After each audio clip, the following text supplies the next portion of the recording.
verbs are special. They are kinds of verbs in English that make the meaning of the main verbs more specific. Modals express ability, permission, obligation, possibility, and polite requests. It is very important to understand the different special meanings that each modal carries.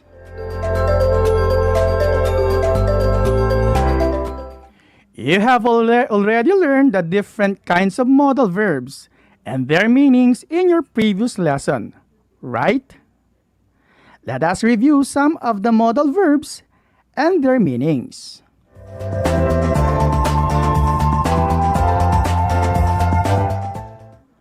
So let us begin.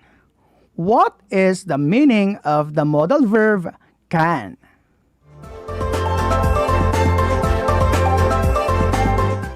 Correct. Can is used to express ability and to express permission.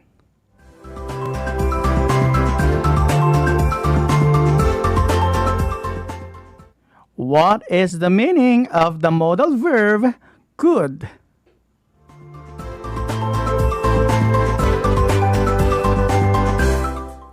Right.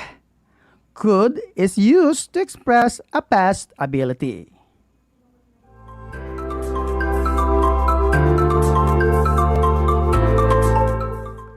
How about may? What is the meaning of it?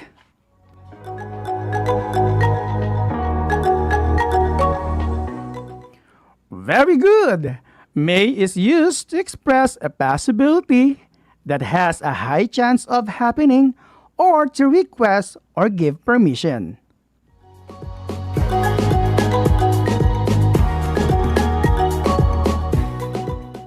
Now let's go to the modal verb might. What is its meaning?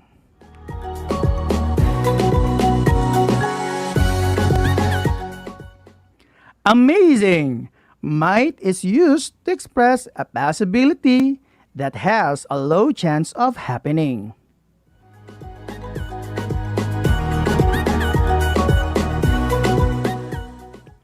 What is the meaning of the modal verb must?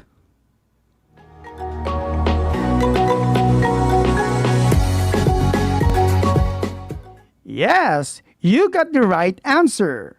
Must is used to express obligation and to express a strong belief.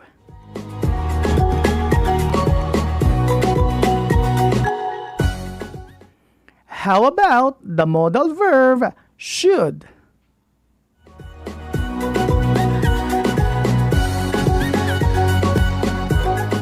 Correct. Should is used to give advice.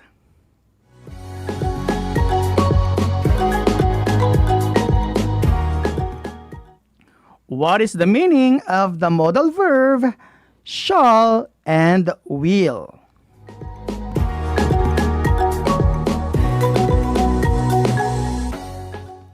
Right! Shall and will are used to express future event, prediction, or promise.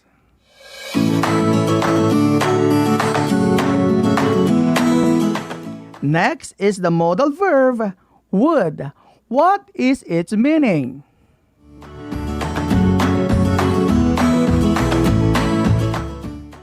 Excellent! Would is used to request, offer, and to describe a future event that was stated in the past.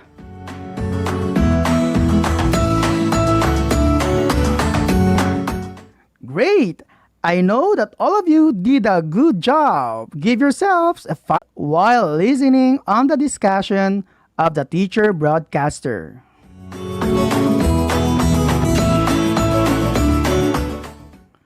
Let's start number 1. She endeavored her best to surpass the target, but she blank not.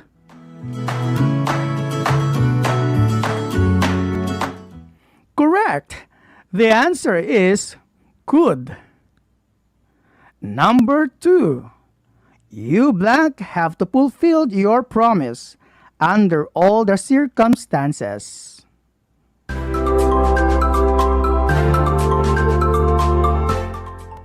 Yes, the correct answer is should.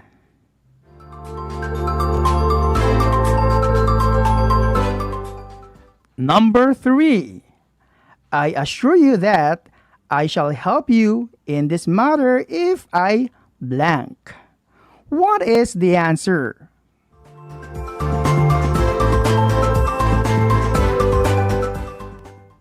The answer is can.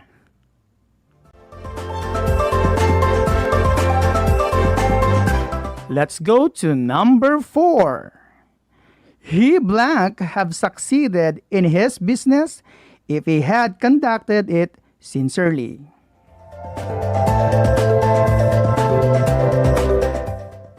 The correct answer is would.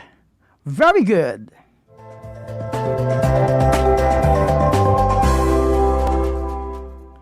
Number 5.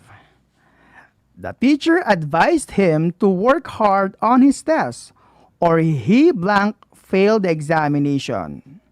What is the answer?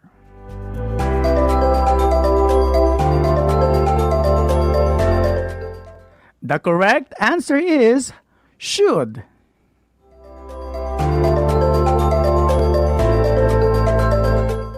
Number 6.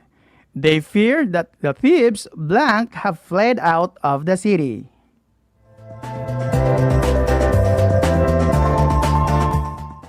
Correct. The answer is might.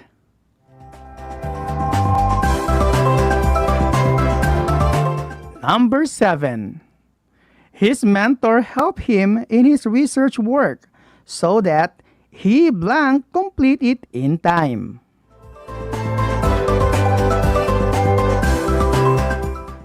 Very good. Could is the correct answer.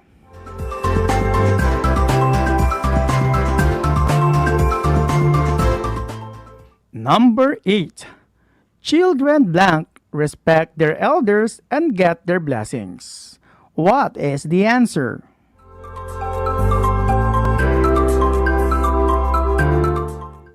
Very good. The correct answer is must. Number 9.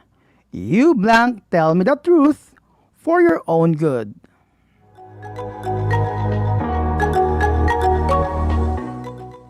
Right. The correct answer is must.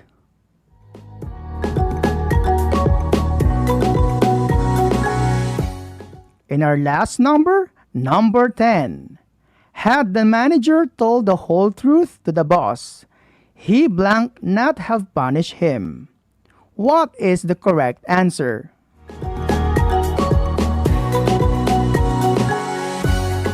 The correct answer is would. That's great.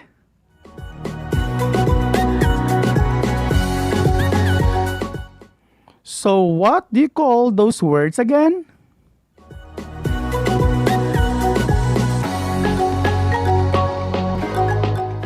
Yes, they are called modals or modal verbs.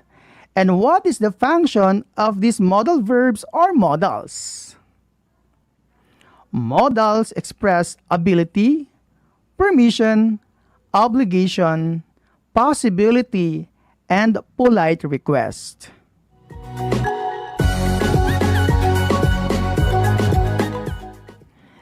Wow, that's great! That shows that you understand the lesson very well.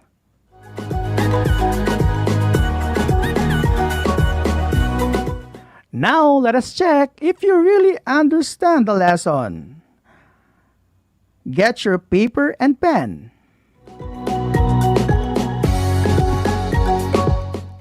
Let me guide you on what to do.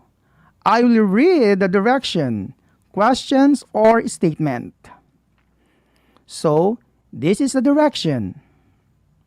Circle the modal verb in each sentence given below.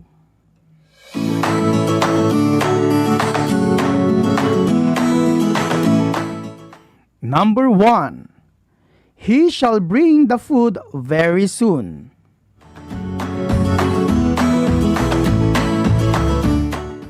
Yes, the answer is shall.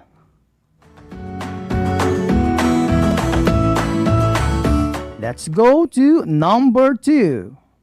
We can definitely win the championship game.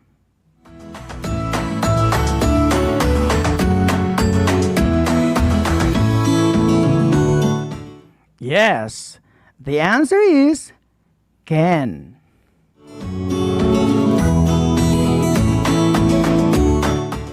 Number 3. I can speak a little English.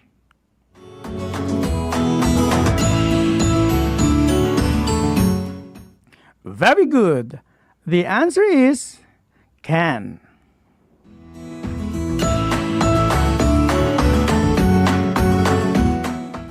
Number 4. You should stop smoking because it is bad for you.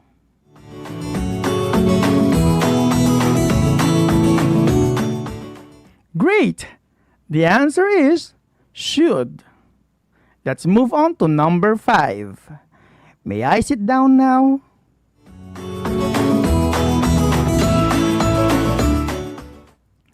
Correct. The answer is may. Number 6. I can play basketball very well.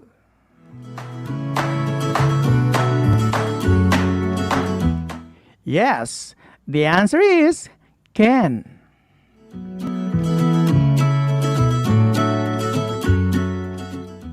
Number 7.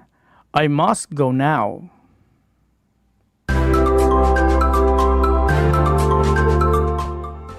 Very good.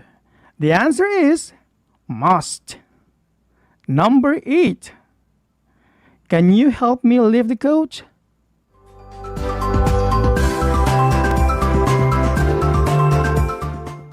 Yes, the answer is can.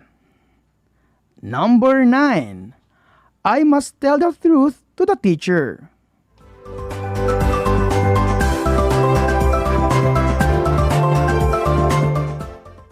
Correct. The answer is must. Number 10. Could you pass the ketchup?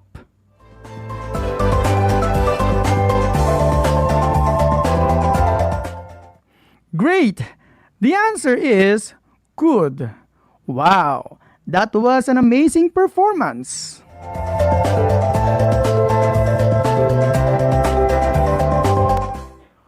Who among you got a perfect score? Now, let's have another activity. I will read to you the direction.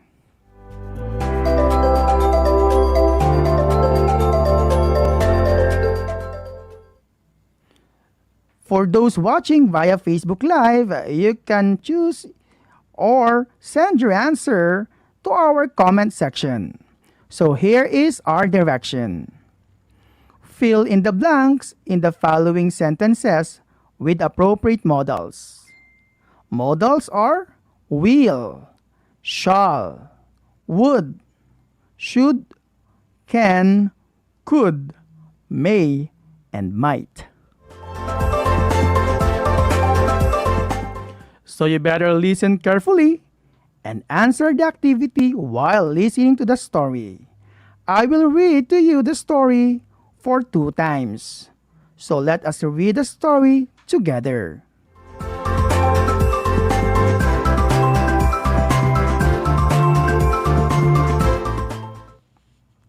Milk is a nutritious food enriched with vitamins and proteins. We blank take milk regularly that we blank not develop deficiencies of undernourishment in our body. The aged persons, children, and patients blank take milk in sufficient quantity as it provides strength to their body.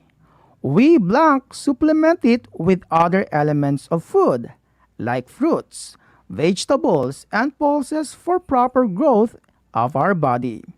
But we blank consume milk of good quality.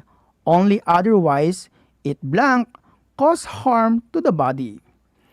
We blank be very careful while selecting items of our food because there are chances that this blank be adulterated. Okay, I'll read it to you once more. Let's read together. Milk is a nutritious food enriched with vitamins and proteins. We blank take milk regularly so that we blank not develop deficiencies of undernourishment in our body. The aged persons, children, and patients blank take milk in sufficient quantity as it provides strength to their body. We blank supplement it with other elements of food like fruits, vegetables, and pulses for proper growth of the body. But we blank consume milk of good quality only otherwise it blank cause harm to the body.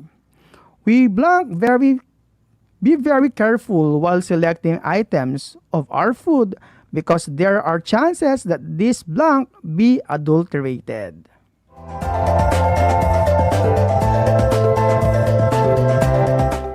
I am now giving you 5 seconds to write your answers.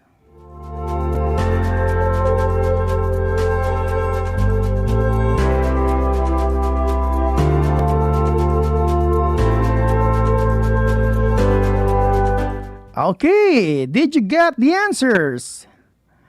Good job! I know you can do it. So here are the answers in order. Number 1, should.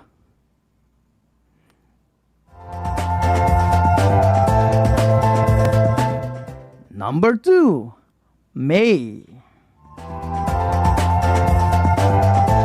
Number 3, must. Number 4, can. Number 5, must. Number 6, might. Number 7, must. Number 8, might. I know you got a perfect score, right? Excellent! Now for those who needs time and other activities, please answer the post-listening or viewing activity distributed by your teachers. Feel free to ask the assistance of your teachers in your respective schools if you need to clarify the part of or parts you did not understand.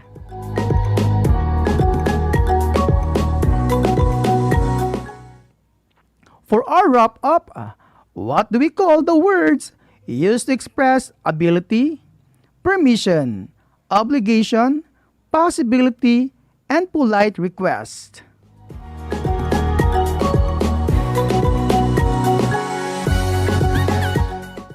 Exactly! They are called modal verbs or modals.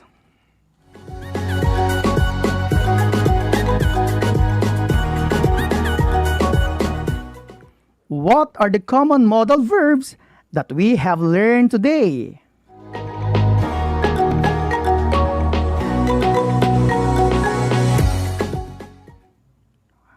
Can,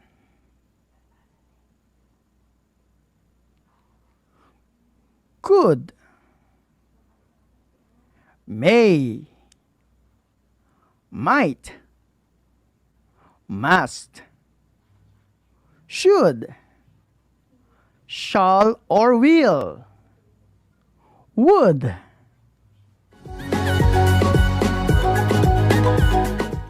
Very good! I hope that was able to help you with your lesson today.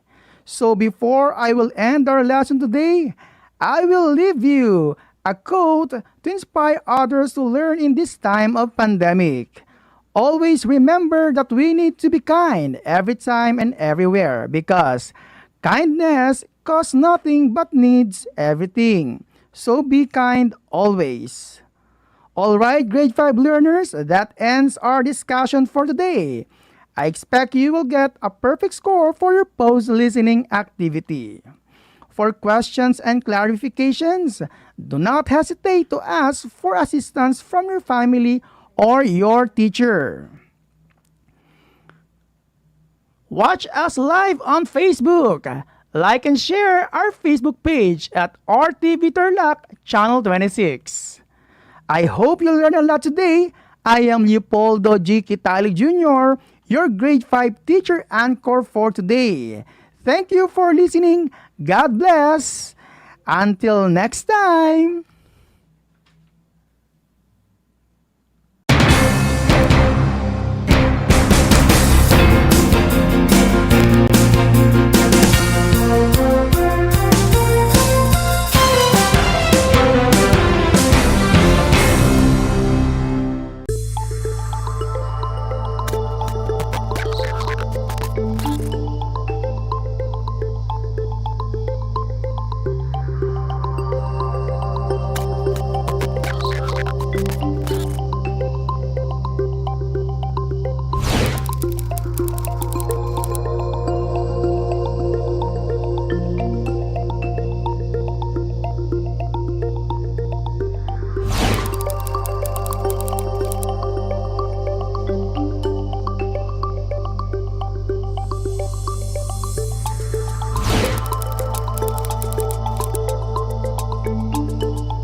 upang matugunan ang mga kinakaharap na pagsubok ng mga guro at mag-aaral sa gitna ng kasalukuyang pandemya. Nagsanib tulong sina Congressman Charlie Cojuangco ng unang distrito ng Tarlac, DEPED Region 3 Regional Director Dr. May B. Eclar at Tarlac Schools Division Superintendent Dr. Ronaldo Poson para sa isang napapanahong proyekto na tinaguriang Project Shine, Aral TarlakHenyo. Ang mga mag-aaral ng Grade 4 at Grade 5, ganon din ang Grades 8 and 9 sa buong probinsya ng Tarlac ay sasailalim sa radio-based instruction, katuwang ang himpilang DZTZ 828 kHz AM at RTV Tarlac, Channel 26. First of all, I would like to say thank you to our sponsors for having this Aral TarlakHenyo for the benefit of our learners. My dear teachers, my dear parents, and everybody else in DEPED Tarlac family, you are invited to be a part of this, get involved, engage with it, ask a lot of questions so that we can improve more because this is for you. To you, my dear parents, this is now the opportunity for you to reach us out. Be with us. Tune in to this radio station, DCTC, Radio Pilipino, sa ating pong talapihitan, 828 AM radio po yan, Angat TarlakHenyo. This is for all of us. God bless us all.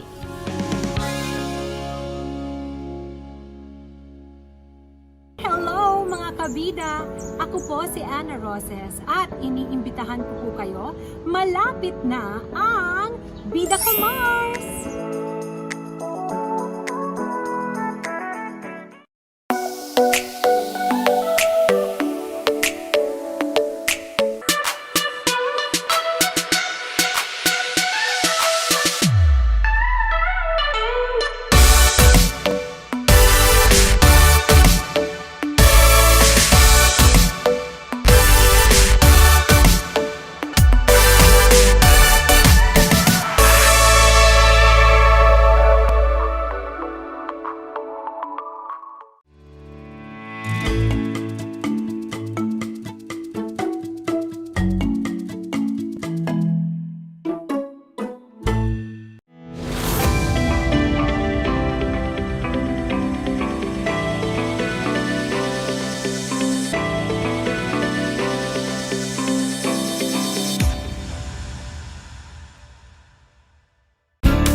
Welcome sa ating Aral TarlakHenyo ng Schools Division of Tarlac Province dito sa RTV Tarlac Channel 26 at sa DCTC Radyo Pilipino Tarlac. Magandang araw! Naririto na naman tayo, nagsisikap at nagpupunyagi na maging makadiyos, makatao, makakalikasan at makabansa. Kumusta na kayo mga ginigilo kong mag-aaral? Ang aking pagbati at paghanga sa inyong masidhing pagpupunyagi sa patuloy na pag-aaral sa himpapawid upang matuto sa kabila ng hamon ng pagkakataon, ang COVID-19 pandemic. Ako ang inyong guro sa Araling Panlipunan 5, Ginang Nicole C. Santos, na sasamahan at gagabayan kayong maunawaan ang nilalaman ng ating aralin na patungkol sa pamahalaang kolonyal ay pamahalaang patakarang pampolitikal, pamahalaang kolonyal. Naway maging aktibo at nakakaaliw ang ating talakayan para sa araw na ito. Kaya ano pang hinihintay ninyo? Halina't makinig at matuto.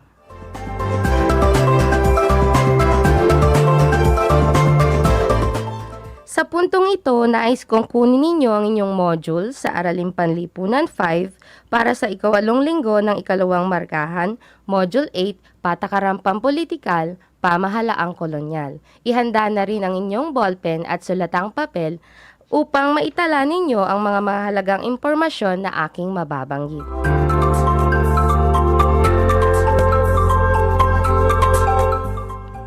Ang ating paksang aralin sa linggong ito ay patungkol sa patakarang pampolitikal, pamahalaang kolonyal.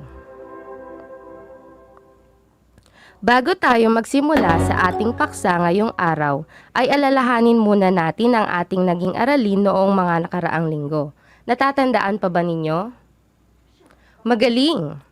Noong mga nakaraang episodes, tinalakay natin ang mga patakarang pang-ekonomiya sa ilalim ng kolonyalismong Espanyol.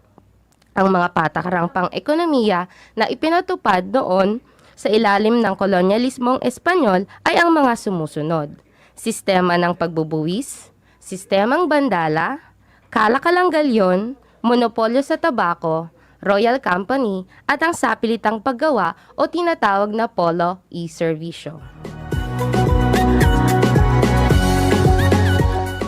Upang gabayan kayo sa pagsagot sa pahina 3 hanggang 4 ng inyong module, naghanda ako ng isang gawain na magbibigay daan sa inyo upang alalahanin ang mga nakaraang leksyon na tinalakay. Handa na ba kayo?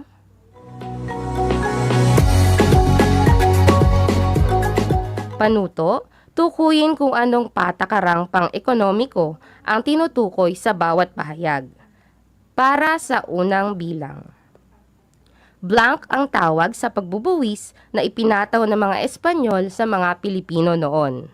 Ito ang ginamit upang matustusan ang mga gastusin at pangangailangan ng Pilipinas bilang isang kolonya ng Espanya. Kung ang inyong sagot ay tributo, magaling! Para sa ikalawang bilang, ito ay ang sapilitang pagbebenta ng mga produkto sa pamahalaan.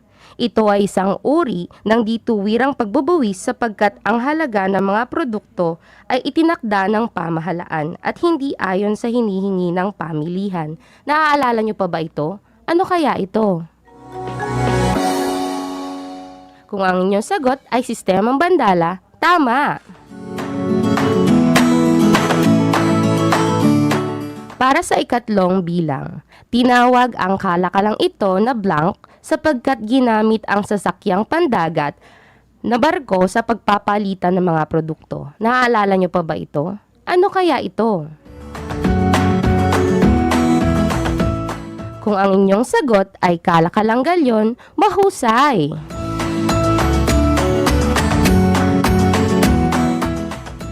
Para sa ika-4 na bilang, ito ang programang pang-ekonomiya na itinatag noong 1782 ni Jose Vasco y Vargas. Sa programang ito, pinangasiwaan ng pamahalaan ang pagtatanim ng tabako. Naaalala niyo pa ba ito? Ano kaya ito? Kung ang inyong sagot ay monopolyo sa tabako, magaling!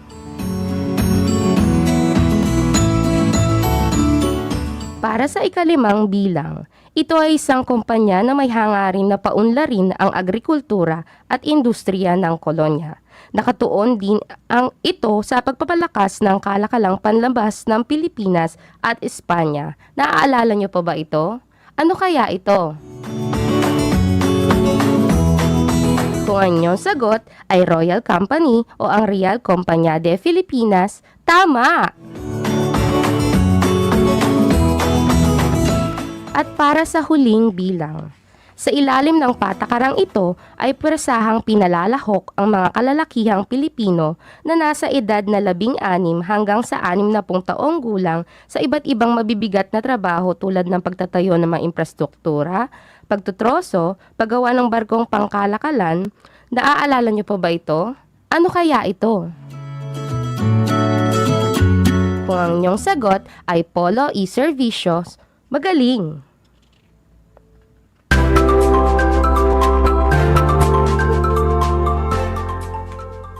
Palakpakan ninyo ang inyong mga sarili dahil tandang-tanda nyo pa ang mga nakaraang leksyon na inyong napag-aralan. At ngayon, sa palagay ko, ay handa na kayo para sa ating bagong paksa para sa araw na ito. Inaasahan na pagkatapos ng aralin na ito, may ilarawan ninyo ang mga pagbabagong pampulitikal na ipinatupad ng kolonyang pamahalaan.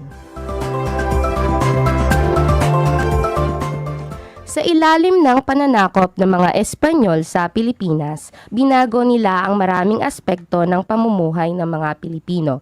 Sa pilitan nilang ipinatupad ang iba't ibang patakarang nagpabago sa kalagayang pampolitika, pang-ekonomiya at pangkultura ng mga katutubo. Inalis sa mga datu, raha at sultan ang mga pinakamataas na katungkulang pamunuan ang kanilang sakop at ibinigay ito sa mga pinunong Espanyol. Paano nga ba pinamahalaan ng mga Espanyol ang mga Pilipino sa panahon ng kolonyalismo? Mula ika-17 siglo, naging sentro ng kapangyarihan ng pamahalaang Espanyol ang Intramuros. Ang Palasyo del Gobernador sa Intramuros ang nagsilbing tahanan ng kinatawan ng Espanya sa Pilipinas, ang Gobernador General. Noong 1825, isang ari-arian sa San Miguel, Maynila ang binili ng pamahalaan kung saan naisipan nilang ilipat ang tahanan ng Gobernador General, ang Palasyo de Malacañang o Malacañang Palace. Ang Palasyo de Malacañang o Malacañang Palace ay naging opisyal na tirahan ng Gobernador General. Ito ang naging simbolo ng kapangyarihan ng Espanya sa Pilipinas noong panahon ng Espanyol. Sa katunayan, ito ang tirahan ng Pangulo ng Pilipinas na patuloy pa ring ginagamit sa kasalukuyan. Noong 1524, itinatag ng Hari ng Spain ang Real y Supremo Consejo de Indias o Royal and Supreme Council of the Indies. Isa itong konseho na nagbibigay ng mungkahi sa hari tungkol sa pangangasiwa ng mga kolonya ng Spain. Taglay nito ang lehislatibo, ehekutibo at hudisyal na gampanin sa Amerika at sa Asya. Pagsapit ng 1544, ang Spanish Empire ay nahahati sa dalawang viceroyalty. Ang Viceroyalty of New Spain o kasalukuyang Mexico at Viceroyalty of Peru. Ang Viceroyalty ay mga teritoryo o kolonyang pinangangasiwaan ng isang viceroy o hinirang na kinatawan ng hari ng Spain sa mga sakop nitong bansa sa mundo. Ang Pilipinas ay napasailalim sa Viceroyalty of New Spain nang tuluyang sakupin at pangasiwaan ang bansa ng mga Espanyol. Dahil sa kalayuan ng Pilipinas sa Mexico kung saan nakasentro ang Viceroyalty of New Spain, itinalaga ang Gobernador General upang tuwirang pangasiwaan ang pamahalang sentral ng Pilipinas sa ngalan ng Hari ng Spain. Ang mga batas at kautosang ipatutupad sa Pilipinas bilang kolonya ng Spain ay naaayon sa Recopilación de las Leyes de los Reinos de las Indias o Compilation of the Laws of the Kingdoms of the Indies. Binubuo ito ng mga batas at kautosang may kaugnayan sa pampolitika, pang-ekonomiya at panlipunang aspekto ng pamumuhay ng mga nasasakupan ng Spain. Pamahalaang sentral. Bilang kabisera ng Pilipinas noong panahon ng mga Espanyol, matatagpuan sa Maynila ang pamahalaang sentral ng bansa sa pangunguna ng isang gobernador general. Mayroon lamang dalawang sangayang pamahalaan ng Pilipinas noong panahong ito, ang ehekutibo at ang hudisyal. Ang gobernador general ang may hawak ng ehekutibo sapagkat siya ang nagpapatupad ng mga batas mula sa Spain. Ang Royal Audiencia naman ang may kapangyarihang hudisyal bilang pinakamataas na hukuman sa kolonya. Ang gobernador general ay ang kinatawan ng hari ng Espanya at pinakamataas na pinuno ng pamahalang sentral na nakatalaga sa Pilipinas. Karaniwan, isang opisyal ng militar ang inaatasan sa posisyong ito dahil sa kakayahan niyang gampanan ang tungkuling mamahala, gayon din ang manguna sa mga gawaing panghukbo sa kolonya. Bilang pinakamataas na pinuno ng Espanyol na nasa Pilipinas, taglay ng Gobernador General ang kapangyarihang panghukuman at panrelihiyon at may hawak ng tatlong gampanin: Gobernador General, Pangulo ng Royal Audiencia at ang Vicereal Patron. Bagamat walang kapangyarihan ng Gobernador General na gumawa ng batas, may karapatan siyang suspindihin ang anumang ipinag-uutos ng hari at ng Council of the Indies batay sa pangangailangan ng nasasakupan nito. Tinatawag ang karapatang ito ng Gobernador General bilang complice. May kapangyarihan din ang Gobernador General na magtalaga at magsuspindi o magtanggal ng mga opisyal maliban sa mga itinalaga ng hari ng Spain. Pagdating naman sa tirahan, naging opisyal na tahanan ng Gobernador General ang Palacio del Gobernador sa Intramuros, Maynila. Noong 1863, matapos masira ang Palacio del Gobernador dahil sa lindol, opisyal na inilipat ang tirahan ng Gobernador General sa Palacio de Malacañang sa San Miguel, Maynila. Si Miguel Lopez de Legazpi ang hinirang nakauna-unahang gobernador general sa Pilipinas. Ipinagkaloob sa kanya ang titulo dahil sa matagumpay niyang pananakop sa bansa. Namahala si Miguel Lopez de Legazpi sa loob ng isang taon mula 1571 hanggang 1572. Ang Royal Audiencia ang kataas-taasang hukuman sa Pilipinas noong panahon ng kolonyal. Ito ang nagsilbing Royal Court of Justice ng Espanya na itinatag sa pamamagitan ng Royal Decree ni Haring Felipe II noong 5 ng Mayo 1583. Layunin ng hukumang ito na tulungan ang Gobernador General sa pamamahala at pangangalaga ng mga mamamayan laban sa mapang-abusong pinunong Espanyol. Upang ninyong lubos na maintindihan, makikita sa pahina 7 ng inyong module ang detalyadong balangkas ng pamahalang Espanyol sa Espanya at sa Pilipinas. Pamahalaang lokal. Ang pamahalang lokal ng Pilipinas sa panahon ng Espanyol ay nahati sa panlalawigan, panlungsod, pambayan at pambarangay. Pamahalaang panlalawigan. Sa pagkakabuwag ng sistemang enkomienda noong 1720, hinati ng mga Espanyol ang Pilipinas sa mas maliit na unit politikal. Upang mas madaling mapamahalaan ang bansa, binubuo ito ng alkaldya o mga napayapang lalawigan na pinamumunuan ng isang alkalde mayor, at korehimento o hindi pa napayapang military zone na pinamumunuan ng korehidor. Ito ang mga lalawigang hindi pa lubusang nasasakop ng Kastila. Karaniwan, korehidor ay mga opisyal na tumutugi sa mga taong tutol sa pamamahala ng mga Espanyol sa lugar. Ang mga Espanyol lamang ang maaaring humawak ng posisyon ng alkalde mayor at korehidor. Sila ang pangalawa sa pinakamataas na opisyal ng pamahalaan.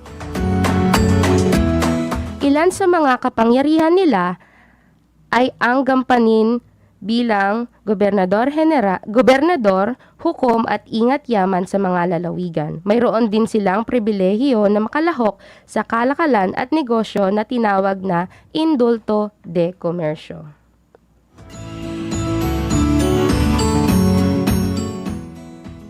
Bilang pangalawa sa pinakamataas na opisyal ng pamahalang kolonyal, tungkulin ng alkalde mayor at korehidor na mapalapit sa mga mamamayan at ibigay ang kanilang mga pangangailangan. Ngunit hindi nila tinupad ang mga tungkulin nito. Nagpayaman at naging mapagmalabis sila sa kapangyarihan. Kinontrol nila ang mga presyo at mga produkto para sa kanilang kapakinabangan at pinahirapan ng mga katutubong Pilipino na nasa ilalim ng sapilitang paggawa o polo e-servisyo.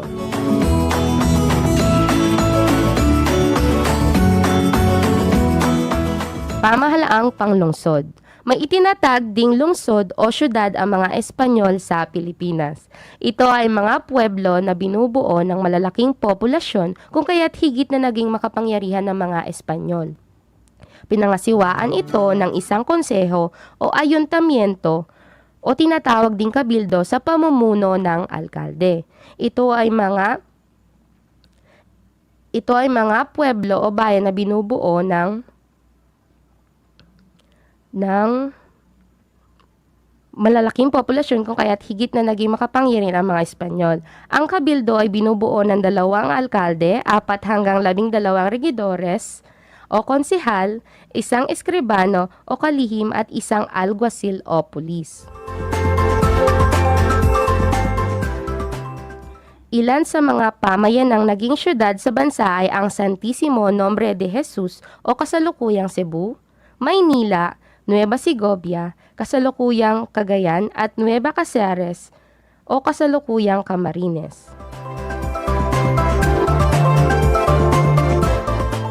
Pamahalaang pambayan. Ang lalawigan ay nahahati sa mas maliit na unit politikal na tinatawag na pueblo o bayan, at ito ay pinamumunuan ng isang gobernador-silyo. Ito ang pinakamataas na posisyon sa pamahalaan na maaaring hawakan ng Pilipino o mga mistisong Chino. Ang gobernador-silyo ay nagsilbing clerk at hukom sa maliit na sibil, naghahanda ng padron o listahan ng singil sa tributo at pagkalap ng mga manggagawa para sa polo e-servisyo, gawaing pang-infrastruktura at kinto o military conscription. Mayroon din silang kakayahan na malibre sa buwis.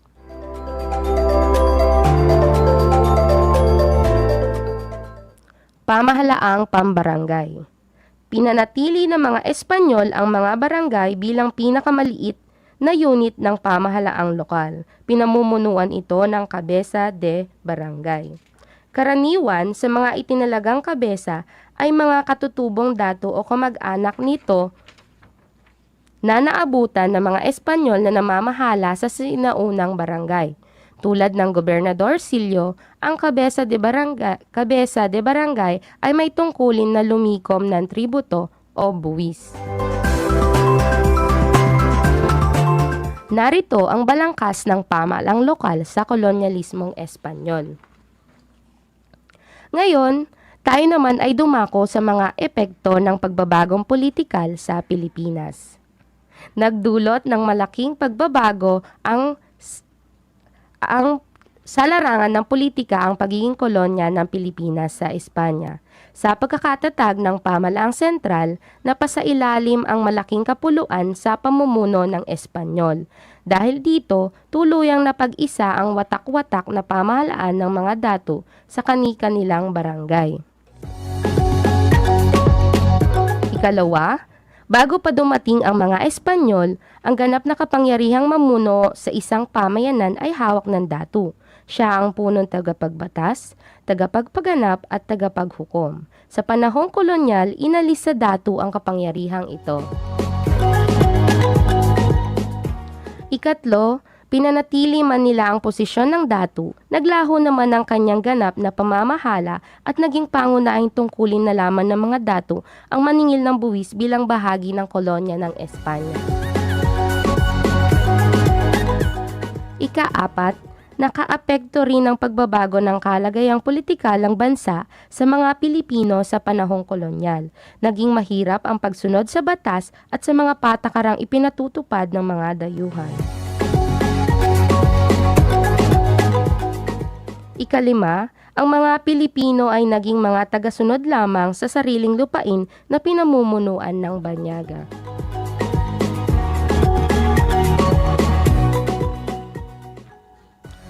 Ika-anim, lumaganap ang pang-aabuso at mga katiwalian sa pamahalaan. Naging mapag-abuso ang mga opisyal na Espanyol at hindi naging pantay ang pagtrato sa mga katutubo. At sa huli, hindi rin pinagkatiwalaan ng mga Pilipino sa matataas na posisyon sa pamahalaan, sa takot na magdulot lamang ito ng problema sa pamahalaang Espanyol. Sa puntong ito, atin nang subukin kung may natatandaan ba kayo sa ating aralin.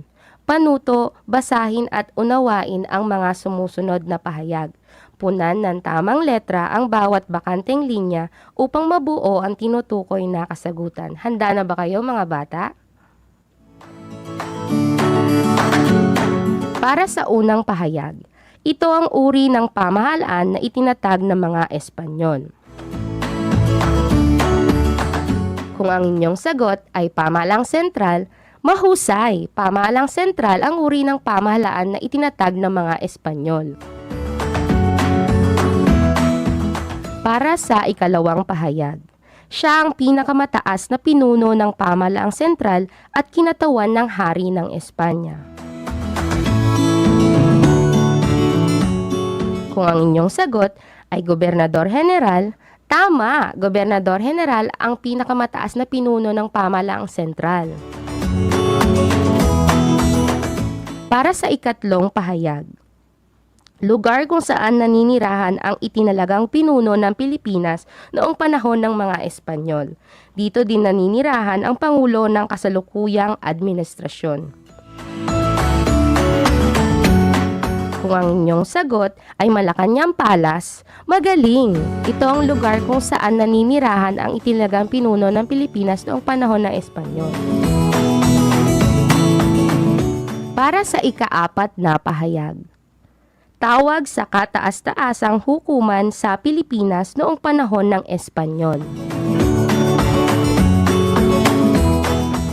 Kung ang inyong sagot ay Royal Audiencia, mahusay. Royal Audiencia ang tawag sa kataas-taasang hukuman sa Pilipinas noong panahon ng Espanyol.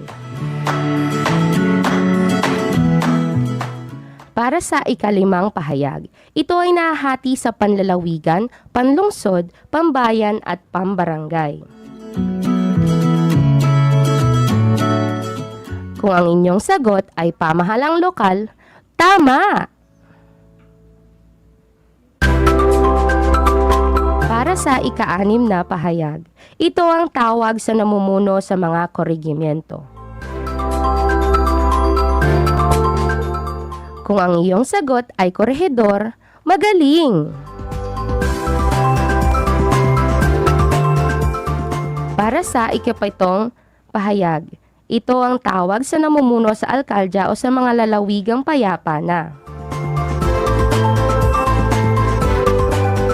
Kung ang iyong sagot ay alkalde mayor, mahusay!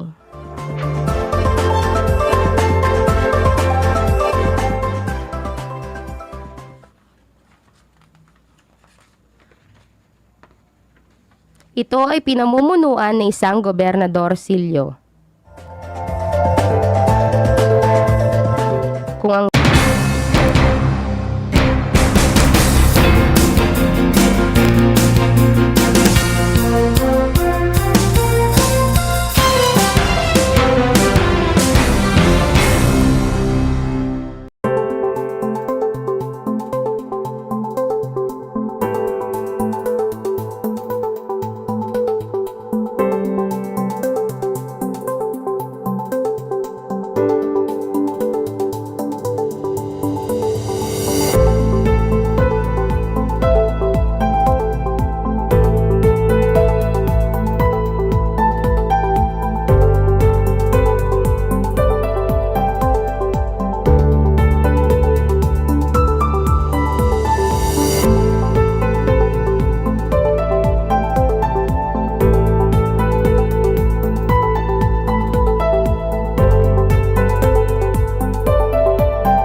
Tuwing sasapit ang alas 5 ng hapon, parangalan natin ang ating mga kababayan na nasa unahan laban sa COVID-19. Lumabas tayo sa pintuan ng ating mga tahanan. Dumungaw tayo sa ating mga bintana. At atin silang bigyan ng masigabong palakpakan. Gumawa tayo ng ingay, ipagbunyi ang ating frontliners, at ipahayag ang ating walang hanggang suporta sa kanilang kabayanihan. Gusto ko lang pong i-take itong opportunity ito para magpasalamat sa lahat ng mga doktor at nurses, especially yung mga nag-alaga po sa akin, sa buong Asian Hospital, at sa lahat po ng ating frontliners. Umawit tayo at sumayaw at ipakita ang ating talento bilang pagsaludo sa mga bayaning nasa unahan. Talunin natin ang COVID-19. Sama-sama nating pagalingin ang ating inang bayan. Kaya natin to. We heal as one.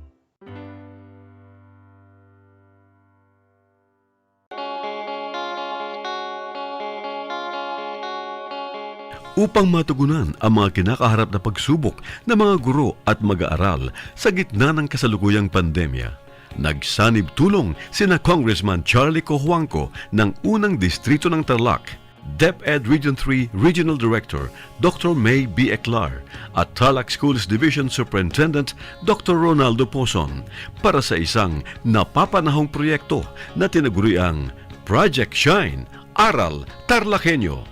Ang mga mag-aaral ng Grade 4 at Grade 5, ganon din ang Grades 8 and 9 sa buong probinsya ng Tarlac ay sasailalim sa radio-based instruction, katuwang ang himpilang DZTZ 828 kHz AM at RTV Tarlac, Channel 26.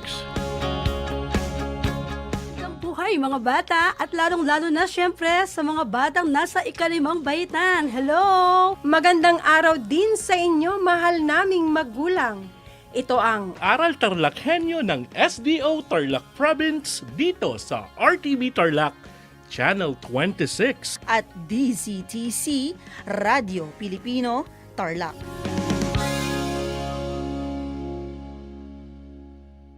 Hello mga kabida! Ako po si Ana Roses at iniimbitahan ko po kayo, malapit na ang Bida Ko Mars!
Magandang araw, magiliw naming mag-aaral sa ikalimang baitang.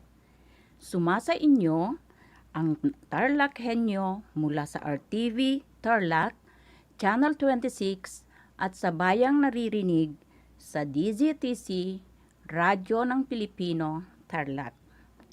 Ako, si Binibining Elena M. Cortez, ang inyong teacher broadcaster para sa Araling Asa, EPP. Edukasyong Pantahanan at Pangkabuhayan, Sining Pantahanan, ikalimang baitang.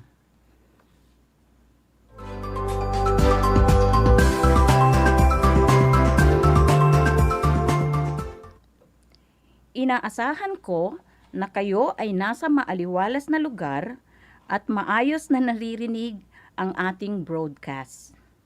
Mga bata, kumusta na kayo? Sana ay nasa mabuti kayong kalagayan, mabuti rin kung nakakain na kayo upang higit niyong maunawaan ang ating aralin, alerto ang inyong pag-iisip at maiintindihan ng maayos ang ating aralin.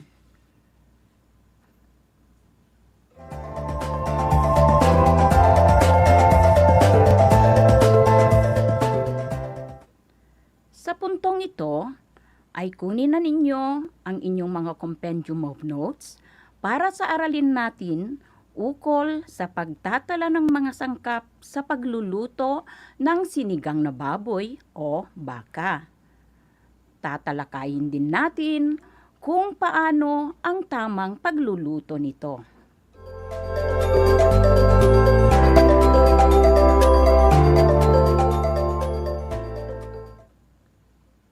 Bago natin simulan ang ating aralin mga bata, ay nais ko munang ipaalala sa inyo ang pinag-aralan natin noong nakaraan. Ano kaya ang napag-aralan natin, mga bata? Naalala pa ba ninyo?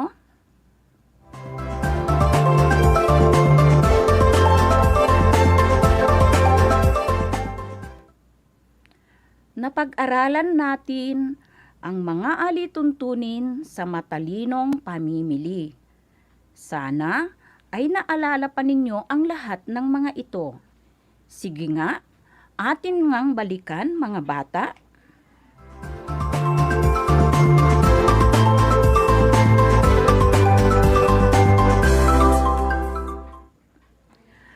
Una, ay dapat nating alamin kung anong sangkap ang dapat bilihin batay sa inihandang menu. Pangalawa, bumili ng mga sangkap ng napapanahon upang makasiguro na mura at masustansya. Pangatlo, iwasang bumili ng mga sangkap na may food artificial additives. Pang-apat, nararapat din nating alamin ang kasalukuyang halaga ng mga bibilhin. Panlima, huwag mahiyang tumawad sa bibilhin. Pang-anim, tiyaking tama ang ibinabayad at bilanging mabuti ang sukli. At kwentahin ang halaga ng lahat ng pinamili. Napakahusay nyo mga bata. Natandaan nyo ang ating nakalipas na aralin. Dahil diyan, bibigyan na ninyo ng 3 palakpak ang inyong sarili at sabihin nyo, ang galing-galing ko.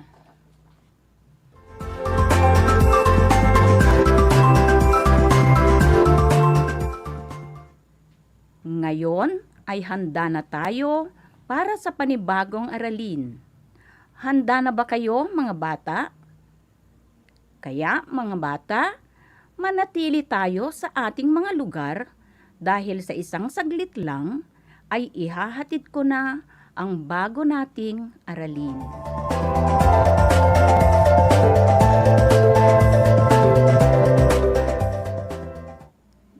Gaya ng nabanggit ko kanina, ang ating aralin ay tungkol sa pagtatala ng mga sangkap sa pagluluto ng sinigang.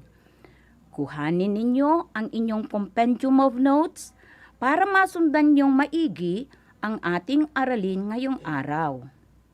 At dahil wala tayo sa paaralan, gagabayan kayo ng inyong mga magulang o nakatatanda para sa gawain natin sa araw na ito.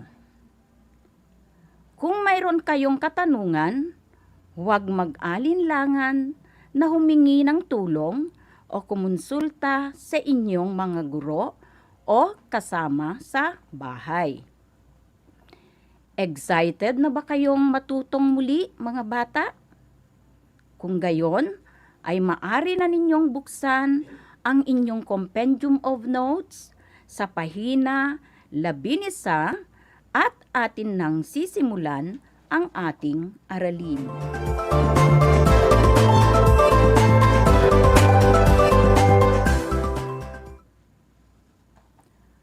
Muli, magandang araw mga bata sa ika-5 baitang.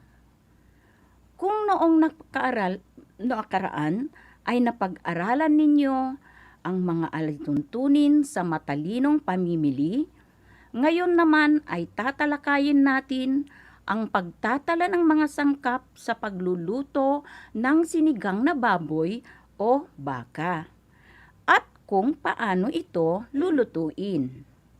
Inaasahan ko na pagkatapos ng araling ito ay malalaman na ninyo ang iba't ibang sangkap at tamang pagluluto ng sinigang na baboy o baka.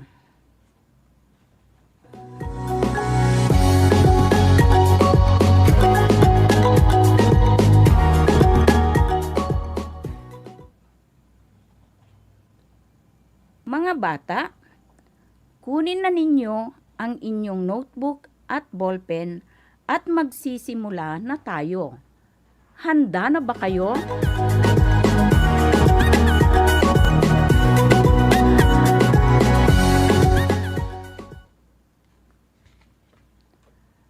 Ang paghahanda sa mga sangkap ng lutuin ng pagkain ay isang mahalagang hakbang sa pagluluto ng isang recipe. Dapat angkop ang mga sangkap na gagamitin upang maging malasa at masustansya ang inyong lulutuing recipe. Narito ang ilang angkop na mga sangkap na dapat gamitin upang maging malasa at masustansya ang ating lulutuin. Kagaya ng sampalok, kamatis, sibuyas, kangkong, okra, labanos, sitaw, gabi, sili, at pampalasa. Bakit kaya may mga gulay pa ang sinigang na baboy o baka? Bakit hindi nilang purong karne? Tama kayo, mga bata. Ang gulay ay maraming naidudulot na sustansya sa ating katawan. Gaya ng vitamin A, vitamin C, at mayaman din ang gulay sa potassium na nakakatulong para mapanatiling healthy ang daloy ng ating dugo. Ito rin ay natural na low in fat, low in calories, at walang kolesterol. Narinig nyo, mga bata, ang mga sustansyang idinudulot ng gulay sa ating katawan?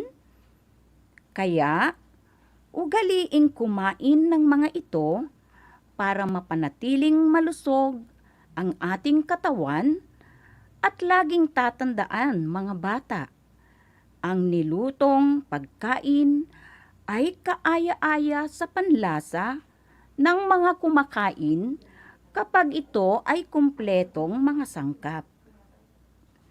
Ang mga sangkap sa pagluluto ang nagbibigay ng masarap na panlasa at mabangong amoy sa pagkain. Nagbibigay rin ito ng mga sustansya na kinakailangan ng ating katawan. Kaya naman, napakahalaga na sa tuwing ikaw ay magluluto, mas mainam na kumpleto ang sangkap at presko ang mga ito.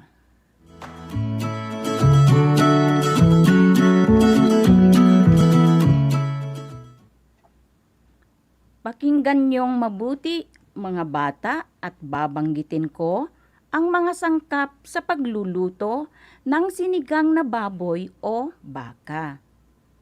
Ready na ba kayong malaman ang mga tamang sangkap?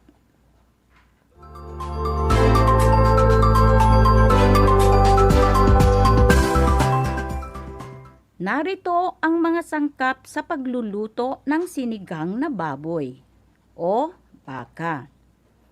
Mga bata, kakailanganin natin ang 1 kilong laman ng baboy o baka, 1 tasa ng bunga ng sampalok, kalahating kutsarang asin, 4 na pirasong hiniwang kamatis, 1 pirasong hiniwang sibuyas, 1 taling okrang buo, 1 pirasong hiniwang labanos, 15 pirasong pinutol na sitaw, 1 taling pinutol na kangkong, 2 pirasong hiniwang gabi, at 2 pirasong siling pansigang. Narinig nyo bang mabuti, mga bata? Akin itong babasahing muli. 1 kilong laman ng baboy o baka, 1 tasa ng bunga ng sampalok, kalahating kutsarang asin, 4 na pirasong hiniwang kamatis, 1 pirasong hiniwang sibuyas, 1 taling okrang buo, 1 pirasong hiniwang labanos, 15 pirasong pinutol na sitaw, 1 taling pinutol na kangkong, 2 pirasong hiniwang gabi, at 2 pirasong siling pansigang.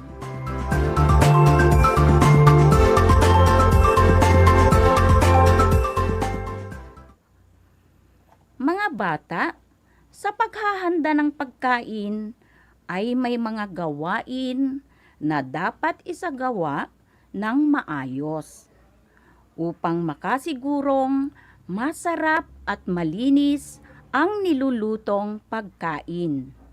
So ang susunod na paksa ay nagtatalakay sa paraan ng pagluluto ng sinigang na baboy o baka.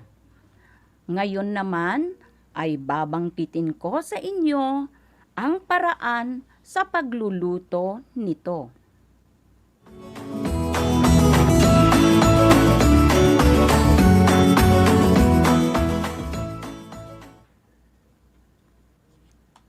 Una, hugasan at hiwain ang karne sa katamtamang laki.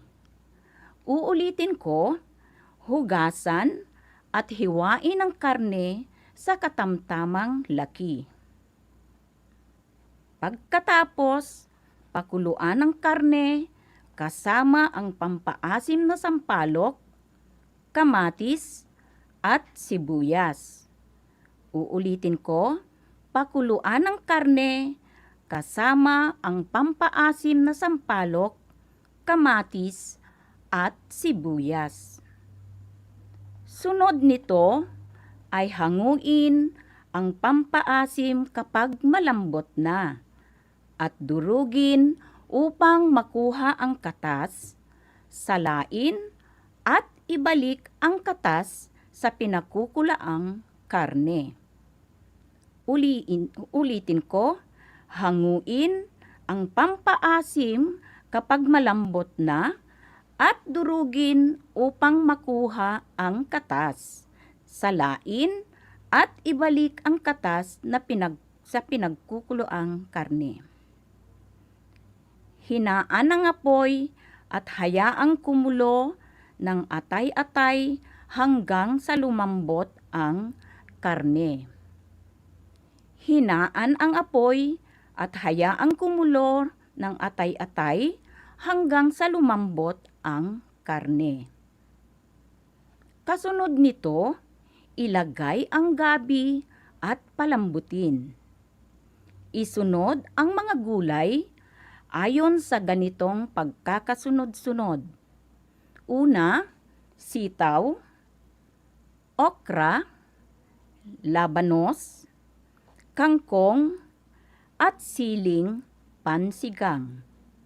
Uulitin ko, ilagay ang gabi at palambutin. Isunod ang mga gulay ayon sa ganitong pagkasunod-sunod.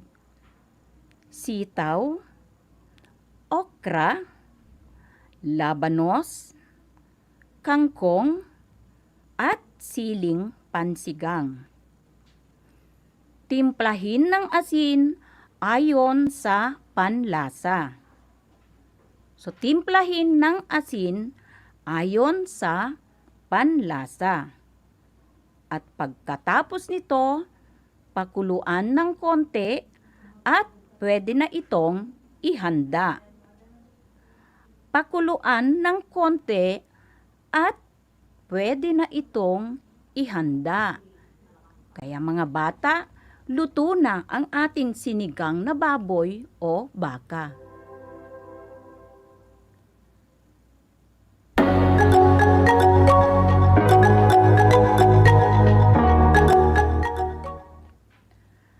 Nasundan nyo ba mga bata?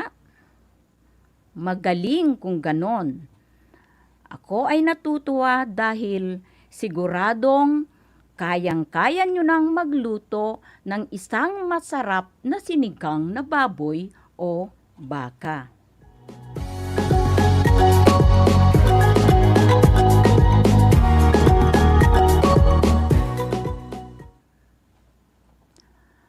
At diyan nagtatapos mga bata ang ating aralin sa araw na ito. Mga bata, sana ay nag-enjoy kayo sa ating aralin. Tandaan ninyong mabuti ang ating naging aralin sa araw na ito.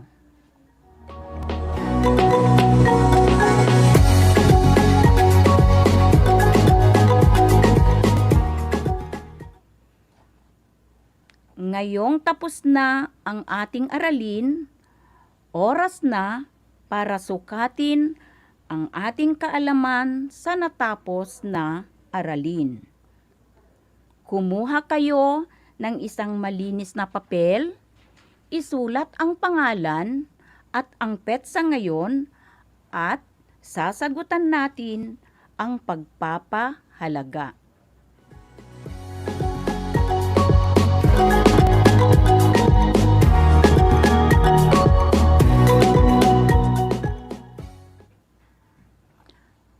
Narito ang panuto.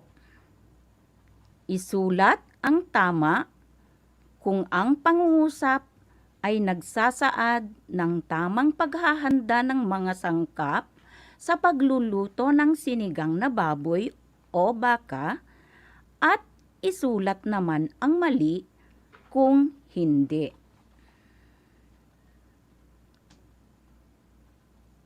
Una, hugasan ang mga sangkap sa pagluluto ng sinigang na baboy. Uulitin ko, hugasan ang mga sangkap sa pagluluto ng sinigang na baboy.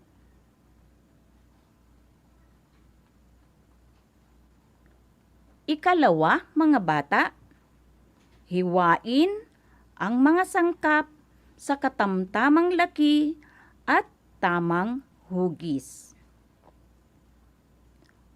Uulitin ko, hiwain ang mga sangkap sa katamtamang laki at tamang hugis. Ikatlo, mga bata, huwag nang hugasan ang mga sangkap at lutuin na ito agad. Uulitin ko, huwag nang hugasan ang mga sangkap at lulutuin na ito agad.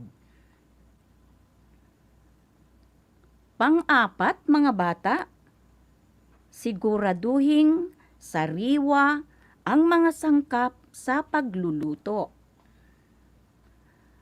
Uulitin ko, siguraduhing sariwa ang mga sangkap sa pagluluto. Ikalima, hayaang kulang o hindi sapat ang mga sangkap sa pagluluto. Uulitin ko, hayaang kulang o hindi sapat ang mga sangkap sa pagluluto.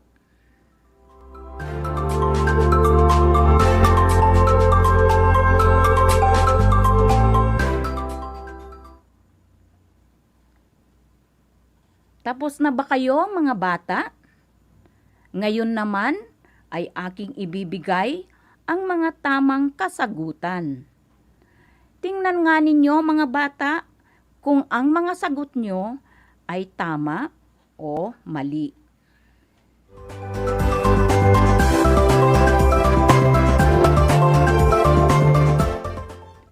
So, ating itatama, mga bata. Ang sagot sa unang bilang ay tama. Sa pangalawa naman ay tama pa rin. Sa pangatlo naman ay mali. Bakit kaya mali ito? Magaling, mga bata. Kinakailangang hugasan muna ang mga sangkap bago ito lulutuin. Ang sagot naman sa pang-apat ay tama. At ang panglima ay mali ulit. Bakit kaya mali na naman ang sagot, mga bata? Magaling.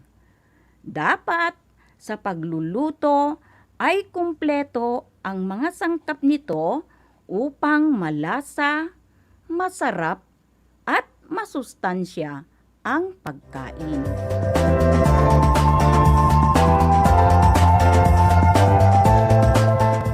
Nakuha nyo bang, mga bata, ang tamang sagot? Isang malakas na palakpak ang nararapat para sa inyo. Alam kong nakuha nyong lahat ang mga ito. Binabati ko kayong lahat, mga giliw kong mag-aaral.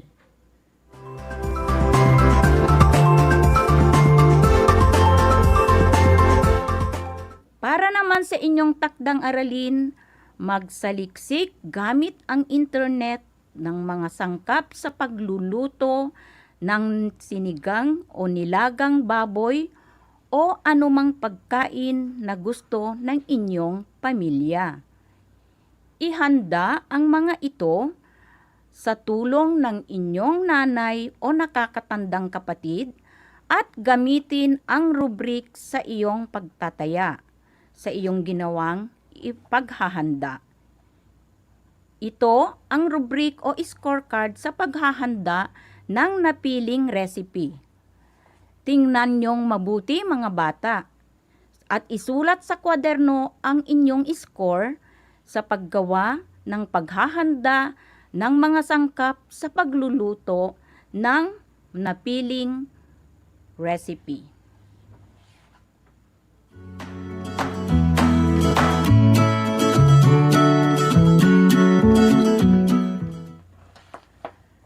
Mga bata, inaasahan ko na kayo ay natuto sa ating aralin ngayong araw. Muli, ako si Binibining Elena M. Cortez, ang inyong guro sa Edukasyong Pantahanan at Pangkabuhayan, Sining Pantahanan, ika-5 baitang. Pakatandaan ang 3 K: kaalaman, kabuhayan, kinabukasan, sa EPP matatagpuan, at walang mahirap na gawain, lahat sa EPP ay kakayanin. Magandang araw, hanggang sa muli.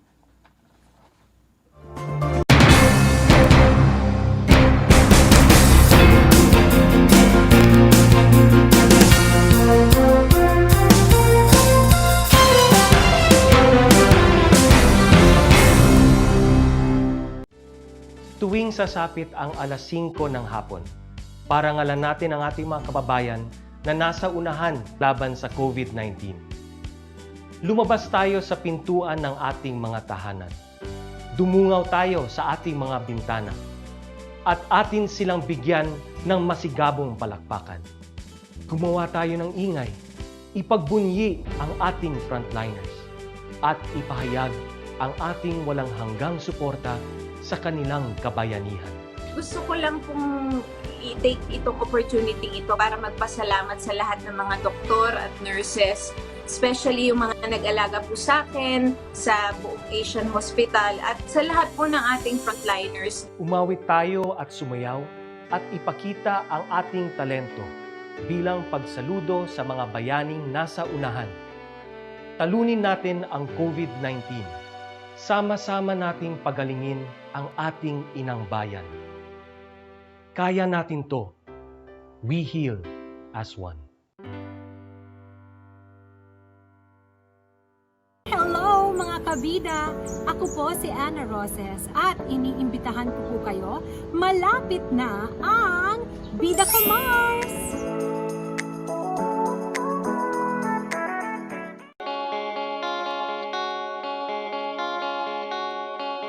Upang matugunan ang mga kinakaharap na pagsubok ng mga guro at mag-aaral sa gitna ng kasalukuyang pandemya, nagsanib tulong sina Congressman Charlie Cojuangco ng unang distrito ng Tarlac, DEPED Region 3 Regional Director Dr. May B. Eclar at Tarlac Schools Division Superintendent Dr. Ronaldo Pozon para sa isang napapanahong proyekto na tinaguriang Project Shine, Aral TarlakHenyo. Ang mga mag-aaral ng Grade 4 at Grade 5, ganon din ang Grades 8 and 9 sa buong probinsya ng Tarlac ay sasailalim sa radio-based instruction, katuwang ang himpilang DZTZ 828 kHz AM at RTV Tarlac, Channel 26. First of all, I would like to say thank you to our sponsors for having this Aral TarlakHenyo for the benefit of our learners. My dear teachers, my dear parents, and everybody else in DEPED Tarlac family, you are invited to be a part of this Get involved, engage with it, ask a lot of questions so that we can improve more because this is for you.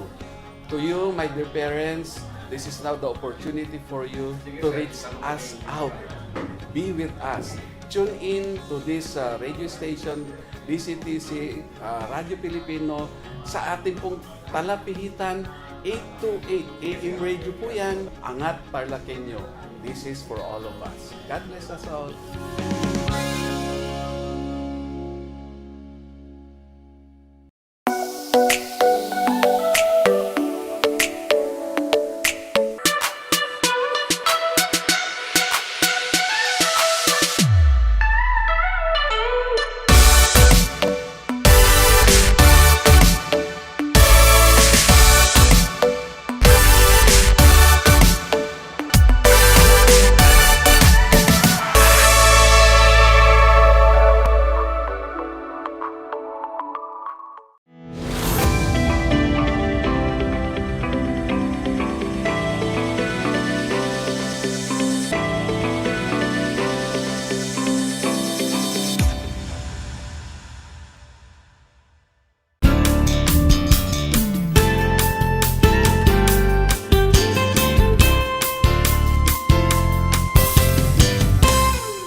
Magandang araw! Sumasa inyo ang Aral TarlakHenyo mula sa RTV Tarlac, Channel 26 at sabayang naririnig sa DCTC, Radyo Pilipino Tarlac. Ako si Teacher Minnie Joy D. Melendez, ang inyong teacher broadcaster para sa Health Grade 5. At sa loob ng 25 minuto ay makakasama ninyo ako sa makabuluhang talakayan tungkol sa paksang pangangalaga sa katawan ng nagdadalaga at nagbibinata. Bago tayo magsimula sa ating mga gawain para sa araw na ito, mangyari lang na ihanda ang inyong mga learners module, learners activity sheet at ang inyong kwaderno at pansulat. Ready na ba ang mga ito? Oh, mabuti naman kung ganon. Wala kayong ibang gagawin kundi ituon ang inyong pansin sa pakikinig. Siguraduhin komportable kayo sa inyong kinalalagyan at iwasan ang anumang bagay na makapipinsala sa inyong pag-aaral.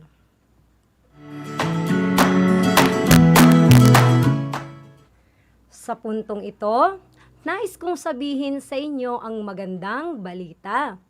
Sa bawat perfect score sa ating mga gawain, may makukuha kang isang sticker hanggang sa ikaw ay makaipon ng 5 stickers sa iyong kwaderno. Excited na ba kayo? Ako din, excited na rin.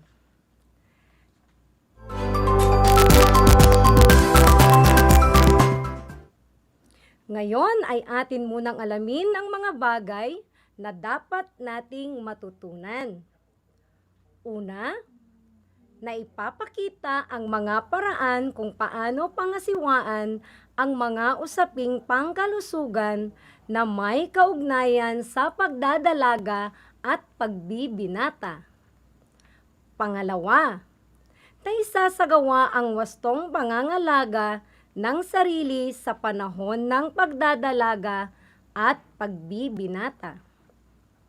At ang pangatlo, natatalakay ang kahalagahan ng paghingi ng payo sa mga eksperto tungkol sa mga usaping pangkalusugan na may kaugnayan sa pagdadalaga at pagbibinata. Sige na mga bata, subukin natin. Tignan ang pahina 2 ng iyong learning activity sheet. Babasahin ko ang panuto. Lagyan ng patlang ng masayang larawan ng mukha kung nagpapakita ng pangangalaga sa sarili. at malungkot na larawan kung hindi nagpapakita ang sumusunod na pangungusap. Gawin ito sa iyong kwaderno. At syempre, kung gusto nyong makibahagi sa ating talakayan ngayong umaga, maaari kayong mag-text o mag-message sa aking Facebook account. Hihintayin ko ang inyong mga katanungan at kasagutan, mga bata. Okay? Handa na ba kayo?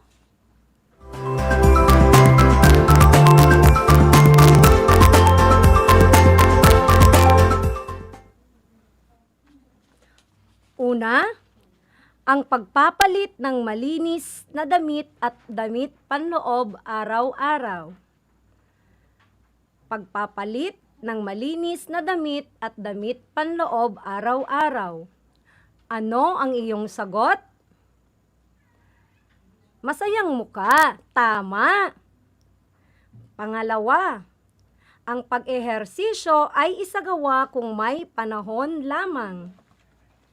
Ang pag-ehersisyo ay isagawa kung may panahon lamang. Ano ang iyong sagot? Malungkot na mukha. Very good.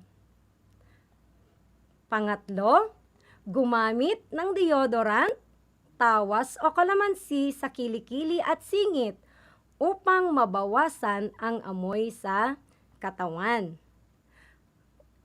Gumamit ng deodorant, tawas o kalamansi sa kilikili at singit upang mabawasan ang amoy sa katawan. Ano ang iyong sagot? Masayang mukha. Good job, kids!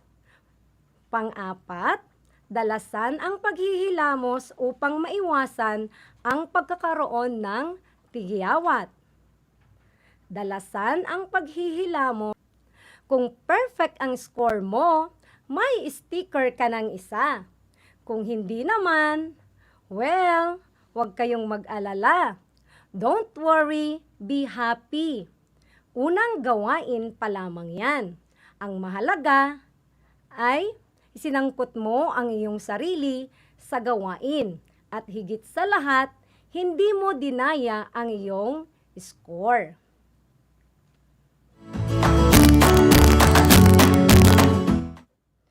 Balikan naman natin, mga bata, ang nakaraan nating leksyon na matatagpuan sa pahina 3 o page 3. Babasahin kong mabuti ang mga pangungusap at isusulat mo sa iyong kwaderno kung ito ay check o X sa bawat bilang. Maaari din kayong sumagot sa ating chat box. Handa na ba kayo? Una, sumunod sa payo ng mga magulang. Sumunod sa payo ng mga magulang. Ang sagot ay check. Very good. Pangalawa, sumama sa mga masasamang barkada. Sumama sa mga masasamang barkada. Ang iyong sagot ay X. Magaling. Pangatlo, makinig sa leksyon at paalala ng guro. Makinig sa leksyon at paalala ng guro. Ang sagot ay check. Wow! Ang galing. Pang-apat, manood ng malalaswang pelikula. Manood ng malalaswang pelikula. Ang sagot ay X. Good job! Panglima, huwag uminom ng alak. Huwag uminom ng alak. Ang sagot ay check. Wow! Ang galing! Ilan ang iyong nakuha, mga bata? Magaling! Narito na ang iyong pangalawang sticker. Yehey! Ang galing! Ngayon naman ay nais kong tingnan mo ang iyong learning activity sheet sa ika-4 na pahina. May nakikita ka bang larawan? Sa tingin mo, Tama ba ang ginagawa nila? Magaling! Ngayon, handa na tayo para sa panibagong aralin. Game na ba kayo? Kung kailangan ninyong magbanyo, gawin nyo na ngayon.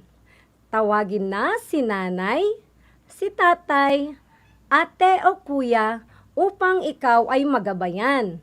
Dahil sa isang saglit lang, tayo ay dadako na sa ating bagong leksyon.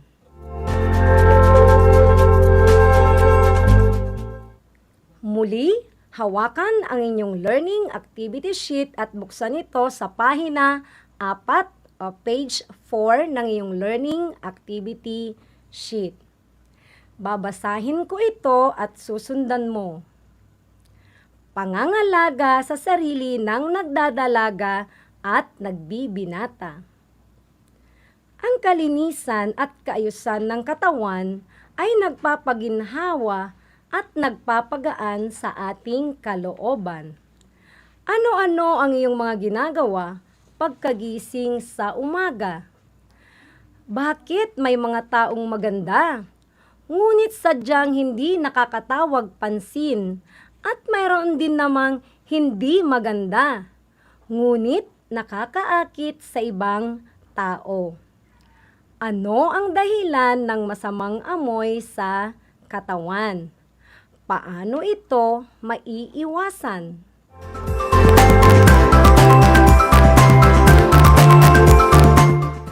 Ating tuklasin mga bata. Tignan ang learning activity sheet sa pahina 5 o page 5. Ito ang panuto. Suriin ang mga larawan. Isulat ang check kung nagpapakita ng pangangalaga sa sarili at X kung hindi. Isulat ang sagot sa iyong kwaderno. Pwede rin kayong sumagot mga bata sa ating chat box.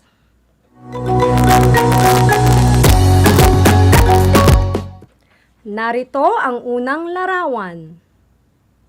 Ano kaya ang ginagawa niya? Maaari na kayong sumagot. Unang bilang, ano ang iyong sagot?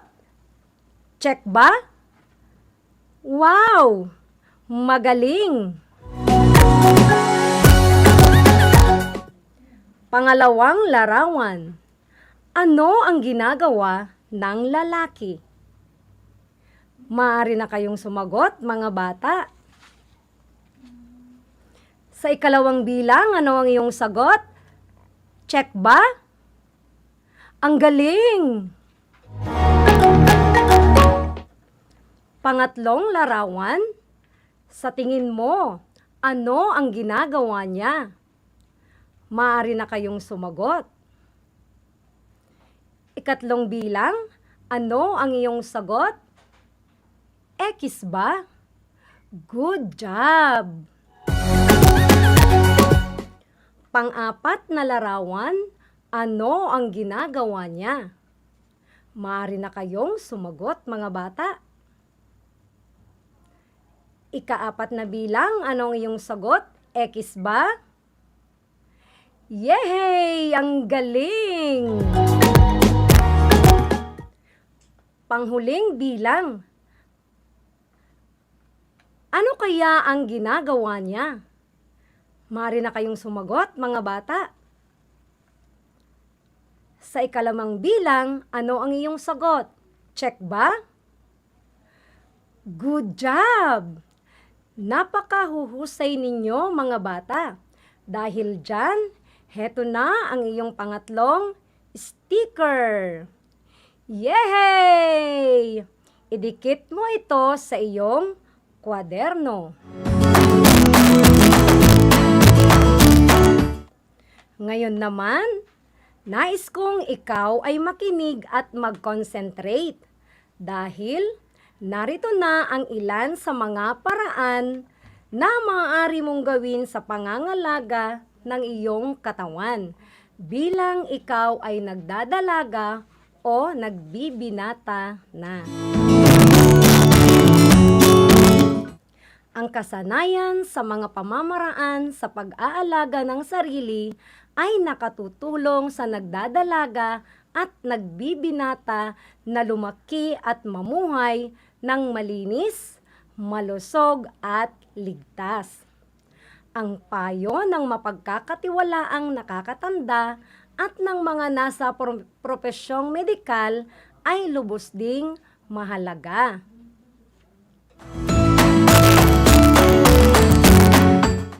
Narito ang mga paraan.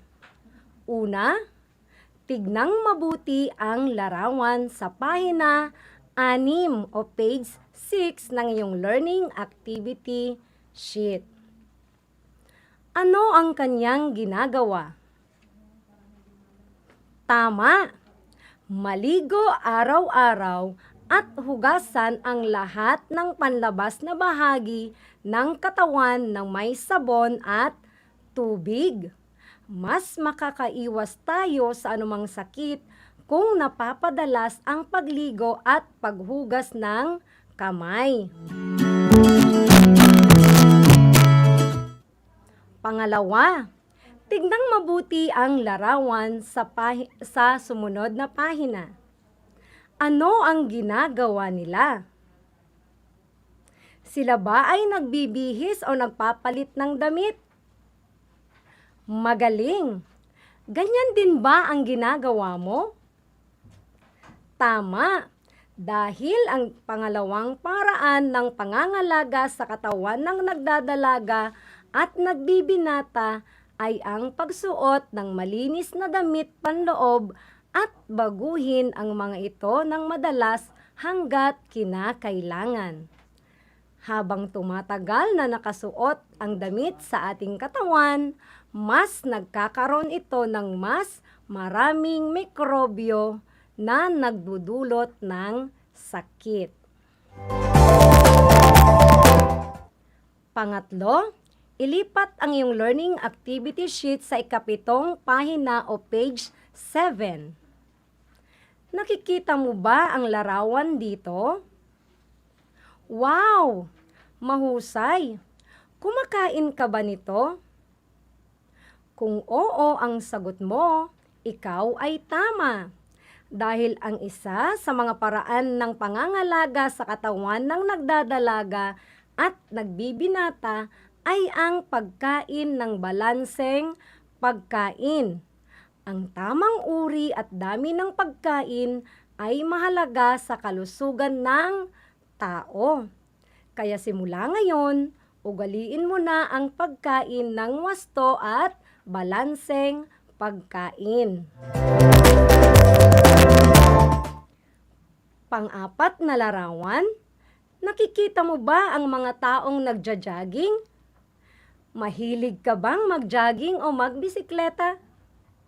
Kung oo ang sagot mo, wow! Tama ka! Dahil ang isa sa mga paraan ng pangangalaga sa katawan ng nagdadalaga at nagbibinata ay ang pagkakaroon ng sapat na ehersisyo at pahinga. Dahil nakakatutulong ang sapat na tulog para hindi ka maging masyadong iritable, stress at depressed. Panglima, tignan naman natin ang larawan sa ikawalong pahina o page 8. Panatilihin ang pagiging malinis ng palikuran. Siguraduhin ang toilet bowl ay malinis bago ito gamitin. Maging sobrang maingat sa paggamit ng pampublikong banyo. Pang-anim, tignan naman natin ngayon ang sumusunod na larawan. Nakakita ka na ba nito? Ito ay tinatawag na sanitary napkin. Ginagamit ito ng isang babaeng may regla o buwanang dalaw. Ang napkin ay ginagamit upang hindi tumagos sa shorts, palda o pantalon ang marka ng dugo mula sa babaeng may regla. Ang napkin ay dapat palitan kaagad kapag ito ay natuluan na ng dugo. Dahil kapag ito ay hindi kaagad pinalitan, magdudulot ito ng pangangati sa balat ng babae at maaring maging sanhi ng impeksyon sa pantog. Pagkatapos gamitin ang napkin, mahalagang balutin ito ng papel o supot bago ito itapon sa basurahan. Maaari bang mag-swimming ang babaeng may regla? Tignang mabuti ang larawan sa ika-9 na pahina o page 9 ng iyong learning activity sheet. Ang babaeng may regla ay maaring maligo ng mabilis, ngunit hindi dapat pumuntang mag-swimming sa panahon ng kanyang pagreregla. Ito ay masama sa kalusugan. Sa katunayan, ang pagkuha ng isang buong mainit-init na tubig paliguan ay nagdadagdag sa pakiramdam ng pagiging malinis, refresh, relax at komportable. Pangwalo, tignang mabuti ang larawan. Ang isa sa mga paraan ng pangangalaga sa katawan ng nagdadalaga at nagbibinata ay ang huwag pakikisangkot sa maagang pakikipagtalik. Ito ay maaring humantong sa mga hindi gustong pagbubuntis o magdudulot ng nakakahawang sakit. Pangsyam, tignan ang larawan bilang 10 o page 10 ng iyong learning activity sheet.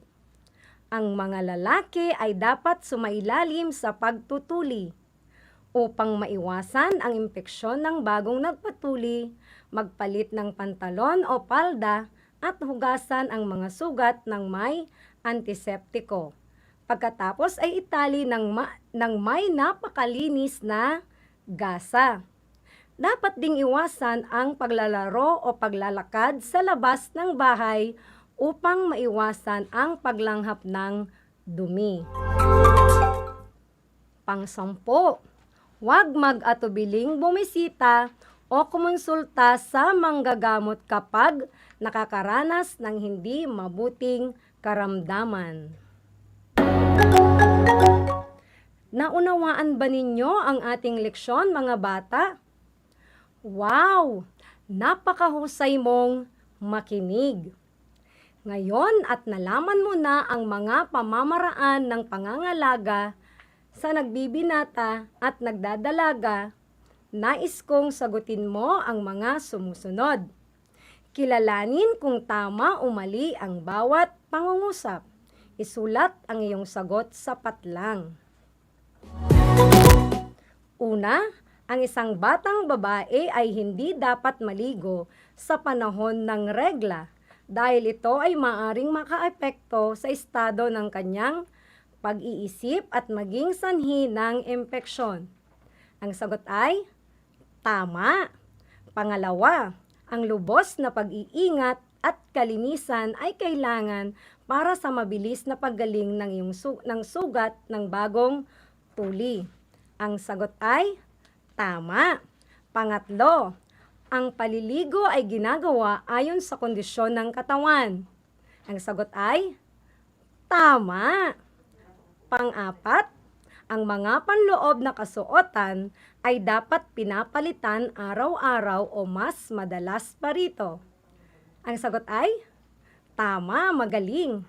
At ang panglima, ang pagtulog ng 8 oras, pag-inom ng 8 basong tubig at ang pag-ehersisyo araw-araw ay mga paraan upang mapangalagaan ang ating katawan. Ang sagot ay tama, mahusay mga bata. Dahil aktibo kayo sa mga bata sa pagsagot, narito na ang iyong pang-4 na sticker. Idikit mo ito sa iyong notebook. Mga bata, isaisip lagi na mahalagang alagaan ang sarili, lalo na sa panahon ng pagdadalaga at pagbibinata.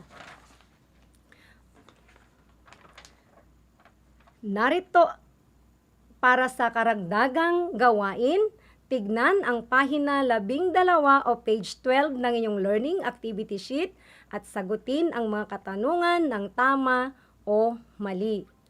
Sa susunod nating pag-aaral ay ating sasagutin ito. Mga bata, laging tandaan ang kalinisan at kaayusan sa katawan ay nagpapaginhawa at nagpapagaan ng ating kalooban. Sa dami ng iyong natutunan sa araw na ito, inaasahan kong ikaw ay magiging malinis at maayos sa iyong paglaki bilang isang nagbibinata o nagdadalaga. Mangyari lamang, manatili tayo sa pakikinig dahil pagkatapos ko ay mayroon pa pong susunod na paksa tungkol sa Health 5. Mabilis na lumipas ang 25 minuto sa ating makabuluhang talakayan sa Health Grade 5. Abangan pa ninyo ang mga sumusunod na episodes ng ating aralin sa Music, Arts, PE at Health. Muli, ako si Teacher Minnie Joy D. Melendez, ang inyong teacher broadcaster para sa Health Grade 5. Hanggang sa muli!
upang matugunan ang mga kinakaharap na pagsubok ng mga guro at mag-aaral sa gitna ng kasalukuyang pandemya. Nagsanib tulong sina Congressman Charlie Cojuangco ng unang distrito ng Tarlac, DEPED Region 3 Regional Director Dr. May B. Eclar at Tarlac Schools Division Superintendent Dr. Ronaldo Poson para sa isang napapanahong proyekto na tinaguriang Project Shine, Aral TarlakHenyo. Ang mga mag-aaral ng Grade 4 at Grade 5, ganon din ang Grades 8 and 9 sa buong probinsya ng Tarlac ay sasailalim sa radio-based instruction, katuwang ang himpilang DZTZ 828 kHz AM at RTV Tarlac, Channel 26. Buhay mga bata at lalong-lalo na syempre sa mga batang nasa ika-5 baitan. Hello! Magandang araw din sa inyo, mahal naming magulang. Ito ang Aral TarlakHenyo ng SDO Tarlac Province dito sa RTV Tarlac, Channel 26. At DZTC, Radio Pilipino, Tarlac.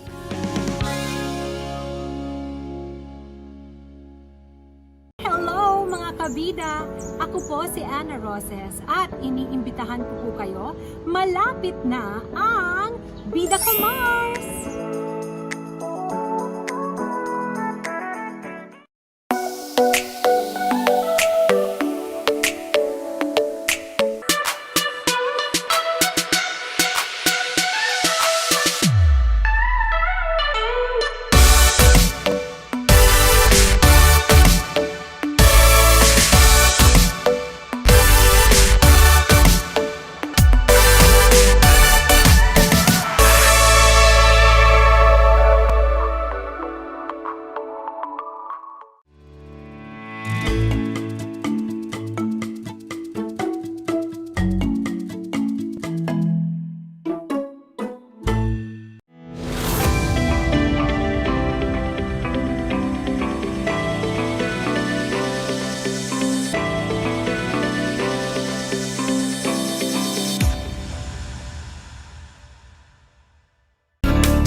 Magandang araw! Sumasa inyo ang Aral TarlakHenyo mula sa RTV Tarlac Channel 26 simulcast over DZTC 828 AM Radyo Pilipino, Tarlac. Ako si Teacher Marcy Almeron Rombawa mula sa Karael Elementary School ng Kamiling East District, ang inyong teacher broadcaster para sa Health Grade 5. Sa loob ng 25 minuto ay makakasama ninyo ako sa makabuluhang talakayan tungkol sa paksang sex at gender.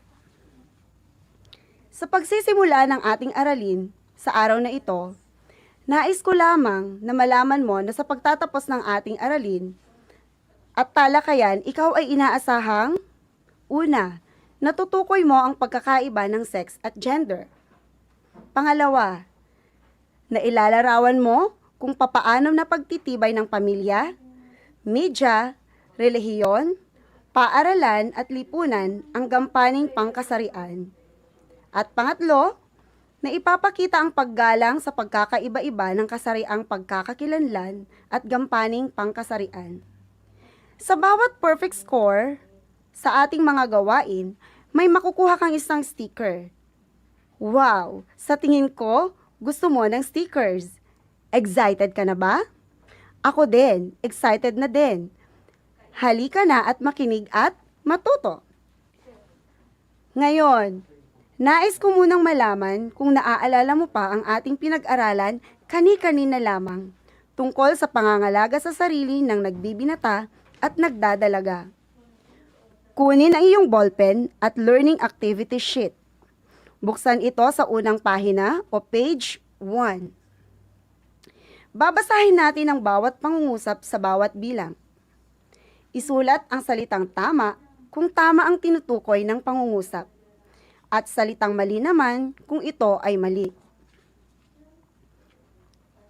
Isulat ang iyong sagot sa patlang na makikita pagkatapos ng bawat pangungusap. Okay, handa na ba? Number 1. Magpalit ng damit panloob at medyas araw-araw. Uulitin ko. Magpalit ng damit panloob at medyas araw-araw. Tama o mali? Isulat mo na ang iyong sagot sa patlang sa number 1.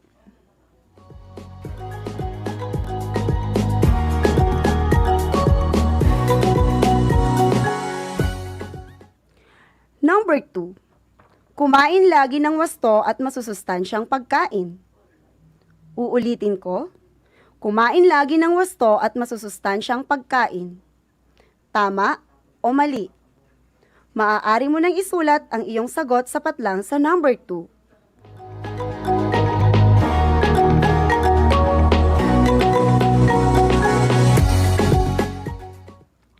Number 3.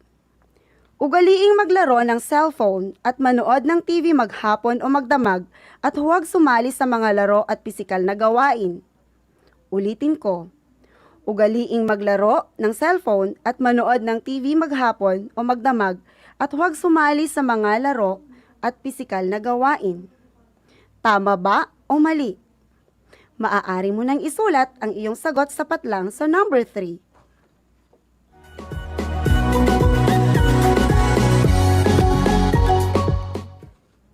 Number 4.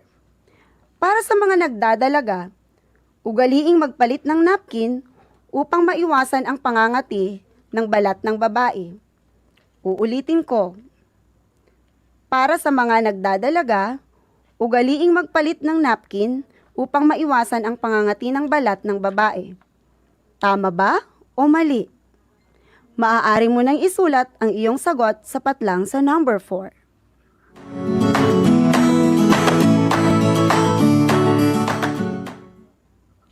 Number 5. Gumamit ng banyo sa mga mall at plaza kahit ito ay napakadumi. Uulitin ko. Gumamit ng banyo sa mga mall at plaza kahit ito ay napakadumi. Tama ba o mali? Maaari mo nang isulat ang iyong sagot sa patlang sa number 5.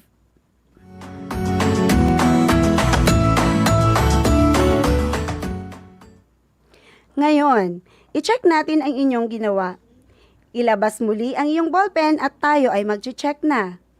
Number 1, magpalit ng damit panloob at medyas araw-araw. Tama ba ang sagot mo? Correct. Number 2, kumain lagi ng wasto at masusustansyang pagkain. Tama ba ang sagot mo? Kung tama ang iyong sagot, of course, correct ka.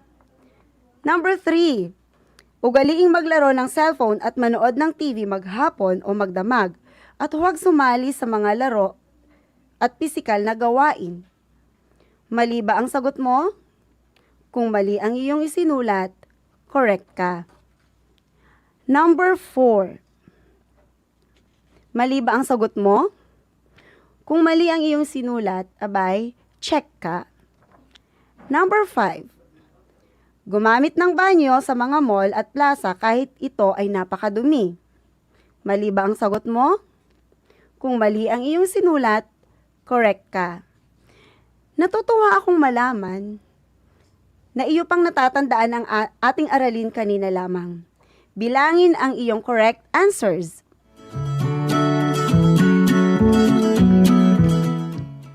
Lima ba o perfect score ka ba sa gawaing ito?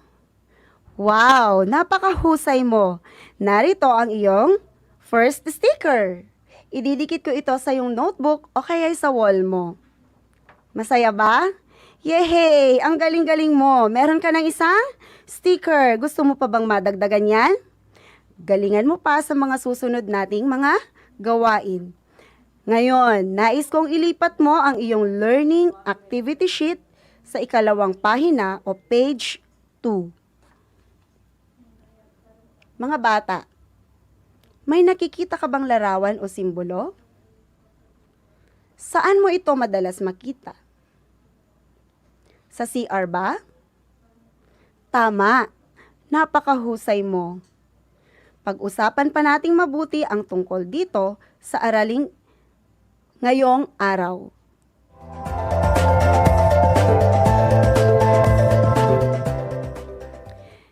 Ngayon ay handa na tayo para sa panibagong aralin. Game ka na ba? Kailangan mo nang tandaan ang mga sumusunod na punto upang masiguradong ikaw ay matuto sa mga sandaling ito. Una, iwasan ang anumang bagay o gawaing makakaistorbo sa ating pag-aaral. Pangalawa, siguraduhin nasa harap ka ng iyong learning activity sheet at hawak mo din ang iyong ballpen o lapis. Pangatlo, makinig mabuti, mag-concentrate, hawakan at tutukan ang iyong learning activity sheet. Ngayon, buksan ito sa pahina 3 o page 3.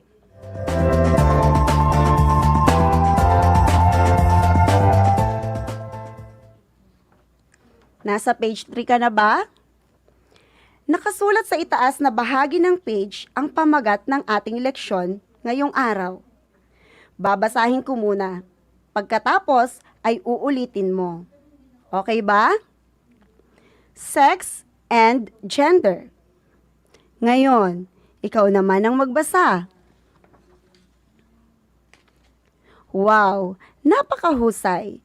Dahil dyan, narito ang iyong pangalawang sticker. Yehey! Mayroon ka ng 2 stickers.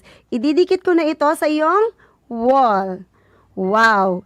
Ngayon, nais kong ikaw ay makinig at mag-concentrate dahil narito na ang ilan sa mga dapat mong malaman tungkol sa sex at gender. Hawakan ang iyong learning activity sheet. Buksan ito sa ika-4 na pahina o page 4.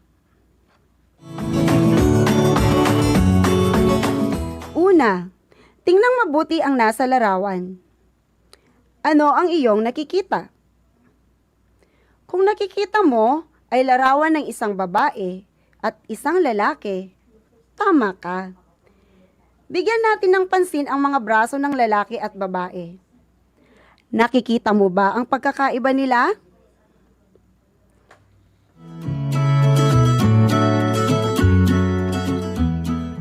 Tama ang iyong obserbasyon. Mas malalapad ang mga braso ng lalaki kaysa sa babae. Iyon ay dahil sa ito ang natural na katangian na mayroon ang isang lalaki o babae na siyang pagkakakilanlan ng kanyang sex. Ngayon, tingnan naman natin ang mga balahibo sa mukha ng babae at lalaki. Sino ang may mas mahabang at maraming balahibo sa mukha?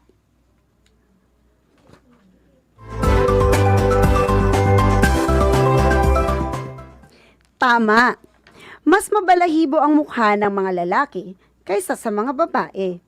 Iyon ay dahil sa ito ang natural na katangian na mayroon ang isang lalaki o babae na siyang pagkakakilanlan ng kanyang sex.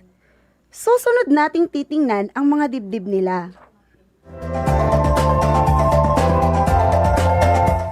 Tingnan mabuti ang larawan ng dibdib ng babae at ang dibdib ng lalaki. Sino kaya ang may mas malaking dibdib?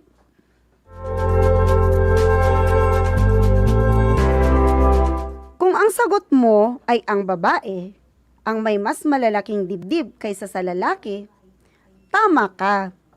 Iyon ay dahil sa ito ang natural na katangian na mayroon ang isang lalaki.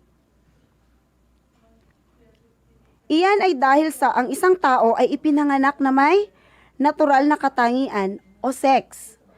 Kung siya ay lalaki, mayroon siyang panloob at panlabas na ari na panlalaki, ganun din ang isang babae. Mayroon siyang panloob at panlabas na ari na pambabae din naman.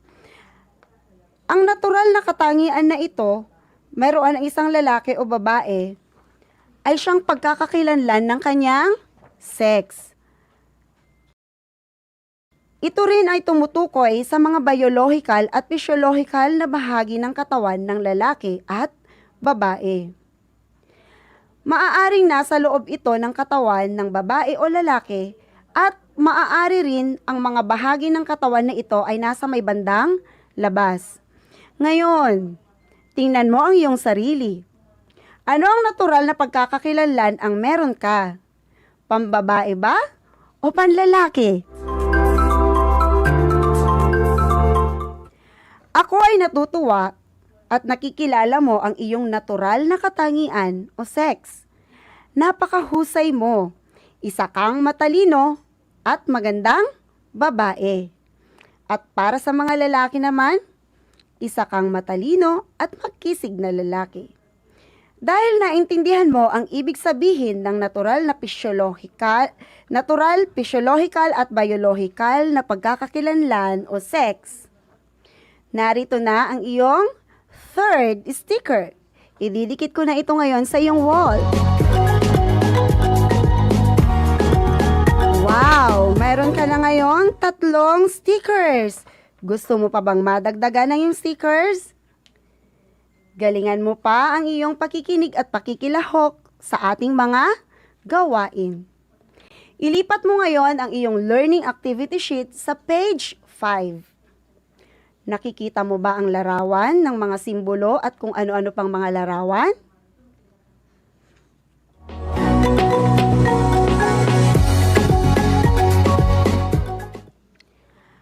Ang asul ay sumasagisag sa lalaki, samantalang ang kulay rosas ay sumisimbolo sa babae. Habang ang tao ay lumalaki sa lipunang kanyang ginagalawan, ang isang lalaki at babae ay maaaring magbago ng pagkakakilanlan, hindi na lamang batay sa natural na katangian, kung hindi batay sa nakikita at natututunan nila mula sa kanilang kultura, tradisyon, at paniniwala ng lipunan na pinagtitibay ng ating pamilya, paaralan, relihiyon, at media. Tingnan mabuti ang mga larawan na nasa ilalim ng asul na bilog. Ano ang ginagawa ng unang lalaki sa larawan?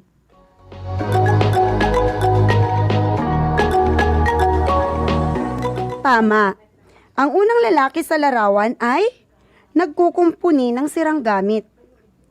Natutunan ng lalaki mula sa kanyang pamilya at lipunan na ang pagkukumpuni ay trabaho para sa lalaki. Ang tawag dito mga bata ay gender. Ano naman ang ginagawa ng mga lalaki sa ikalawa at ikatlong larawan? Tama, sila ay nagtatraktor at nagbubuhat ng mga mabibigat na palay sa bukid. Ayon sa ating pamilya, lipunang ginagalawan at media, ang mga lalaki ay inaasahang magtrabaho sa bukid. Habang lumalaki ang isang lalaki, nakikita niyang ang pagtatraktor at pagtatrabaho sa bukid ay gawaing panlalaki. Kaya ito ang natutunan niya sa kanyang paglaki. Ang pagtatraktor at pagbubuhat ng mga mabibigat na bagay ay nagpapakita ng kanyang gender bilang isang lalaki.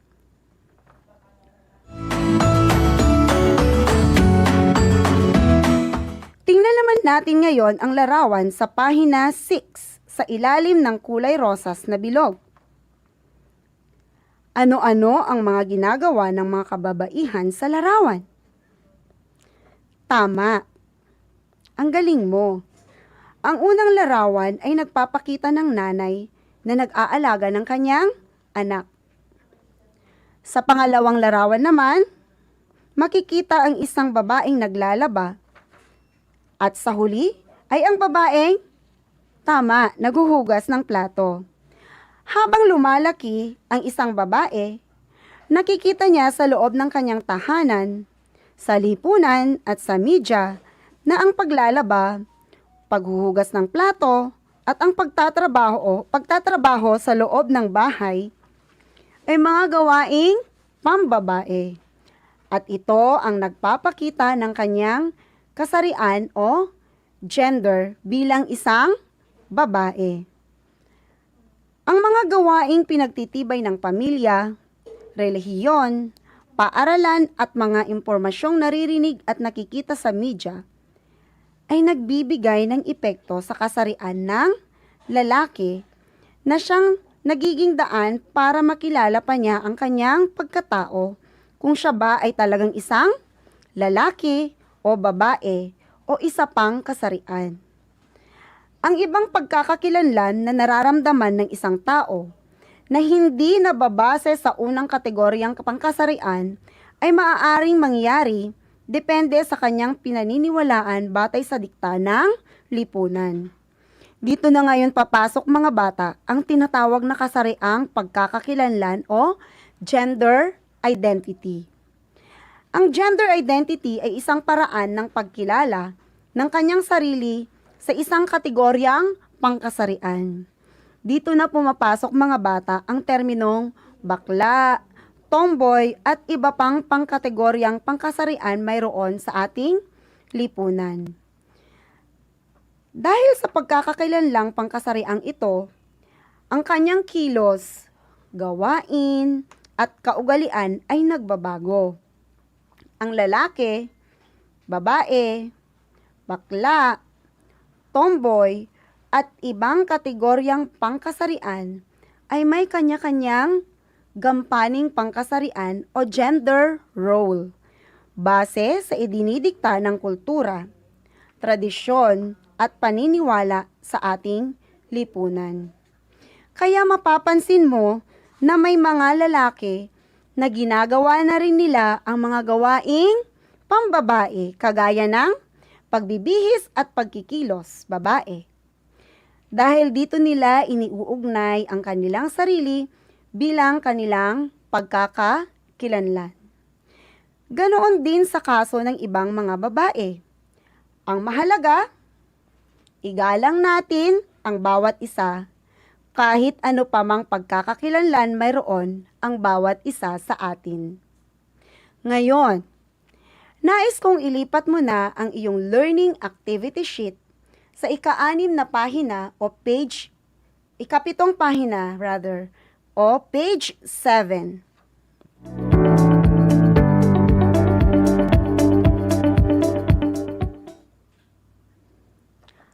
Babasahin ko muna at pagkatapos ay ikaw naman ang magbabasa, okay ba? Basta laging tatandaan, kung ang pinag-uusapan ay ang mga bahagi ng katawan na panlabas at panloob o mga natural na katangian ng babae at lalaki, Ang tawag dito ay sex. Ngayon, ikaw naman ang magbasa. Wow! Magaling! Ulitin kong basahin ang buod ng ating pag-aaral ngayon. Tingnan muli ang nakasulat sa ika-6 na pahina o page 6. Basta, laging tatandaan, kung ang pinag-uusapan ay ang mga bahagi ng katawan na panlabas at panloob o mga natural na katangian ng babae at lalaki, ang tawag dito ay sex. Ngayon, ikaw naman ang magbasa. 1, 2, 3, go! Very good! Umaasa akong naintindihan mo at natandaan mo na ang ibig sabihin ng sex. Dahil dyan, narito ang iyong pang-apat na sticker. Wow! Meron ka na ngayong 4 na stickers. Ang galing mo. Nais kong ikaw ay mag-concentrate muli at buksan ay iyong learning activity sheet sa ika-7 pahina o page 7 sa may bandang ibabang kahon. Nakikita mo ba ang nakasulat sa page 7 sa may bandang ibabang kahon? Babasahin ko muna ng malakas at sundan mo. Okay ba? Ang gawaing pinagtitibay at nakikita sa pamilya, relihiyon, paaralan at mga impormasyong naririnig at nakikita sa media ay nagbibigay ng epekto sa kasarian o gender ng isang lalaki o babae. Ngayon, ikaw naman ang magbasa. Very good! Dahil dyan, narito na ang inyong pang-5 sticker. Wow! May 5 ka ng stickers. Ang galing-galing mo. Ako ay natutuwa sa ipinamalas mong pakikilahok sa ating pag-aaral ngayong araw. Ngayon naman, titingnan ko kung talagang naintindihan mo ang ating leksyon sa araw na ito. Nais kong hawakan mo ang iyong ballpen. Buksan ang iyong learning activity sheet sa ika-8 pahina o page 8. Basahin nating mabuti ang mga pangungusap sa bawat bilang. Kilalanin mo kung ang tinutukoy ng bawat pangungusap ay sex o gender. Isulat ang sex o gender sa patlang na makikita pagkatapos ng bawat pangungusap. Handa ka na ba? Number 1. Ang mga babae ay may kakayahang manganak dahil mayroon silang matres sa loob ng kanilang katawan.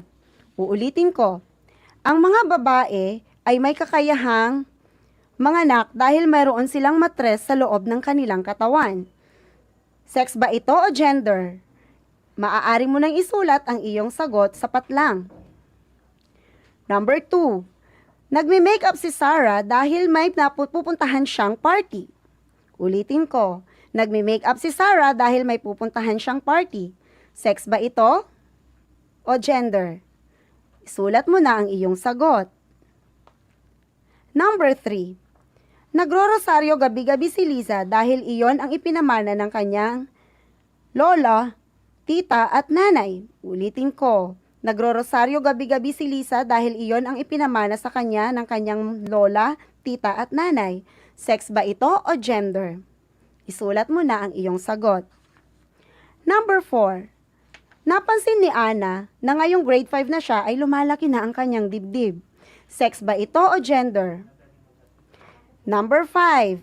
Araw-araw sumasama sa bukid si Alan upang tumulong sa kanyang tatay sa pagtatrabaho sa bukid. Sex ba ito o gender? Okay mga bata, i-check na natin. Number 1, ang sagot ay sex.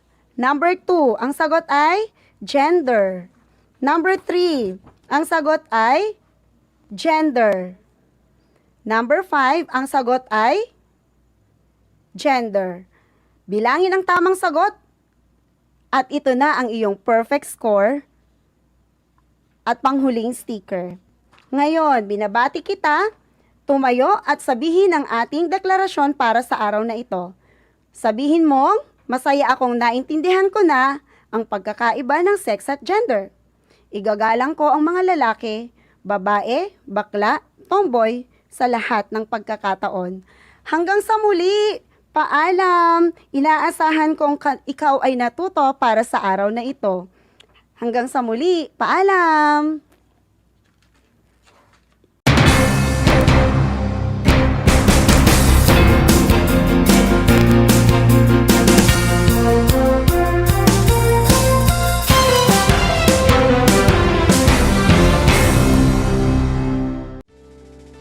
sasapit ang alas 5 ng hapon.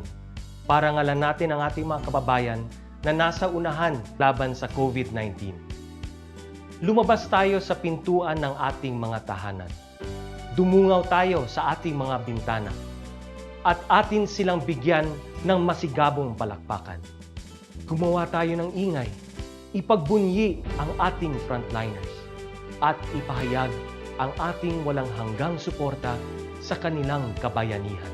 Gusto ko lang pong i-take itong opportunity ito para magpasalamat sa lahat ng mga doktor at nurses, especially yung mga nag-alaga po sa akin, sa buong Asian Hospital, at sa lahat po ng ating frontliners. Umawit tayo at sumayaw at ipakita ang ating talento bilang pagsaludo sa mga bayaning nasa unahan. Talunin natin ang COVID-19. Sama-sama nating pagalingin ang ating inang bayan. Kaya natin to. We heal as one.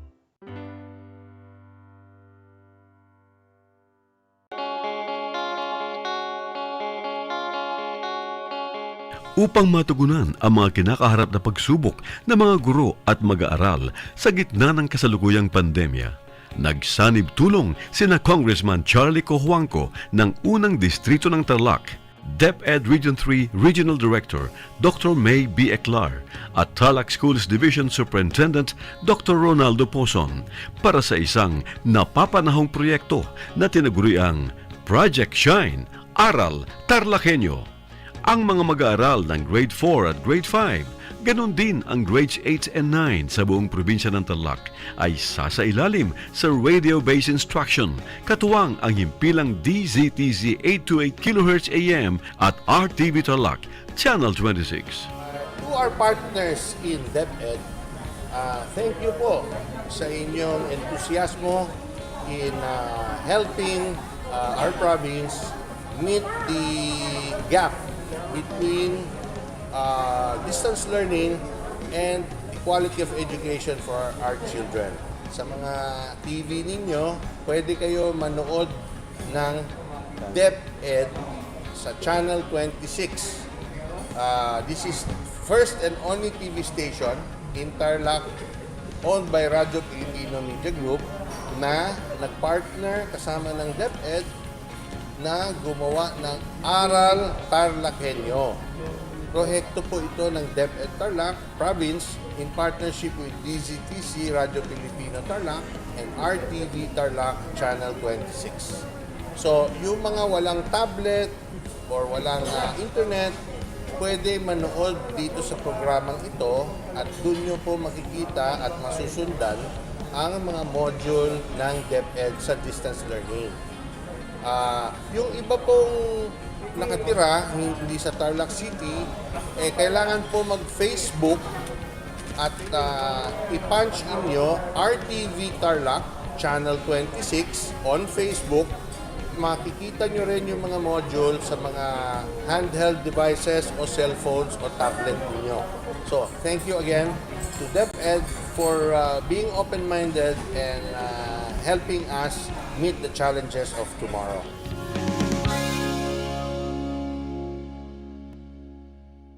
Hello mga kabida!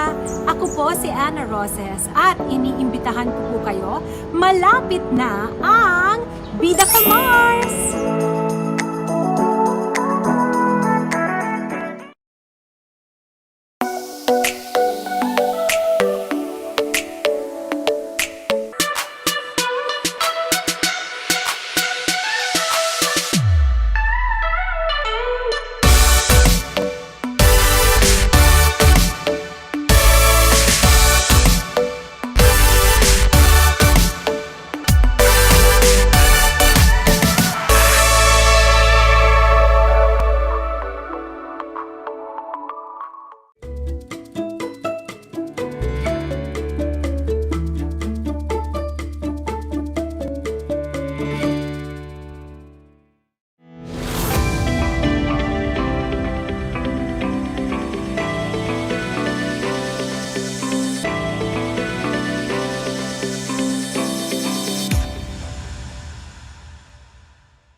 Hello and good afternoon to all of you, especially to our grade 8 learners.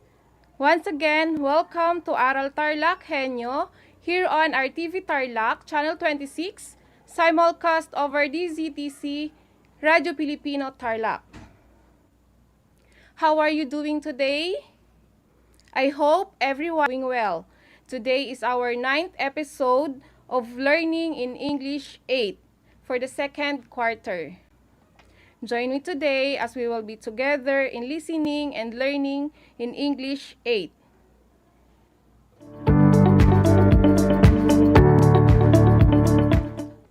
I am Teacher Gracia from Tarlac National High School.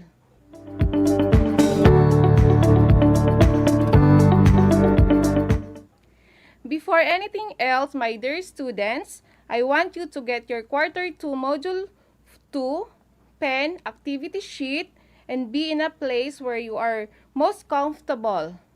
Your module for today is all about a review on use opinion marking signals to share ideas.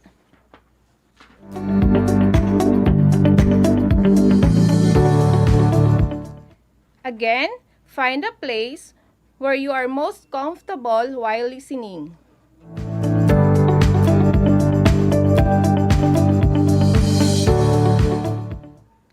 Last time, we have learned about recognizing positive and negative messages.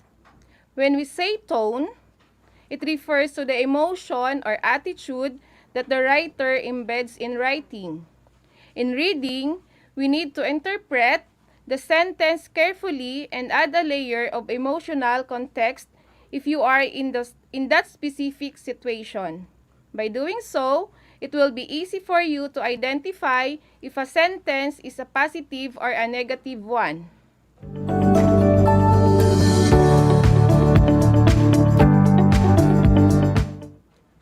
Writers use tones to establish a message. These are words that make the author's opinion on the subject matter known. They make the tone either positive or negative. Do you still remember the words used to express positive message and negative message? You may see them on your screen.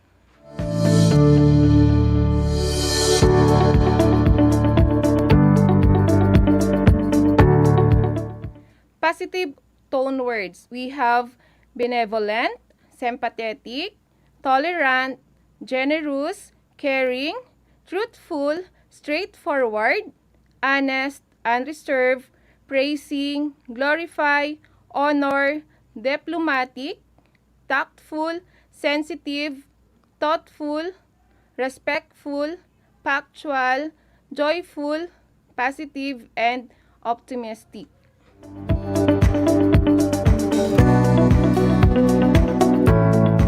And for negative tone words, we have aggressive, forceful, argumentative, indignant, annoyed, offended, angry, threatening, apathetic, indifferent, and so on.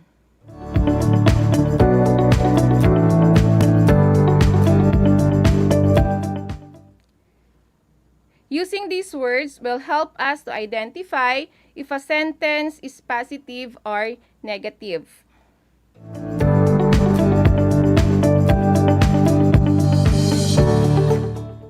I think our previous lesson is already clear.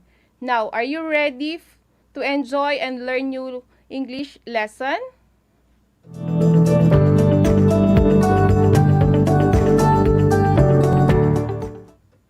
For today, we will be learning about the use of opinion marking signals to share ideas.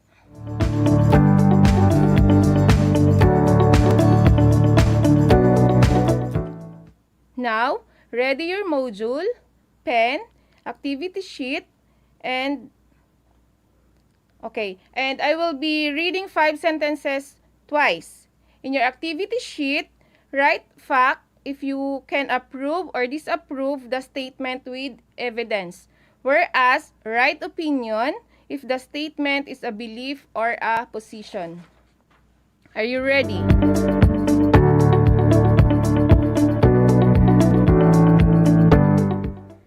Okay, are you ready?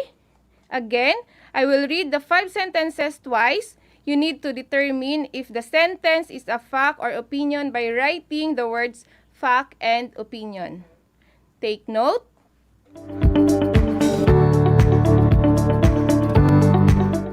Take note, fact refers to something that is true and can be verified, provides concrete evidence, while opinion refers to a personal belief, and it refers to how someone feels about something. Others may agree or disagree with an opinion, but they cannot prove or disprove it.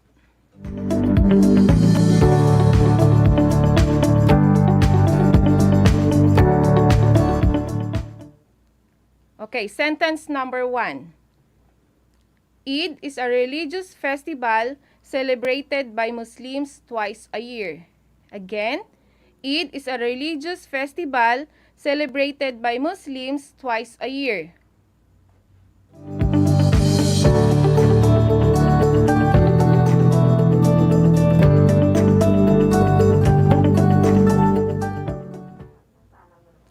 Okay, number 2. Chinese New Year is also known as Spring Festival. Again, Chinese New Year is also known as Spring Festival.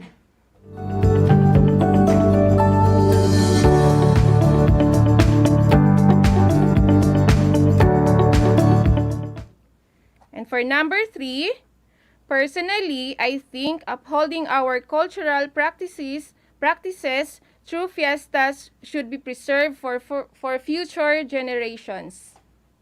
Again, personally, I think upholding our cultural practices through fiestas should be preserved for future generations.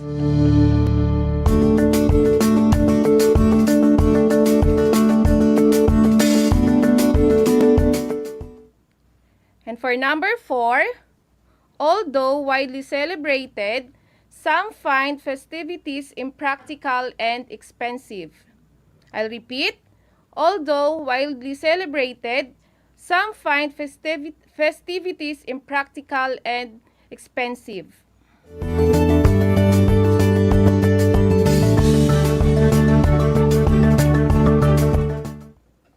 And lastly, in Philippines, celebrating fiestas is still common. Again, in Philippines, celebrating fiestas is still common.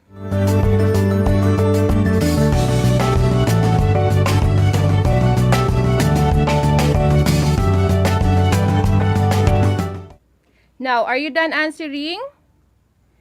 Okay, now let us check them one by one. What do you think for statement number 1? Is it a fact or opinion?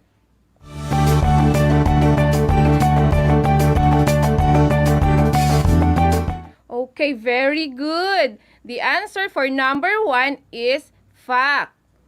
Eid literally means a festival or feast in Arabic.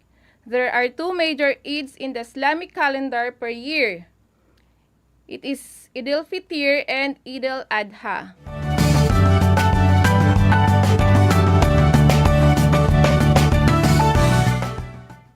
Okay, what about for number 2? Okay, the answer is fact. Why do you think so? Okay. Chinese New Year is also known as Spring Festival or Lunar New Year. It is the grandest festival in China with a 7-long-day holiday.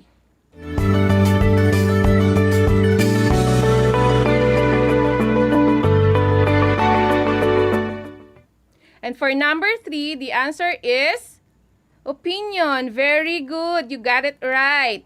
Obviously, it is an opinion because of the word personally. So it's a personal belief which might be true or not depending on the context or setting. Because there are other people who do not want to continue celebrating fiestas as their ancestors did.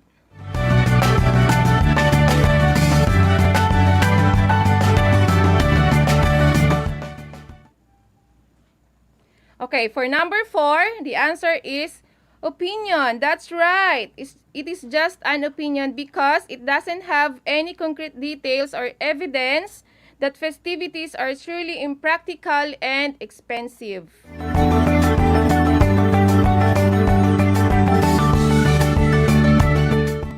Okay, what about number 5? What is your answer? Fantastic! It is fact. It is a Filipino tradition to celebrate fiestas as their way to give thanks to their patron saint for the abundant blessings.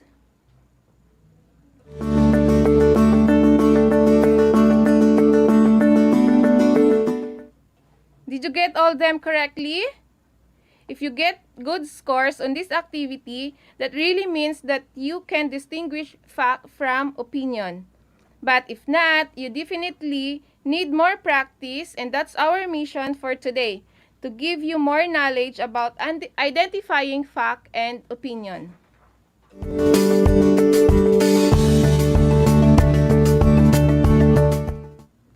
Perhaps during the activity earlier, you have noticed some words or phrases underlined. They are the following: personally, I think, and although widely celebrated. These phrases or words are what we call opinion marking signals.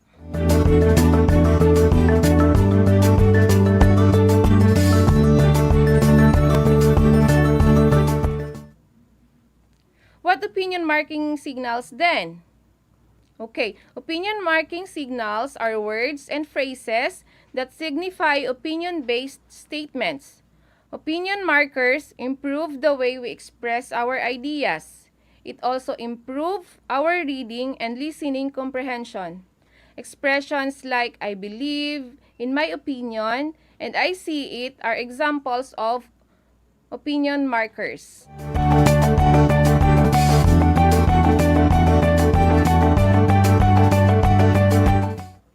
These markers can help you express or state opinion effectively and accurately.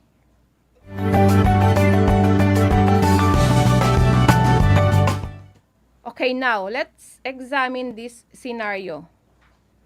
You went to a movie that your friend had suggested you to watch. This was the same movie she had enjoyed watching with her family. Afterwards, she asked you if you like it too. You simply responded with so-so.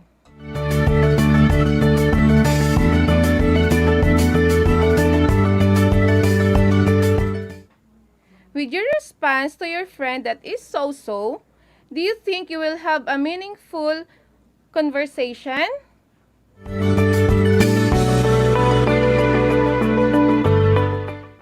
Remember this. Knowing how to agree or disagree with someone else's opinion is just as valuable as being able to express your own.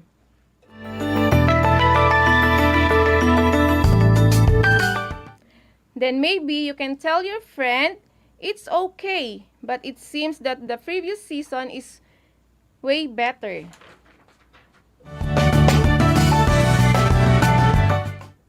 You see, a response like that may spark further conversation. It will make both of you understand why it's good or not.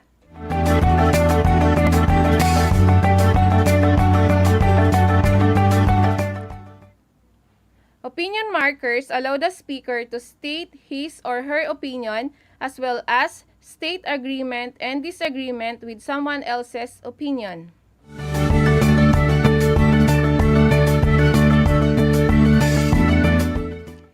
These are the opinion marking signals. If you're stating your own opinion, you may see them in your screen.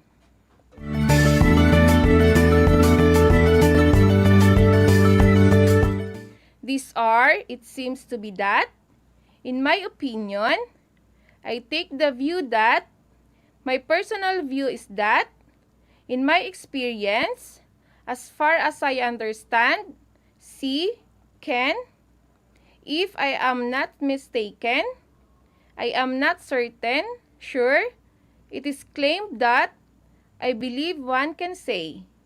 These phrases can be used in stating your own opinion.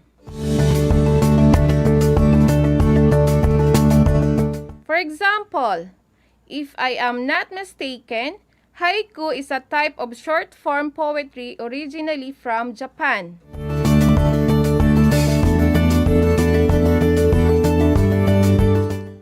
Now, what opinion marking signals did I use to state my own opinion?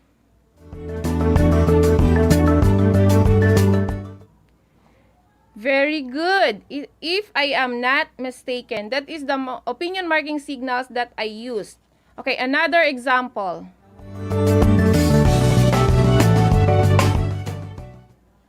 In my opinion, Kathniel remains to be one of the most promising couples in the showbiz industry.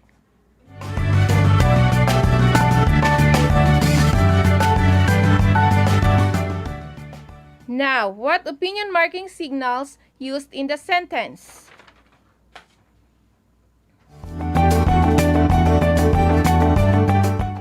You got it right. In my opinion is the opinion marking signals used in the sentence.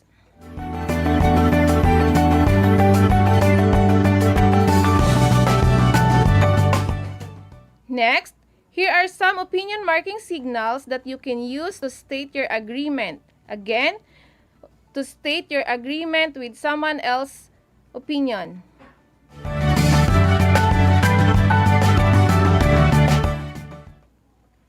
I really think, believe so too, I couldn't agree more, I have come to same conclusion, I hold the same opinion, I completely, really, totally, absolutely, honestly, surely agree with you. I have no objection. I see it that way too. I am not certain, sure. You have a point there. You have made a good point.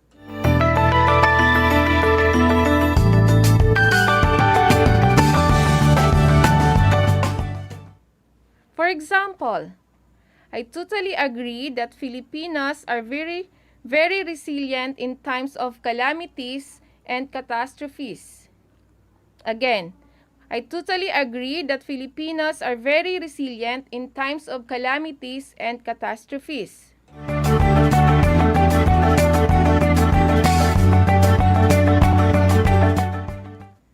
Now, can you determine what opinion marking signals is used in the sentence?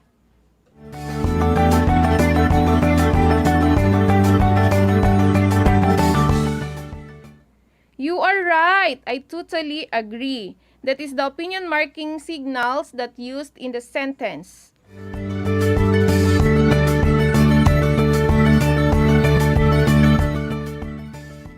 Okay, next example. My friend likes the idea of online shopping rather than going to the mall because it's convenient in so many aspects.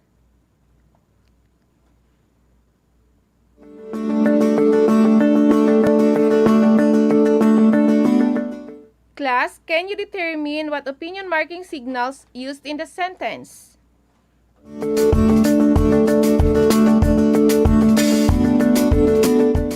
Correct. I see it that way too. That is the opinion marking signals that used in the sentence.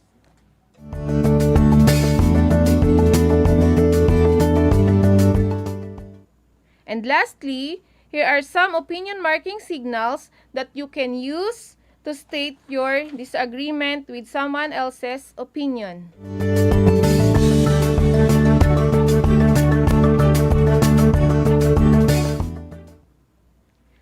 I'm afraid. I'm sorry. That's not always the case. You may be right, but that might be true, but I beg to differ. I don't agree with you on that. I don't share your view. I think otherwise. I take a different view. I am not sure. I agree with you.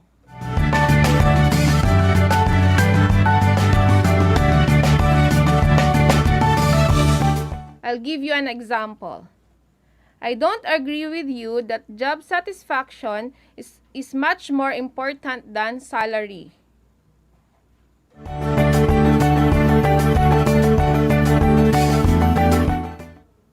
Now, what opinion marking signals did I use to state disagreement?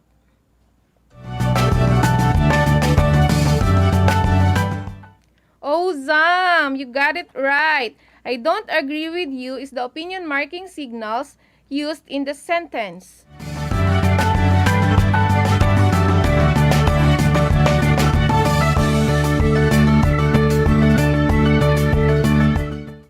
Okay, next example. Many people say that sharing most of what they do in social media, like Facebook and Twitter, is stress relieving, but I take a different view.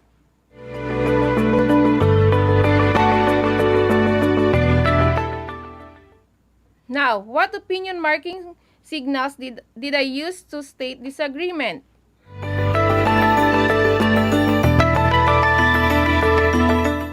Okay, you got it right. I use the opinion marking signals. I take a different view.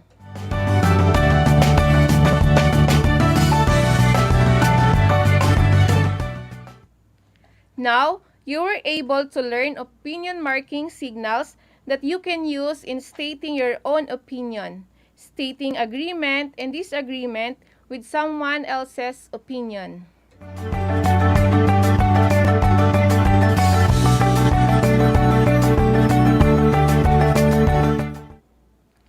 To sum up today's lesson, here are some key ideas that you should bear in mind. Facts refers to something that is true and can be verified.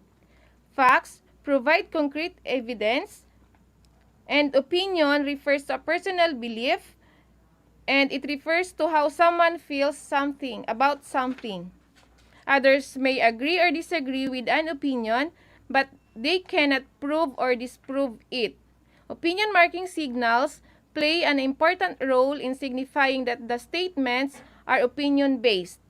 Incorporating opinion marking signals becomes a head start to becoming a good English speaker.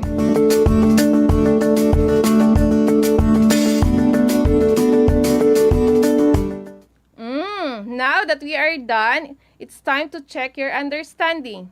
Let's have a short quiz. Now, get your activity sheet.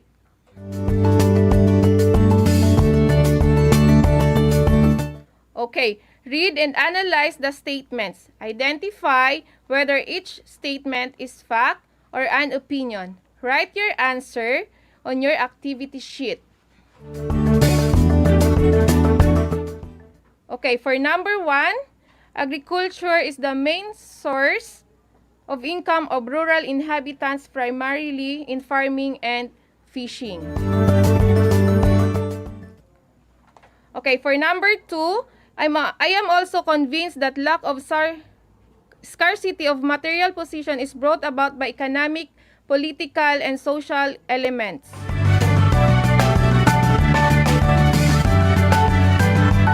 Okay, have you answered everything?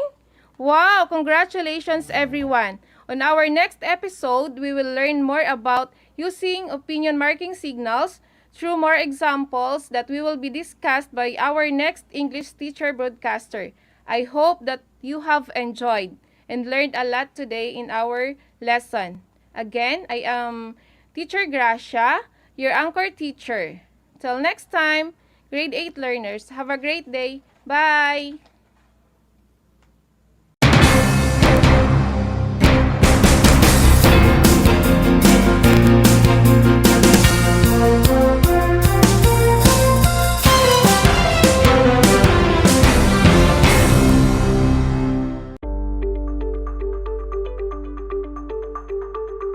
Sa pagnanais na mapigilan ng ating pamahalaan ang pagdami ng bilang ng mga kaso ng COVID-19, binuo ang One Hospital Command Center o OHCC upang mas mabilis na matugunan ang medikal na pangangailangan ng ating mga kababayan. Bukas ang OHCC 24 oras araw-araw Tumawag lamang sa mga hotline nito sa 0919-977-3333 o 0915-777-7777 o 02-886-50500. Maaari ring i-download ang Pure Force Citizens app sa Android o iOS upang mabilis na matugunan ang sinumang nangangailangan. Layon din ng OHCC na maiwasang mapuno ang kapasidad ng bawat ospital. Kaya't kung ikaw ay kinakailangang tumawag sa OHCC, mabibigyan ka ng libreng preliminary consultation. Para sa mga nangangailangan ng emergency quick response, makikipag-ugnayan ang OHCC sa DOH bed tracker at sa mga ospital upang makahanap agad ng pinakamalapit na bakanteng ospital. Ang transportasyon o ambulansya naman ng ospital na inirefer ng OHCC sa pasyente ang siyang susundo sa bahay nito. Kaya't kapag ikaw ay nakakaranas ng anumang sintomas ng COVID-19 o nangangailangan ng agarang tulong medikal, tumawag lamang sa OHCC at handa silang tumulong sa lahat ng oras.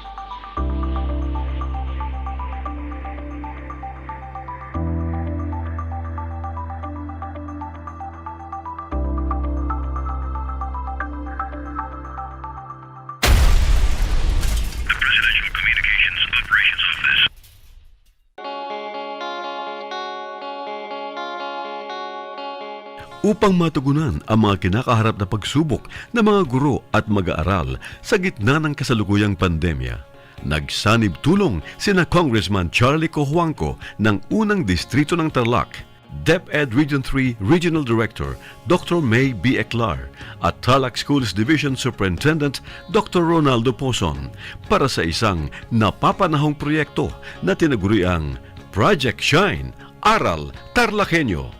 Ang mga mag-aaral ng Grade 4 at Grade 5, ganon din ang Grades 8 and 9 sa buong probinsya ng Tarlac ay sasailalim sa radio-based instruction, katuwang ang himpilang DZTZ 828 kHz AM at RTV Tarlac, Channel 26.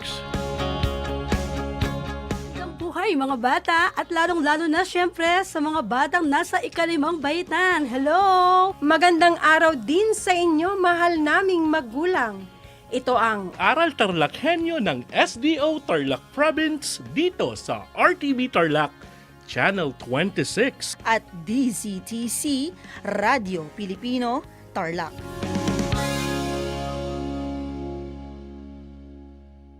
Hello mga kabida! Ako po si Ana Roses at iniimbitahan ko po kayo, malapit na ang Bida Ka Mars!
Welcome sa ating Aral TarlakHenyo sa Schools Division of Tarlac Province sa RTV Tarlac Channel 26 DZTZ Radio Pilipino, Tarlac.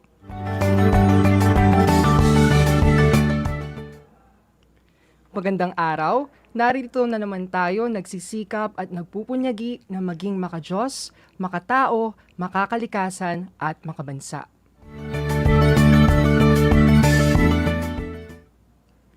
Kamusta kayo mga ginigiliw kong mag-aaral?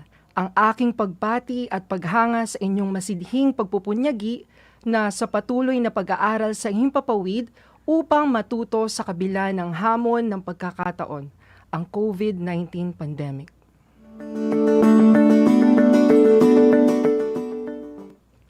Ako ang inyong guro sa Aralin Panlipunan Grade 8, Ginoong Arvin Lee, upang samahan at gabayan kayong maunawaan ang nilalaman ng ating aralin tungkol sa impluwensya ng mga kaisipang lumaganap sa gitnang panahon.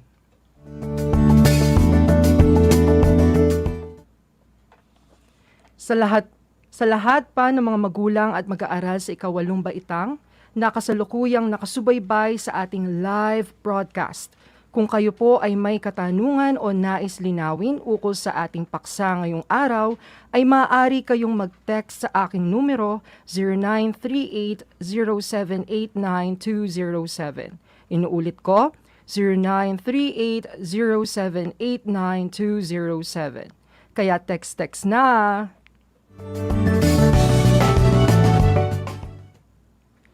Mga gilo kong mag-aaral, pinapaalala kong muli ang ating kasunduan bago simula ng ating talakayan. Una, siguraduhin na kayo ay nasa komportabling lugar habang nakasubaybay sa Aral TarlakHenyo. Pangalawa, ihanda ang CP ng inyong Module 6, papel at ballpen na gagamitin sa ating pag-aaral. At panghuli, iwasan ang paggawa ng ibang bagay at ituon ang sarili sa paksang talakayin, batid ko na kayang-kaya ninyo yang gawin.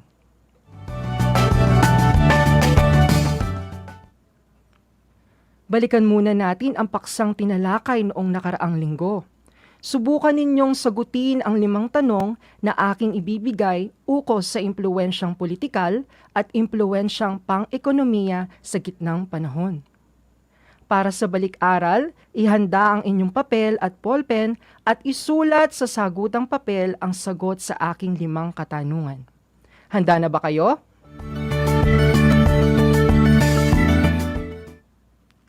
Kung ganun, magsisimula na tayo sa ating balik-aral. Para sa unang tanong, ito ay ang tawag sa lupaing ipinagkaloob sa vasal. Ang sagot ay fief.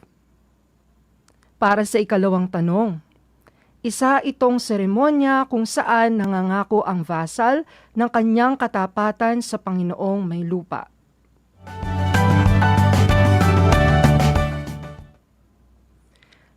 Ang sagot ay act of homage or homage.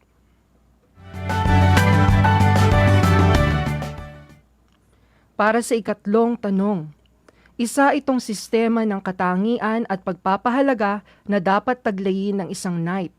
Kabilang dito ang katapangan, karangalan, katarungan at kahandaang tumulong sa mahihina.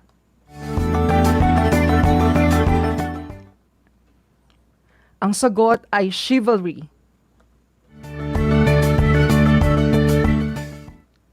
Para sa ika-4 na tanong, ito ang tawag sa pagkakahati-hati ng sakahan sa 3 bahagi.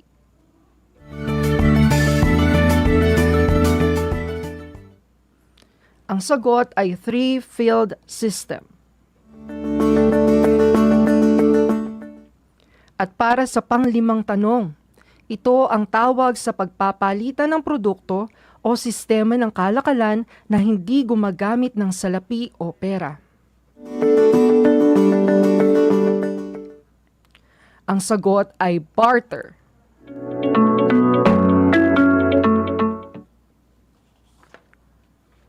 Ilan ang nakuha mong tamang sagot? Batid ko na marami. Kung hindi man, may pagkakataon ka pang makabawi sa susunod.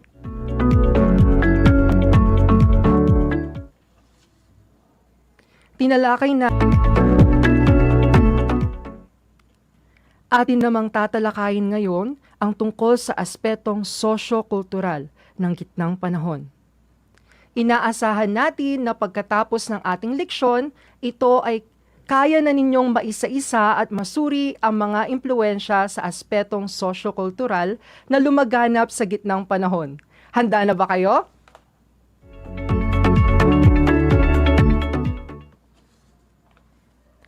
Ang mga pangyayaring naganap sa gitnang panahon ay may malaking impluensya sa ating panahon. Isa ang mga pangyayaring ito sa mga humubog sa ating kasalukuyan at naging pundasyon ng mga mauunlad na sibilisasyon. Ang pagbagsak ng Imperyong Romano sa panahong ito ay isa lamang sa mga pangyayaring dapat nating tandaan. Ang tatalakayin natin ay tungkol sa ikatlong aspeto, ang impluensyang sosyo-kultural sa kaisipang lumaganap sa gitnang panahon. Alam ba ninyo kung ano-ano ang mga naging impluensya ng aspetong sosyo-kultural sa mga kaisipang lumaganap sa gitnang panahon? Ating isa-isahin at ipapaliwanag ko yan ng mas maigi dito pa rin sa ating Aral TarlakHenyo. Ngayong araw, tatalakayin natin ang ikatlo sa mga aspeto ng impluensya, ang impluensyang sosyo-kultural o paglakas ng simbahang Katoliko. Malaki ang naging impluensya ng simbahang Katoliko at ilan sa mga ito ay ang mga sumusunod.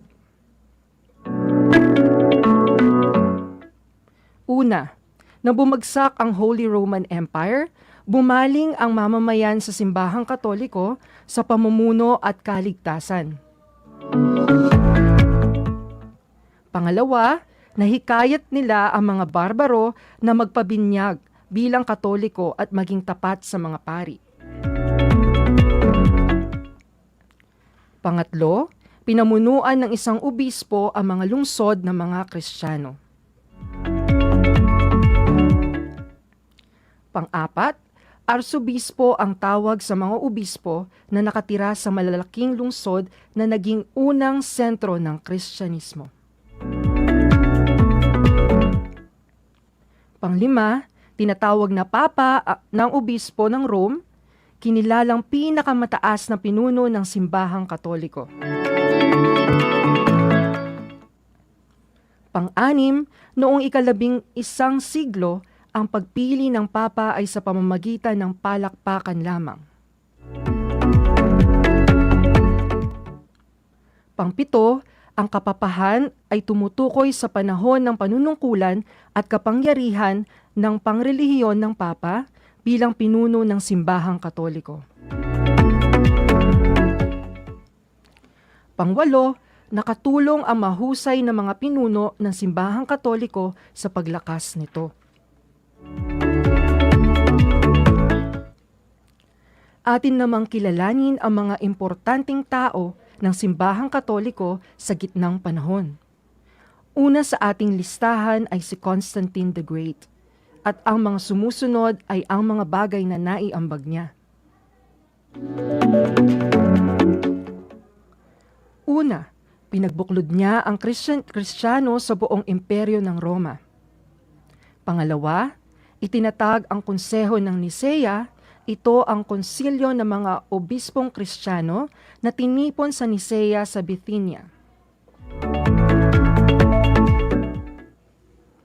Pangatlo, pinalakas ng kapapahan sa pamamagitan ng konseho ng Constantinople kung saan pinag-uri-uri ang mga obispo sa konsehong ito ang iba't ibang malalaking lungsod sa imperyo ng Roma at pinili din ang Rome bilang pangunahing diocese at kinilala ang obispo ng Rome bilang pinakamataas na pinuno ng simbahan.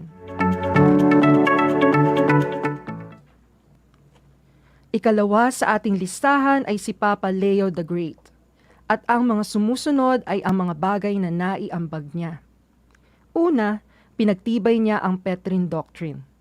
Nagsasabing ang obispo ng Roma ay ang tunay na pinuno ng Kristyanismo sapagkat siya ang tagapagmana ni San Pedro.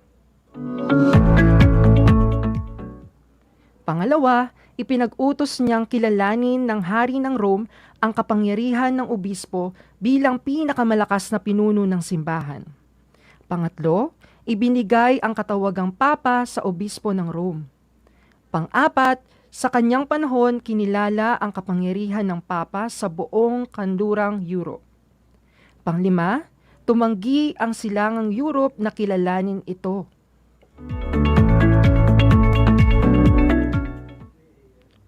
Ikatlo sa ating listahan ay si Papa Gregory I. Ang mga sumusunod ay ang mga bagay na naiambag niya. Una, inilaan niya ang kanyang buong pagsisikap sa paglilingkod at patnubay sa simbahang Katoliko sa buong kanlurang Europe. Pangalawa, nagawa niyang pasampalatayahin ang iba't ibang mga barbarong tribo sa Kristyanismo. Pangatlo, nagpadala siya ng mga misyonero sa iba't ibang panig ng bansa upang palaganapin ang Kristyanismo. At pang-apat, napalaganap niya ang Kristyanismo sa England, Ireland, Scotland at Germany.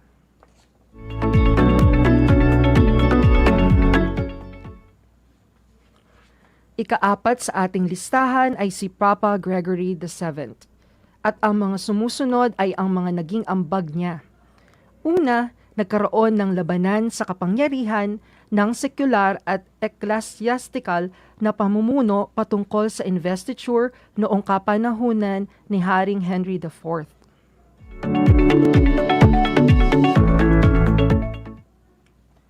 Pangalawa, ang investiture ay isang seremonya na kung saan ang isang hari ay pinagkakalooban ng simbolo sa pamumuno tulad ng isang singsing. At pangatlo, tiniwalag niya si Haring Henry IV.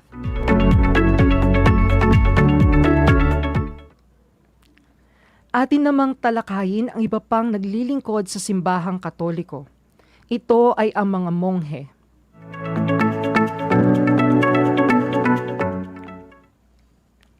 Ang mga sumusunod ay naglalarawan kung sino nga ba ang mga monghe. Una, sila ay pangkat na mga pari na tumalikod sa makamundong pamumuhay.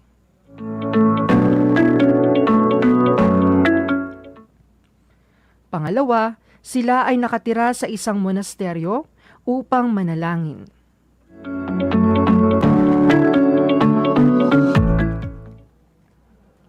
Pangatlo, sila ay nasa ilalim ng pamumuno ng mga abot at papa. Pang-apat, namumuhay ang mga monghe sa mahigpit na alituntunin ng monasteryo.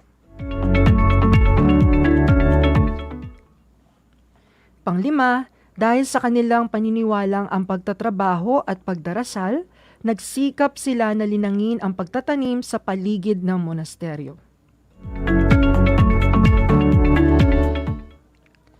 Pang-anim, nakaimpluwensya ang pagtatanim na ito sa pag-unlad ng agrikultura sa buong Europa.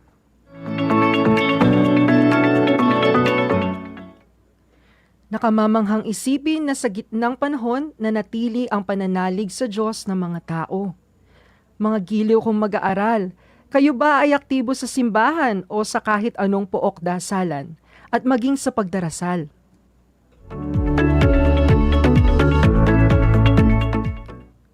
Kung ang sagot nyo ay oo, labis akong natutuwa.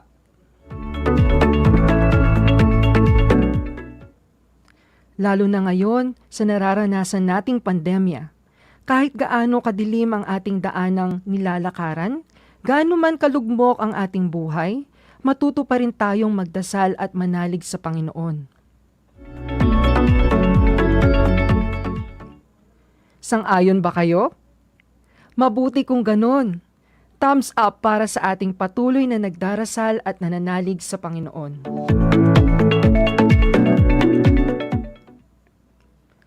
Panghuli sa ating tatalakayin ngayong araw ay ang mga gawain ng mga monghe. Ang mga sumusunod ay ilan sa kanilang mga gawain. Una, nag-iingat ng mga karunungang klasikal ng mga sinaunang Griego at Romano. Pangalawa, isinusulat nila ng matiyaga ang mga libro sa mga balat ng hayop upang mapangalagaan ito. Pangatlo, sila ay ang nag-iingat ng mga sinaunang kaalaman. Pang-apat, nagpapakain ng mga may hirap, nangangalaga ng mga may sakit, at kumukupkop ng mga taong nais makaligtas sa mga kaaway nito.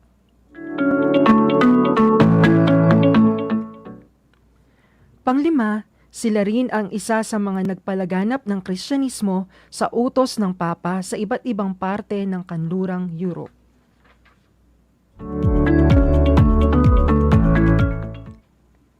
Sa kabuuan, maraming mga kaisipan ang nakaimpluwensya sa gitnang panahon, mapa-aspetong politika, ekonomiya at sosyo-kultural.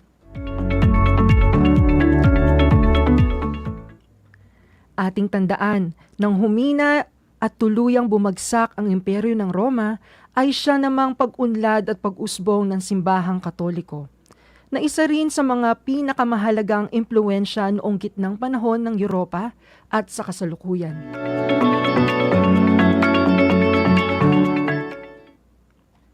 Ang simbahan at Kristyanismo ay may napakalaking naiambag hindi lamang sa Europa, kundi pati na rin sa mga karatig bansa nito.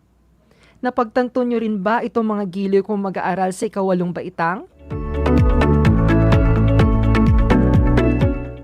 Mabuti kung ganon. Sana ay naunawaan ninyo ang tatlong impluwensya ng mga kaisipan na lumaganap sa gitnang panahon. Ngayong tapos na natin ang ikalawang bahagi ng ating leksyon, oras na para tasahin o sukatin ang inyong kaalaman ukol sa impluwensya ng sosyo-kultural sa gitnang panahon.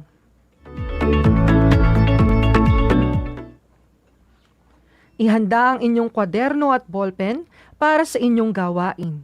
Isulat ang inyong pangalan, antas at pangkat, petsa ngayong araw. Magsisimula na tayo. Kailangan ninyo lamang isa-isahin ang mga sagot sa aking katanungan. Handa na ba kayo? Mukhang handa na kayo. Kung gayon ay pakinggan maigi ang panuto at ang mga tanong na aking babasahin at isulat ninyo ang tamang sagot sa sagutang papel. Para sa ating unang gawain, isulat ang salitang tama kung wasto ang ipinapahayag na idea ng pangungusap. Kung ito naman ay mali, ay isulat ang salitang nagpamali sa pangungusap. Uulitin ko, isulat ang salitang tama kung wasto ang ipinapahayag na ideya ng pangungusap. Kung ito naman ay mali, ay isulat ang salitang nagpamali sa pangungusap. Para sa unang tanong, nang bumagsak ang Holy Roman Empire, bumaling ang mamamayan sa simbahang Katoliko sa pamumuno at kaligtasan. Kung ang sagot ninyo ay tama, mahusay. Sa pangalawang tanong, tinatawag na Arsobispo ng Rome ang kinikilalang pinakamataas na pinuno ng simbahang Katoliko. Kung ang sagot ninyo ay mali, kayo ay magaling.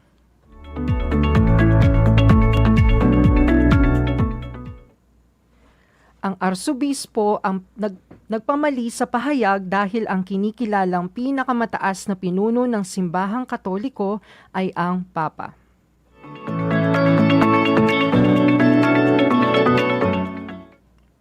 Para sa ikatlong katanungan, pinagbuklod ni Constantine the Great ang mga Kristiyano sa buong imperyo ng Roma.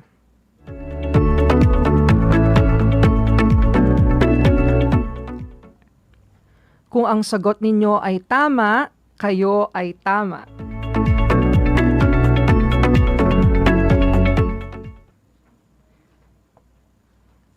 Para sa ikaapat na katanungan, ang mga monghe ay nasa ilalim ng pamumuno ng mga abot at papa.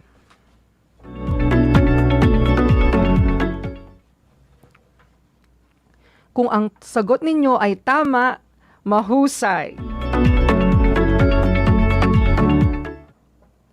Para sa ikalimang katanungan, ang investiture ay isang seremonya na kung saan ang isang hari ay pinagkalooban ng simbolo o pamumuno tulad ng isang singsing,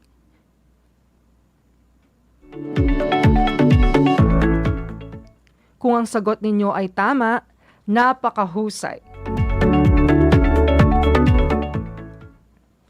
Kung nakuha ninyo lahat ang mga tamang sagot ay binabati ko kayo. Para naman sa pangalawang gawain, tutukuyin kung sino o ano ang nilalarawan sa pangusap. Isulat sa sagutang papel ang inyong kasagutan.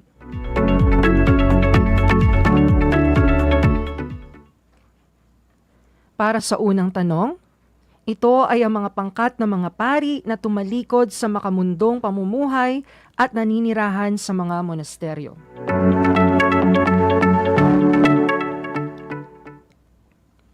Para sa ikalawang katanungan, siya ang nagpatibay ng Petrine Doctrine.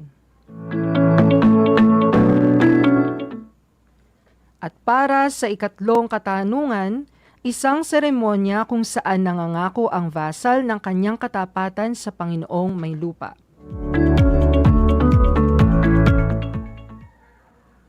Para sa ikaapat na katanungan, tawag sa pagpapalitan ng produkto o sistema ng kalakalan na hindi gumagamit ng salapi o pera.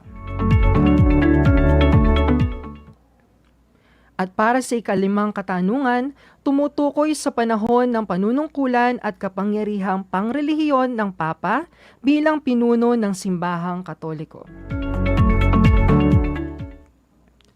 Atin nang iwasto ang inyong mga sagot sa pangalawang gawain. Ang unang sagot ay mga monghe. Ang pangalawa naman, Papa Leo the Great. Ang pangatlo ay homage or act of homage. Ang pang-apat ay barter at ang panglima ay kapapahan.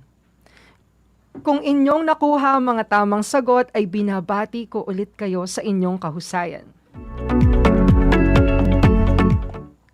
Nakakuha ba kayo ng mataas na score sa inyong gawain? Magaling! At para sa mga hindi nakakuha ay huwag mag-alala. Bagkos ay bumawi sa susunod nating mga episodes kasama kaming inyong mga guro sa Araling Panlipunan 8 bilang inyong gabay. Kayang-kaya mo yan.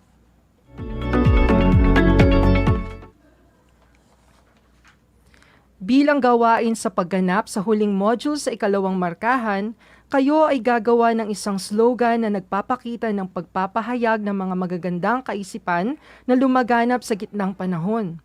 At sa pamantayan o rubrik sa pagbibigay ng puntos, ito ay nahati sa 3 kategorya. Una, kaugnayan sa aralin, 10 puntos. Ikalawa, pagkamalikain, 5 puntos.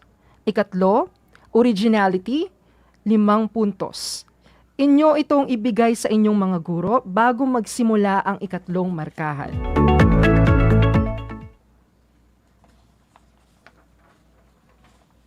Inaasahan ko na kayo'y natuto sa ating talakayan sa araw na ito. Muli ako ang inyong guro sa Araling Panlipunan Grade 8, Ginoong Arvin Lee, na nagsasabing ang pag-aaral ng Araling Panlipunan ay daan sa pagiging makadiyos, makatao, makakalikasan at makabansa. Hanggang sa muli!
upang matugunan ang mga kinakaharap na pagsubok ng mga guro at mag-aaral sa gitna ng kasalukuyang pandemya. Nagsanib tulong sina Congressman Charlie Cojuangco ng unang distrito ng Tarlac, DEPED Region 3 Regional Director Dr. May B. Eclar at Tarlac Schools Division Superintendent Dr. Ronaldo Poson para sa isang napapanahong proyekto na tinaguriang Project Shine, Aral TarlakHenyo. Ang mga mag-aaral ng Grade 4 at Grade 5, ganon din ang Grades 8 and 9 sa buong probinsya ng Tarlac ay sasailalim sa radio-based instruction, katuwang ang himpilang DZTZ 828 kHz AM at RTV Tarlac, Channel 26. First of all, I would like to say thank you to our sponsors for having this Aral TarlakHenyo for the benefit of our learners. My dear teachers, my dear parents, and everybody else in DEPED Tarlac family, you are invited to be a part of this, get involved, engage with it, ask a lot of questions so that we can improve more because this is for you. To you, my dear parents, this is now the opportunity for you to reach us out. Be with us. Tune in to this radio station, DCTC, Radio Pilipino, sa ating pong talapihitan, 828 AM radio po yan, Angat TarlakHenyo. This is for all of us. God bless us all.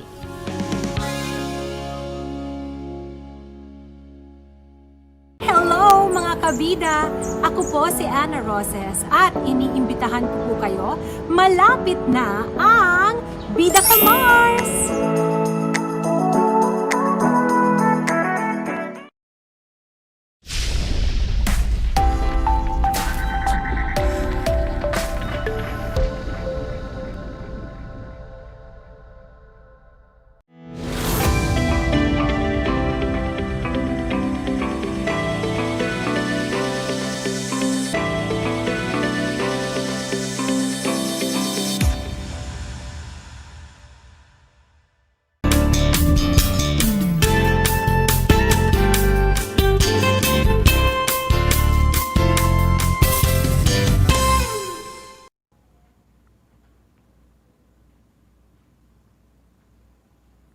Good afternoon, learners.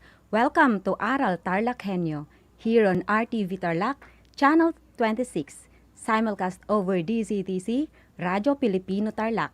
I am Teacher Princess, your teacher broadcaster in TLE, Crop Production, Grade 8.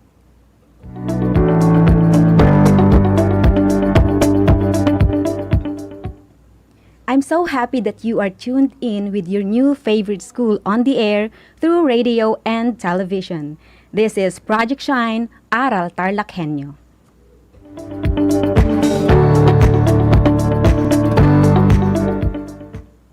I hope that you are doing well.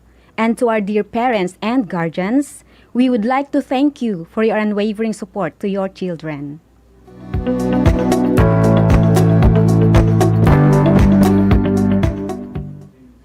Now, dear students, are you ready to enjoy and learn something new? Today, we will focus our discussion on agri-fishery arts crop production. Our topic is about calculation of the most common surface area. Don't forget to prepare your compendium of notes in TLE crop production, ball pen, and paper.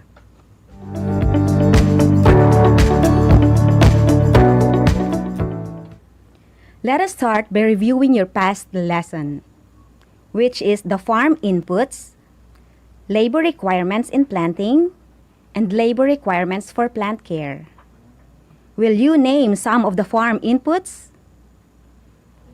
You may see these farm input examples on your screen. We have seeds, seedlings, fertilizers, and insecticides. How about the labor requirement in planting? First, pulling of seedlings, then transplanting of seedlings. And for the labor requirement for plant care, we have fertilizer application, pest control, irrigation, weeding, harvesting, threshing, drying, and storing.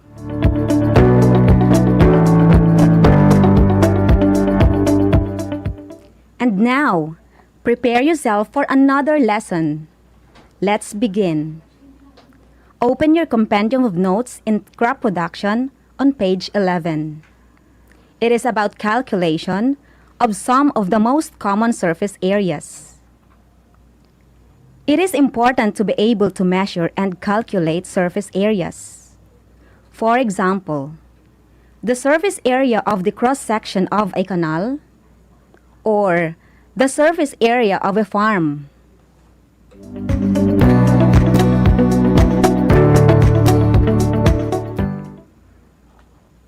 Now, what are the most common surface areas?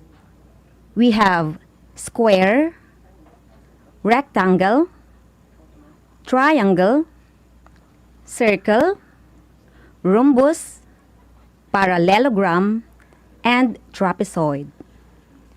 Let us first talk about square, rectangle, and triangle. We will learn formulas for square, rectangles, and triangles. Then, we're going to find their surface areas.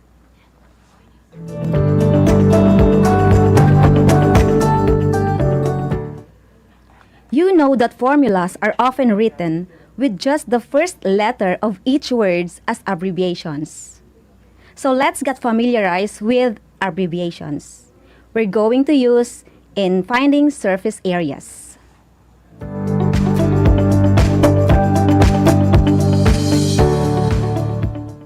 For surface area, we will use capital letter A, then L for length, W for width, H for height, and B for base. Easy as counting 1, 2, 3, right? Now, let's begin the computation.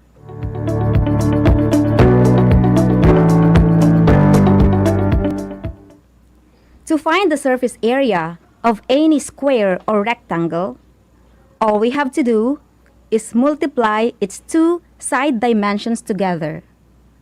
They're usually called the length and the width.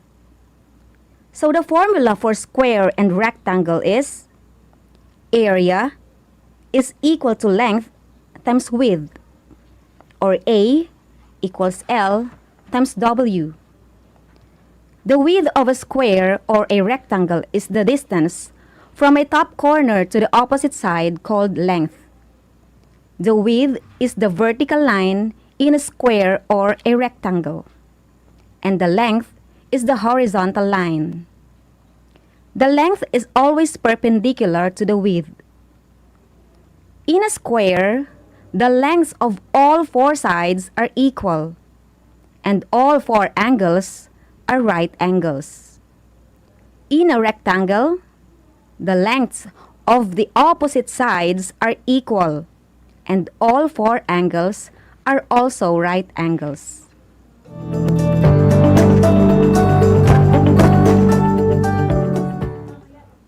Now, let us see how the formula works on a square. Here is a square that is 4 meters in length and 4 meters in width. First, we plug the length and width into our formula. 4 meters and 4 meters. Then, we just multiply. A equals L times W, or A equals 4 meters times 4 meters. 4 times 4 equals 16. Meter times meter is meter squared. So according to our formula, the area of a square is 16 meters squared. Did you get that, my dear students? It is easy, right?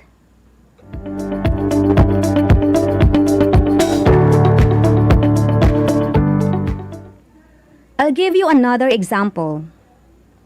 The length of this square is 8 centimeters. and the width is 8 centimeters. Now, try to find the surface area of this square using the formula given. I'll give you a few seconds to compute.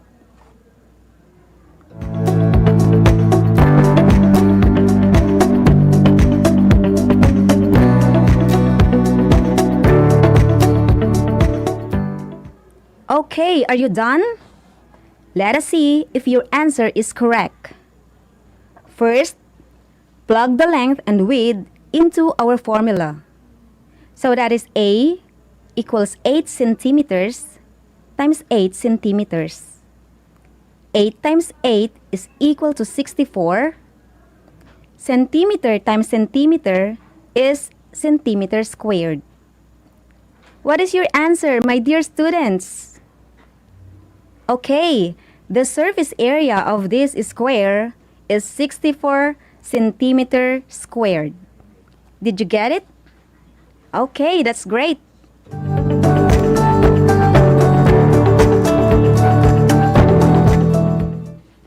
How about rectangles? Let us see if the formula also works on rectangles.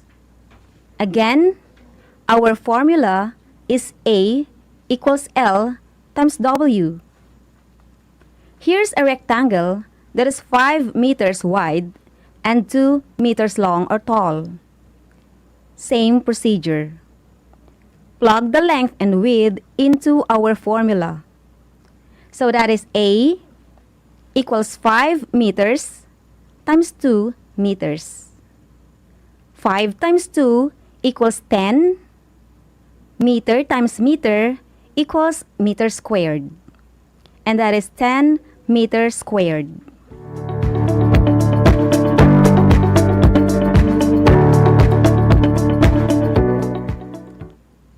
For example number 2, the length is 18 meters and the width is 6 meters. Can you solve it? I'll give you a few seconds to do that.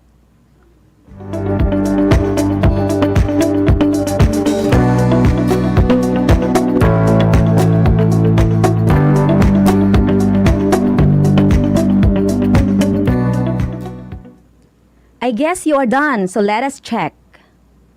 Plug the length and width into our formula.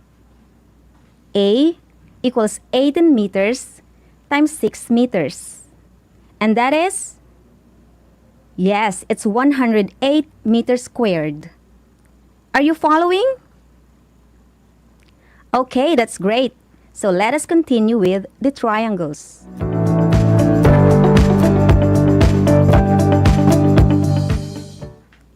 In the case of a triangle, the expression base is commonly used instead of length, and height instead of width.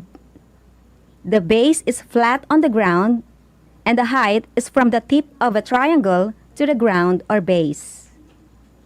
The height is perpendicular with the base.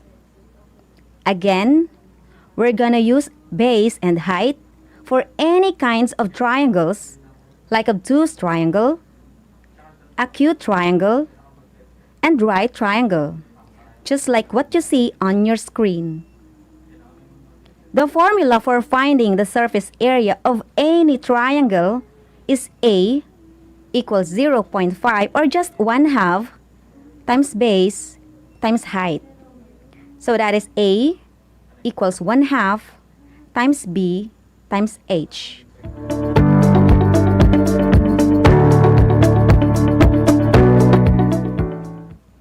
Let us try to calculate the surface area of this triangle.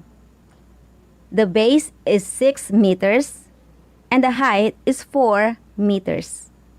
First, by plugging in the base of 6 meters and the height of 4 meters into our formula. A equals 1/2 times B times H. A equals 1/2 times 6 meters times 6 meters. 1/2 of 6 is 3, times 4 equals 12. And meter times meter is a meter squared rather. So the surface area of a triangle is 12 meters squared.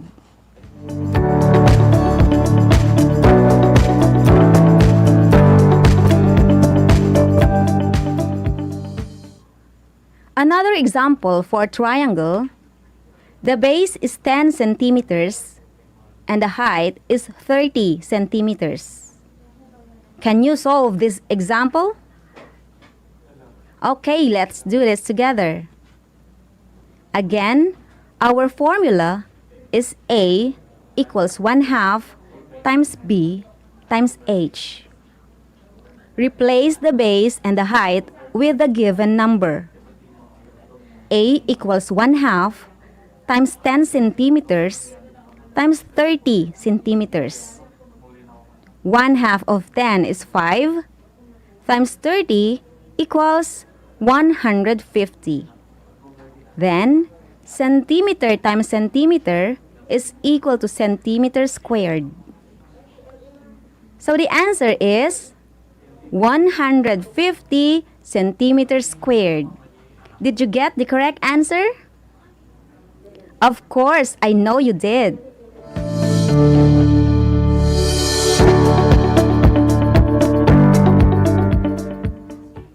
Are you having fun finding the surface area? Great! Now, let's have a recap of our topic.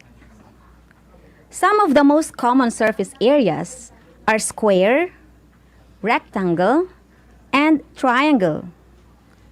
The mathematical equation or formula for square and rectangle is A equals L times W, which stands for length and width. We simply multiply the length and the width to get the surface area of any square or a rectangle. For triangles, the formula for the surface area should just be half of a rectangle. Meaning, instead of area equals length times width, it should be area equals 1/2 times length times width. It is basically the same with the square and the rectangle. But instead of L for length and W for width, we use two different names for our triangle dimensions. We call them base and height. So the formula for the surface area of any triangle is area equals 1/2 times base times height. Or A equals 1/2 times B times H. And that's it. Have you learned something from our topic today?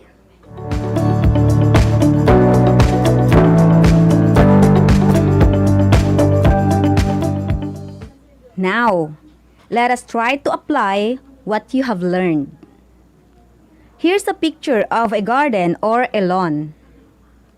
Then, try to solve or find the surface area. The length of the garden is 150 centimeters. And the width is 100 centimeters. I'll give you a few seconds to answer.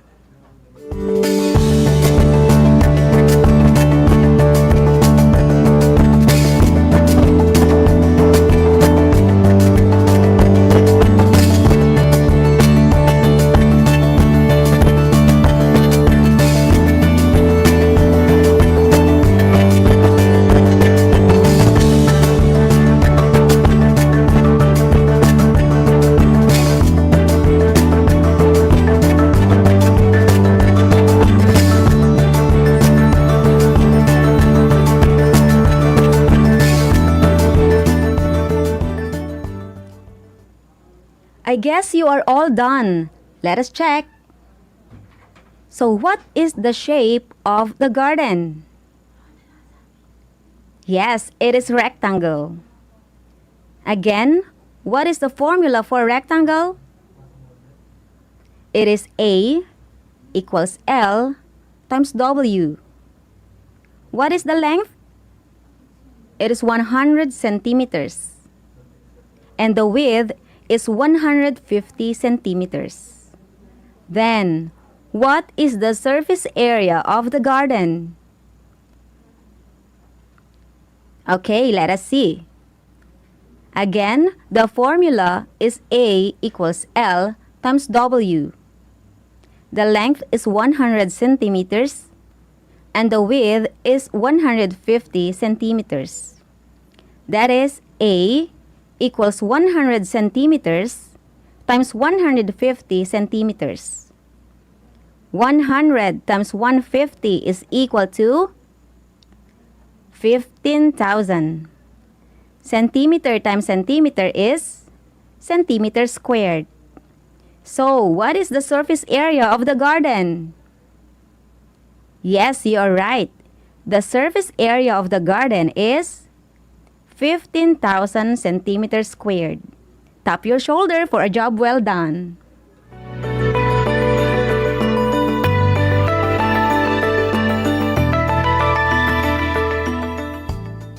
It is easy and fun measuring or calculating surface areas, isn't it?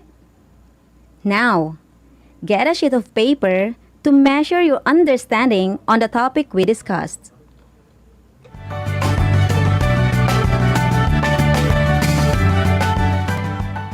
Our quiz is a multiple choice. Select the correct answer. I will read the question twice, so listen very carefully. Number 1. Which of the following are examples of common surface areas? Letter A. Square, rectangle, and triangle. Letter B. Rhombus, diameter, and parallelogram. Letter C. Length, base, and width. And letter D. Diameter, pi, and radius. I repeat. Which of the following are examples of common surface areas? Letter A. Square, rectangle, and triangle. Letter B. Rhombus, diameter, and parallelogram. Letter C. Length, base, and width. And letter D. Diameter, pi, and radius.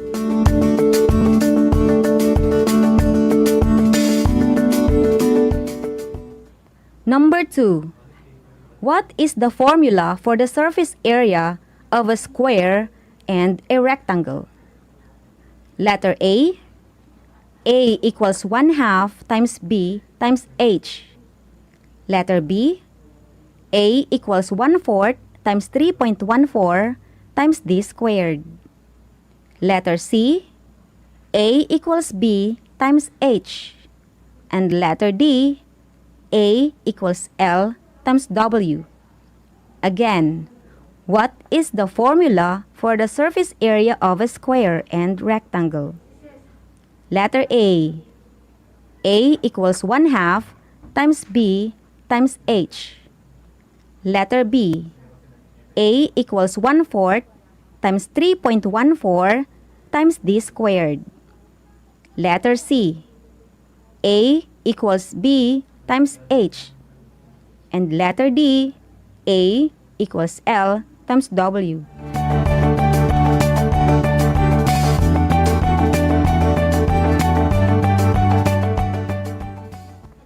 Number 3. How do you call the distance from a top corner of a square to the opposite side called length? Letter A. Radius. Letter B. Diameter. Letter C. Width. And letter D. Length. Again, how do you call the distance from a top corner of a square to the opposite side called length? Letter A. Radius. Letter B. Diameter. Letter C. Width. And letter D. Length.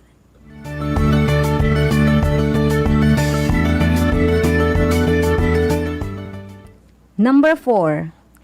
What is the surface area of a square?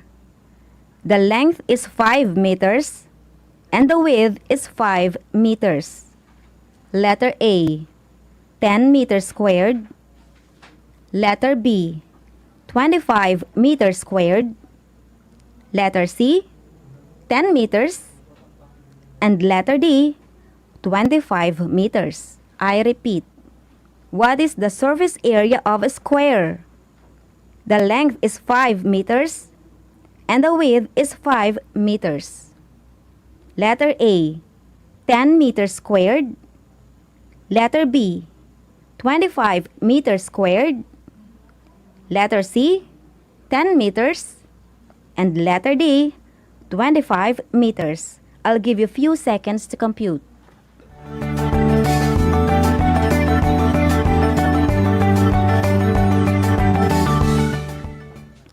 Number 5.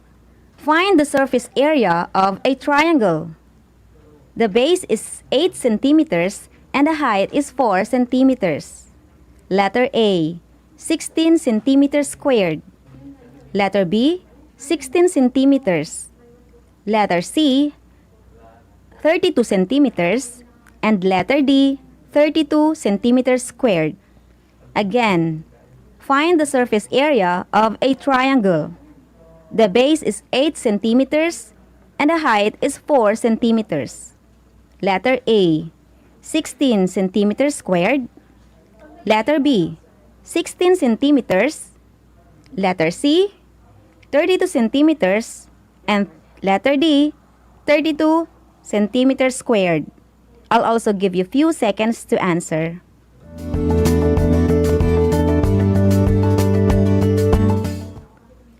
And yes, we are now ready to check your answers.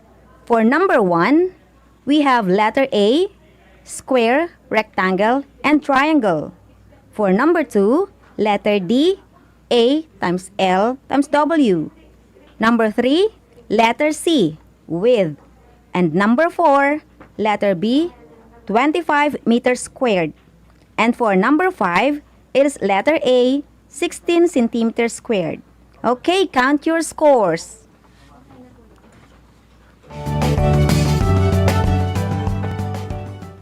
For those who got the perfect score, job well done. And for those who didn't get the perfect score, don't worry, at least you tried your best.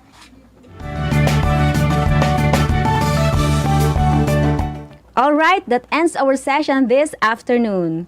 I hope you enjoyed our on-air live discussion about crop production. It has been a great afternoon serving you all. This is Project Shine Aral TarlakHenyo, brought to you by the Department of Education, Division of Tarlac Province, in cooperation with DZTC 828 AM station, is sponsored by our ever-supportive Congressman Charlie Cojuangco of 1st District Representative. Thank you and God bless. I am Teacher Princess of San Pedro National High School, Grade 8 TLE Anchor Teacher for today. Saying in TLE, we have skills, knowledge, and progress. Till next time!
upang matugunan ang pagsubok ng mga guro at mag-aaral sa gitna ng kasalukuyang pandemya.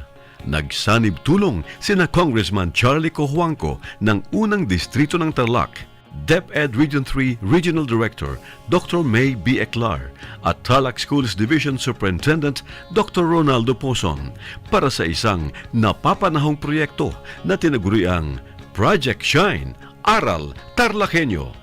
Ang mga mag-aaral ng Grade 4 at Grade 5, ganon din ang Grades 8 and 9 sa buong probinsya ng Tarlac ay sasailalim sa radio-based instruction, katuwang ang himpilang DZTZ 828 kHz AM at RTV Tarlac, Channel 26.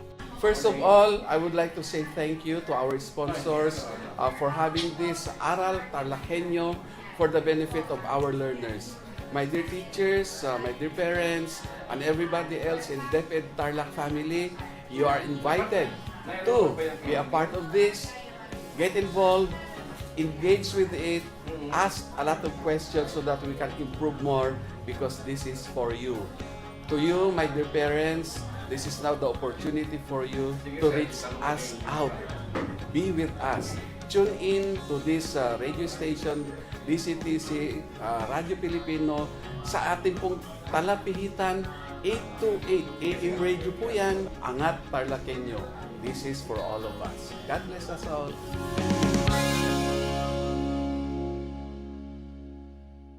Hello mga kabida!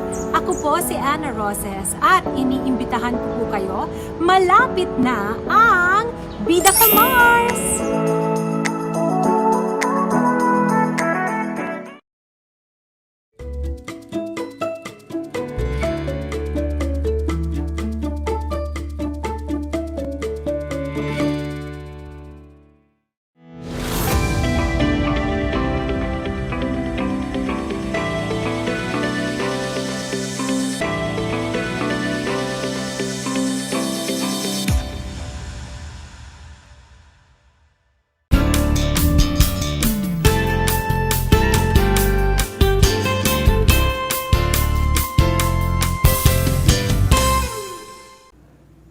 Bright and shine, everyone! It's a fantastic Tuesday afternoon and welcome to Aral TarlakHenyo here on RTV Tarlac, Channel 26, simulcast over DZTC Radio Pilipino Tarlac.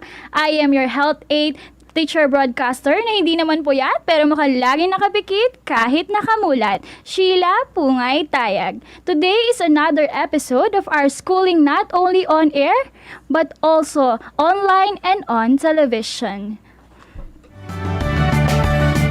Let me greet our dear viewers and listeners, especially the grade 8 students. Please be with me for the next 25 minutes of our discussion. Alright, before anything else, I want you to be in a place where you can focus and most comfortable. And kindly get your module and LAS in Health 8 to serve as your guide.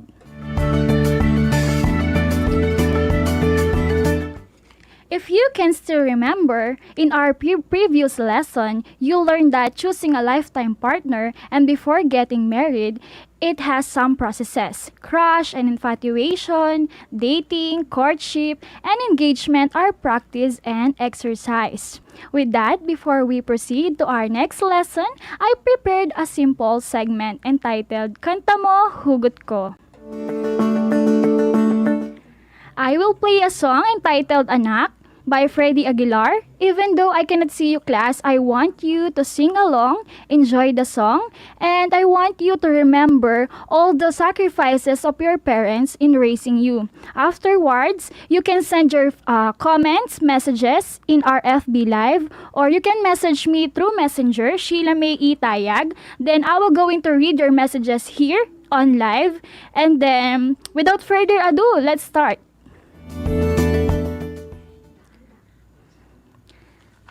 So, pakinggan na natin yung kantang Anak, okay?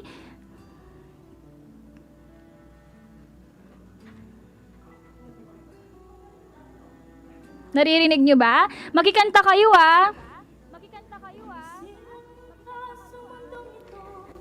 Laking tuwa ng magulang mo at ang kamay nila. Inyo, nag-aano na ako ng mga messages ha, para mamaya may mabasa na ako. At ang nanay at tatay mo'y di malaman ng gagawin, minamasdan pati pagtulong mo.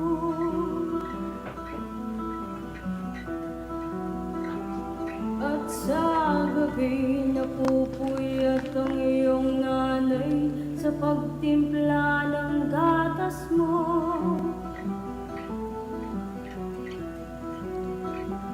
At sa umaga na may kalong ka ng iyong amang tuwang-tuwa sa'yo.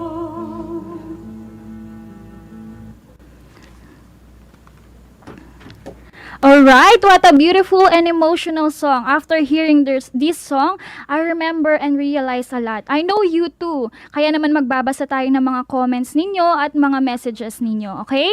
So, eto. May mga ni-screenshot na ako dito. Hindi ko in-expect na marami palang magme-message sa akin. So, ayan, nag-screenshot na ako. Yung mga hindi ko mababasa ngayon, don't worry babasahin ko sila after nito, okay? Babasahin ko sila, okay? Ito yung unang message. Sa kanta na ito, Dear Charot, ayan. Sa kanta na ito ay nagpapakita ng pagmamahal ng magulang sa anak. Kahit nasa ibang bansa pa ang magulang ko ay pinapakita nila ang pagmamahal nila sa akin. Kaya mahalin din natin ang mga magulang natin para mapagmahal nila sa atin. Ayan. Galing ito kay Eureka Kanagawa. Okay, next naman natin. Ito yung isang, hindi na ako magbabanggit ng pangalan kasi parang medyo sensitive siya, okay? Ako po isang balik-aral. Sa tuwing naririnig ko ang kantang anak, ako ay paulit-ulit na nagsisisi sa aking mga maling desisyon. Sa buhay na sa kabila ng paulit-ulit na pangaral ng aking mga magulang, ay paulit-ulit na binabaliwala ang nasa isip ko ay hindi nila ako naiintindihan. Ayan, siya yung isa, okay? At least na-realize mo ba kung gaano kakamahal ng mga magulang mo, di ba? Okay, ito last na. Okay? Okay, ito naman. The song is all about your relationship toward your parents. Wow, English. As a daughter or son, I think this song is an eye-opener for all. To those who lost their way, it's really a beautiful song. Sa kanta na ito, nakita natin kung gaano tayo kamahal ng ating mga magulang at anong hirap at sakripisyo nila para lumaki tayo ng mabuti. Ayan, so yung tatlo muna yung babasahin natin. Kapag may time pa tayo mamaya, babalikan natin yung mga yan. Don't worry ha. So, thank you for your cooperation with that. A big salute to all parents out there who work tirelessly to raise us. Having a baby is really exciting, but it can be scary too, right? Okay, with that, ayun yung pag-uusapan natin ngayong tanghali. Okay? Family life, newborn baby, prenatal, and postnatal care.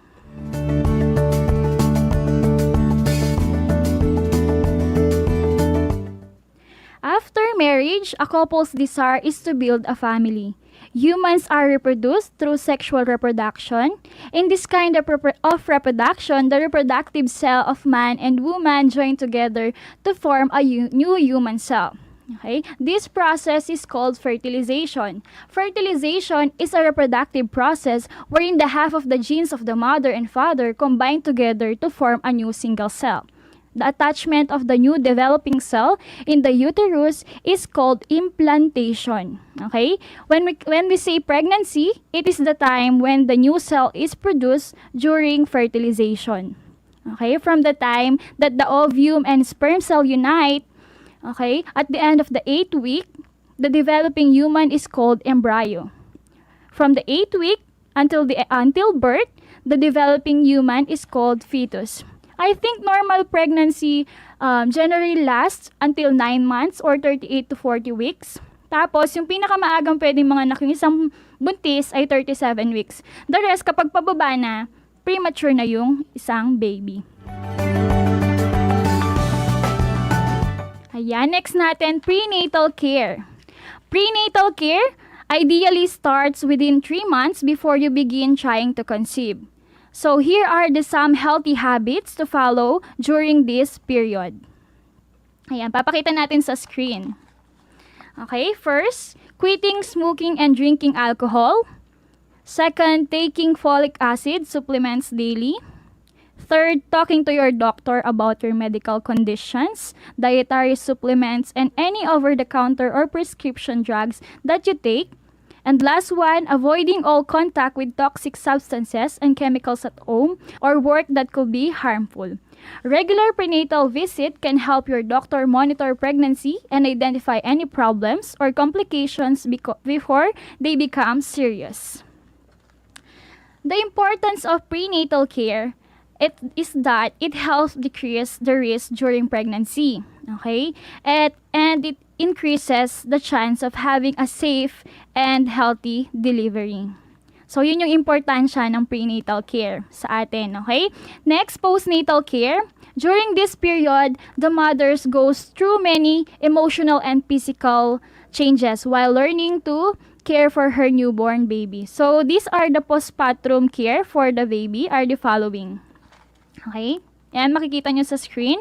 First, getting enough rest. Second, eating right. And third, vaginal care. Schedule a checkup with your doctor about 6 weeks after the delivery. Women should abstain from sexual intercourse for 4 to 6 weeks after delivery so that your vagina has proper time to heal. Postnatal care for women is essential after the delivery. And then after that, may mga ginagawang mga ways para na-design siya according sa mga pangangailangan and preferences and aims according to the needs of the woman. Okay? Next one, nourishing the baby. Almost everything that goes into the mother's body enters her bloodstream and goes to the placenta. The placenta allows the nutrients, gases, and waste to exchange between the mother and the fetus. During pregnancy, the fetus earn its nutrition from what the mothers eat. Okay?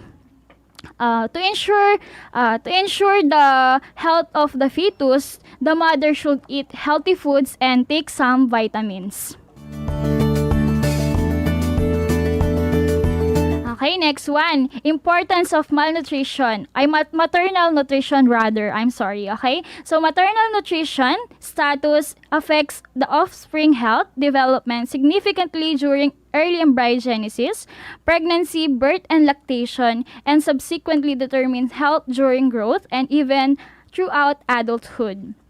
The ability of the mother to provide nutrients and oxygens for her baby is a critical factor for fetal health, while failure to give adequate nutrients can be lead to fetal malnutrition. And next one, essential newborn protocol or unang yakap and the advantages of breastfeeding for both mother and child. Ayan, tanong ko lang sa inyo, class, ayan, sino dito yung dumedi sa bote? Okay, sino naman yung dumede? Alam niyo yun, kapag yung kapag nagsasaing yung nanay niyo, tapos kapag kumukulo yung sinasaing niya, yung tubig doon, yung tawag doon, I think. Sabi kasi ni nanay ko, share ko lang ganun daw yung dinidedi ko kapag wala na daw mailabas si nanay na gatas sa dede niya. Ayan. Sino naman dito yung mga dumedede? Okay, sa dede ng nanay nila. O tinatawag nating breastfeeding, which is yun yung pinaka tawag dito, healthy na dapat na natatanggap ng bata. Okay? So, it is a series of time-bound and evidence-based interventions from newborn babies and their mothers that ensure the best care for them. The step-by-step intervention in AINC are the following. Nasa screen natin, ayan. First, immediate and thorough drying of the baby. Second, early skin-to-skin contact between the mother and the newborn. Third, properly timed cord clamping. Dito sa cord clamping, alam niyo yon yung pusod nyo, di ba? Tapos minsan tumitingala ako sa bahay namin, may nakikita ako dun na tela, may nakabalot. Sabi ko, ano to, Naya? Ngayon pala, yung palang pinagputulan dun sa pusod ko, nandun pala, binabalot na, tapos sinasabit nila sa bahay. Hindi ko alam kung lahat ba meron ganun sa bahay. Share ko lang naman, ayan. So, last one is non-separation of the mother and baby for early breastfeeding initiation. Okay? The unang yakap or essential intrapartum newborn care was really conceptualized in order to have early initiation of breastfeeding. So, how early is early? Okay? As early as delivery po. Okay? The newborn is placed strategically on the mother's breast. So, he will be able to feed immediately when he is hungry. Kasi 'di ba kapag yung sinasangkapan na gatas, pag gutom na yung anak mo, aanuin mo pa yun, 'di ba? Sasangkapin mo pa yun. Pero kapag sa breast lang ni nanay, agad-agad, pwede niya nang ibigay. So, wala nang formula pa. Ayan. So, what's good about unang yakap is that it respect the readiness of the baby to breastfeed. Okay? As manifested by feeding cues. The most important outcome of unang yakap is the promotion of breastfeeding. So, yung pinaka-importanting outcome nito ng unang yakap ay yung breastfeeding talaga. Okay?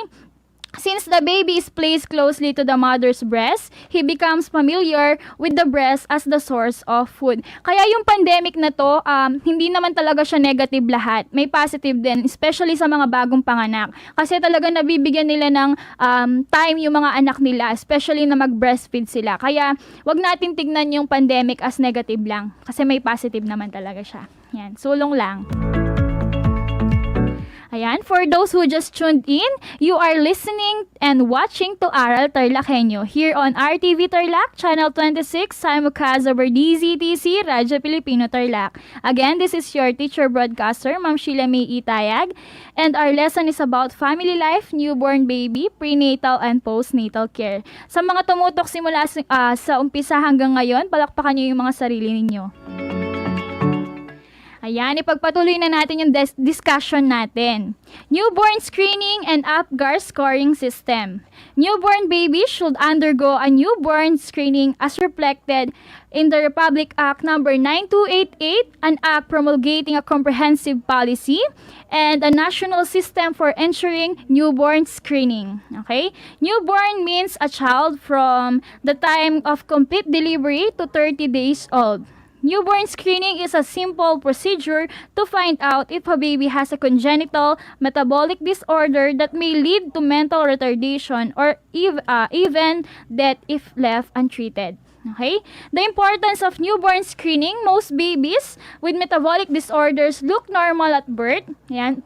Yung feeling mo okay lang, pero hindi na pala okay. Ay, hugot. Ayan. So, by doing NBS, metabolic disorders may be detected even before clinical signs and symptoms are present.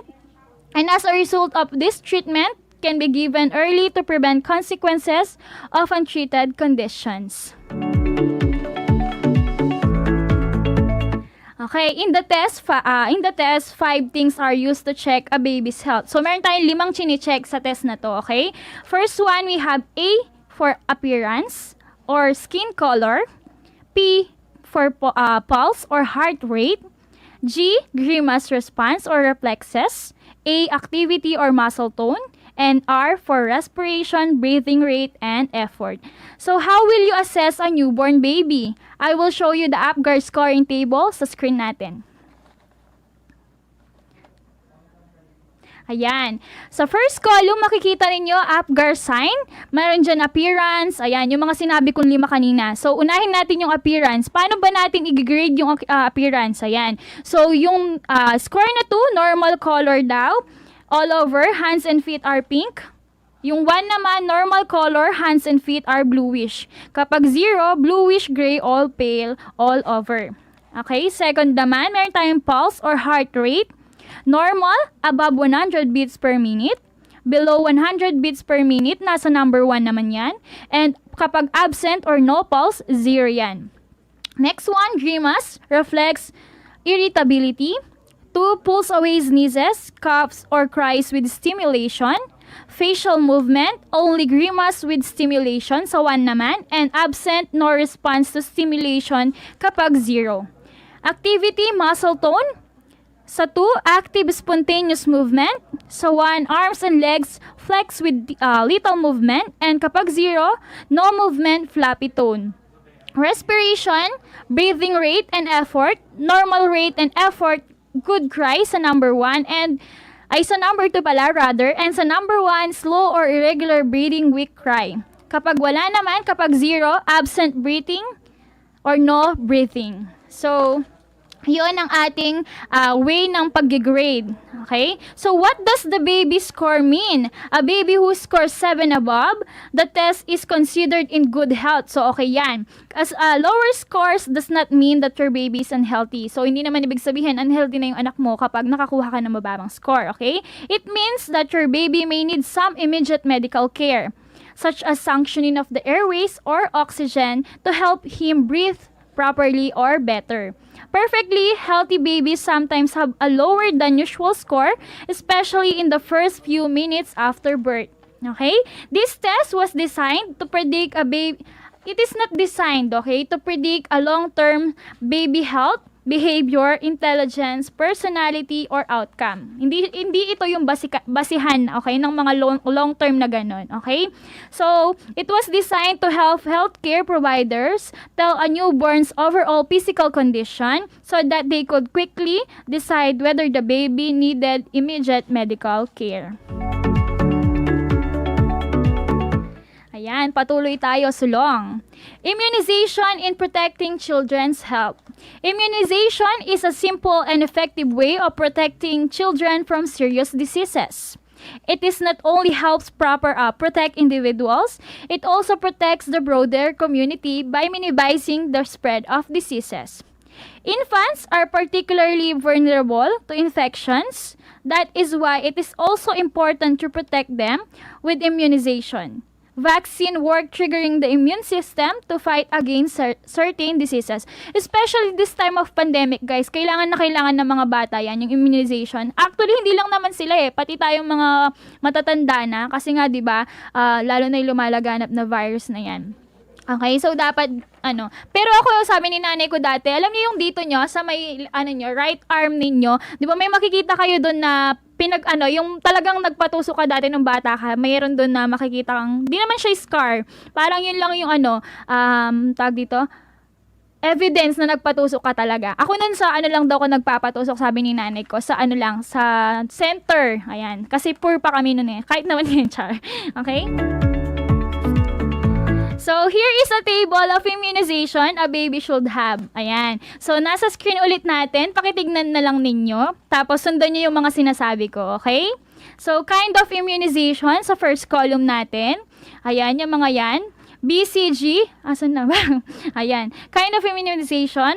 Okay, kahit wala pa sa screen. Ayan, meron na pala. Okay, medyo na lang. Ayan. BCG, anti-TB, OPB, anti-polio vaccine, DPT, pertussis and tetanus, Hep B vaccine, MMR, measles, mumps, and rubella. So, mayroong mga age yan of immunization. Meron tayong mga age nila. Yan, makikita nyo. 0 to 1 month old to 7 years old, yung BCG. 1.5 months, yung OPV. 2.5 months, yung DPT. Yung 1.5 to 2.5, 32 months yung DPT. Ayan, yung 1.5, 2.5, and 32 months ulit, Hep B vaccine. And then 9 months to 1 year is yung MMR. Alam ko dito yung tawag dito, kapag tinusok ka, pwede kang lagnatin, ganon. Tapos, ngayon kasi sa hospital daw, meron ng yung isang tusok lang, pero na siya, parang 3-in-1, kumbaga. Isang tusok, pero marami na, okay? So, ganun yung, ngayon, tag ito, parang makabago. Ayan.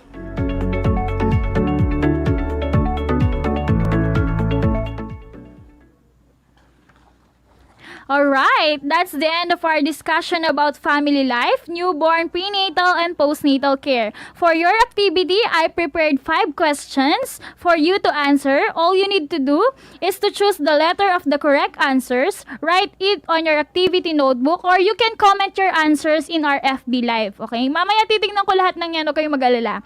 Okay? I will read once lang, okay? And you have 5 seconds to answer every questions. Are you ready? Hindi ko kayo marinig. Okay, let's start. Question number 1.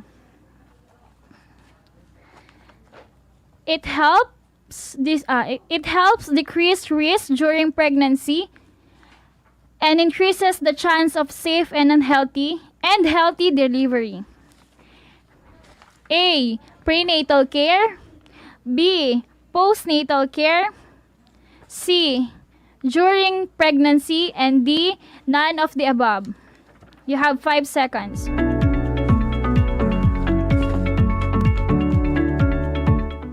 Alright, question number 2. This affects the offspring's health development significantly during early embryogenesis, pregnancy, birth and lactation, and subsequently determines health during growth and even throughout adulthood. A. Maternal nutritional status. B. Postnatal care. C. Prenatal care. D. During pregnancy.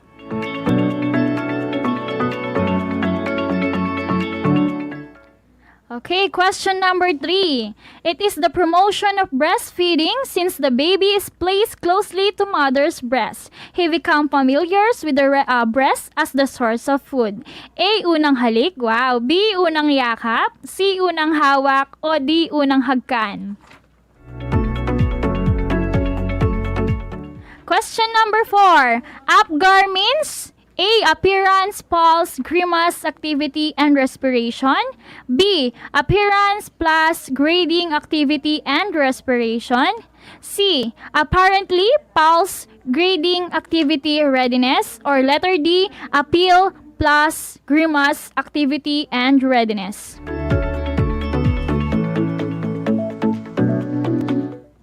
Okay, last question.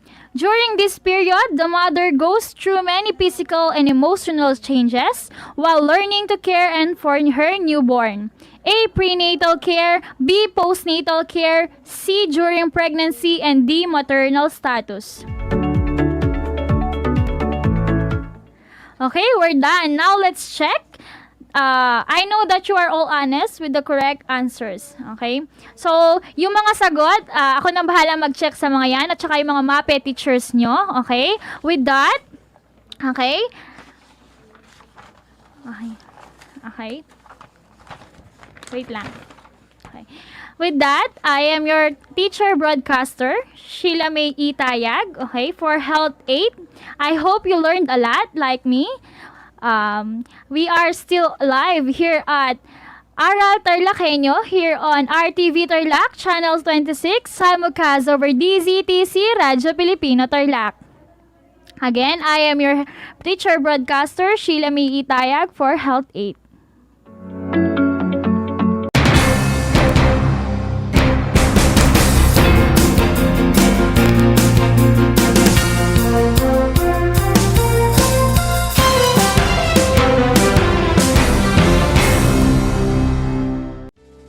Tuwing sasapit ang alas 5 ng hapon, parangalan natin ang ating mga kababayan na nasa unahan laban sa COVID-19. Lumabas tayo sa pintuan ng ating mga tahanan. Dumungaw tayo sa ating mga bintana. At atin silang bigyan ng masigabong palakpakan. Gumawa tayo ng ingay. Ipagbunyi ang ating frontliners. At ipahayag ang ating walang hanggang suporta sa kanilang kabayanihan. Gusto ko lang pong i-take itong opportunity ito para magpasalamat sa lahat ng mga doktor at nurses, especially yung mga nag-alaga po sa akin, sa buong Asian Hospital at sa lahat po ng ating frontliners. Umawit tayo at sumayaw at ipakita ang ating talento bilang pagsaludo sa mga bayaning nasa unahan. Talunin natin ang COVID-19. Sama-sama nating pagalingin ang ating inang bayan. Kaya natin to. We heal as one.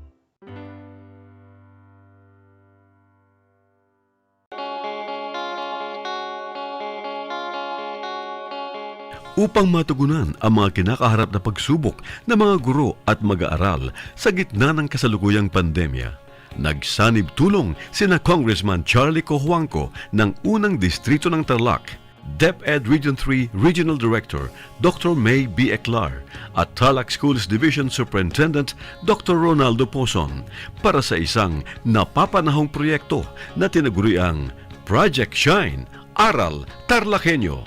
Ang mga mag-aaral ng Grade 4 at Grade 5, ganon din ang Grades 8 and 9 sa buong probinsya ng Tarlac ay sasailalim sa radio-based instruction, katuwang ang himpilang DZTZ 828 kHz AM at RTV Tarlac, Channel 26. To our partners in DEPED, thank you po sa inyong entusiasmo in helping our province meet the gap between distance learning and quality of education for our children. Sa mga TV ninyo, pwede kayo manood ng DEPED sa Channel 26. This is first and only TV station in Tarlac owned by Radio Pilipino Media Group na nagpartner kasama ng DEPED na gumawa ng Aral TarlakHenyo. Proyekto po ito ng DEPED Tarlac Province in partnership with DZTC, Radio Pilipino Tarlac, and RTV Tarlac Channel 26.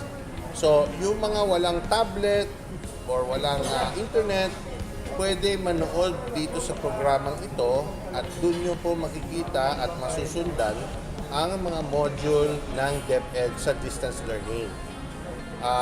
Yung iba pong nakatira, hindi sa Tarlac City, kailangan po mag-Facebook at i-punch in nyo RTV Tarlac Channel 26 on Facebook. Makikita nyo rin yung mga module sa mga handheld devices o cellphones o tablet ninyo. So, thank you again to DEPED for being open-minded and helping us meet the challenges of tomorrow.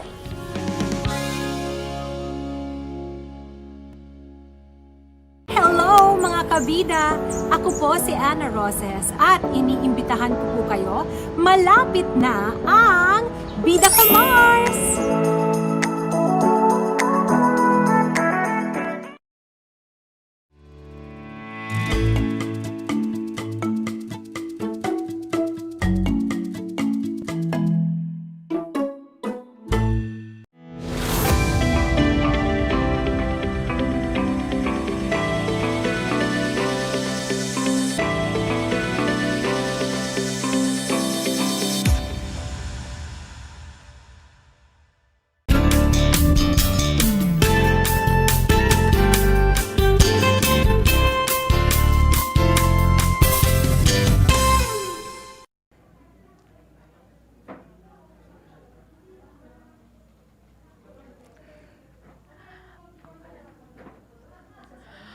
Welcome to Aral TarlakHenyo here on RTV Channel 26, simulcast over DCTC Radio Pilipino Tarlac.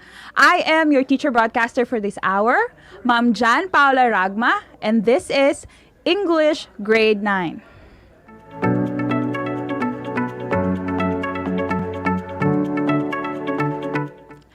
Good afternoon, dear grade 9 students. I hope we are all ready. We've eaten our lunch, we're prepared, and we're excited to learn for our new lesson for today.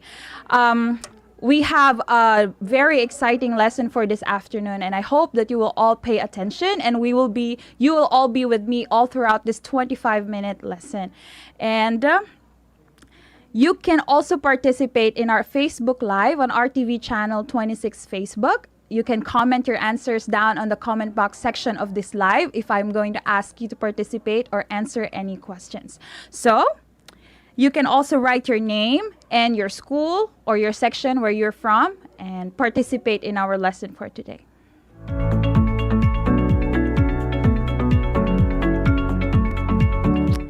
Before we proceed to our new topic for today, let us look back a little bit to our lesson last week with Teacher Rona and Teacher Donna. So last week we have discussed about the 3 different types of text connections. And if you still remember the different text connections, I want you to write down on the comment section the ones that you like the most. So you can only choose one from the 3 different text type connections and write them on the comment section.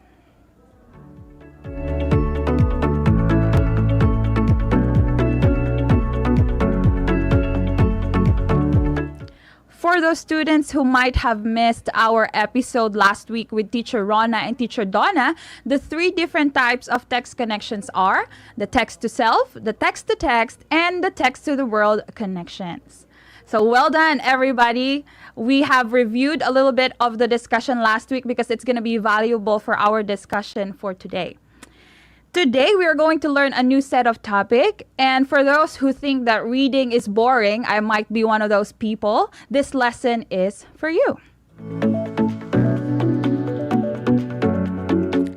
One of the best ways to remember and relate to our experiences with the things that we read, we can use a skill or a strategy that we call annotating.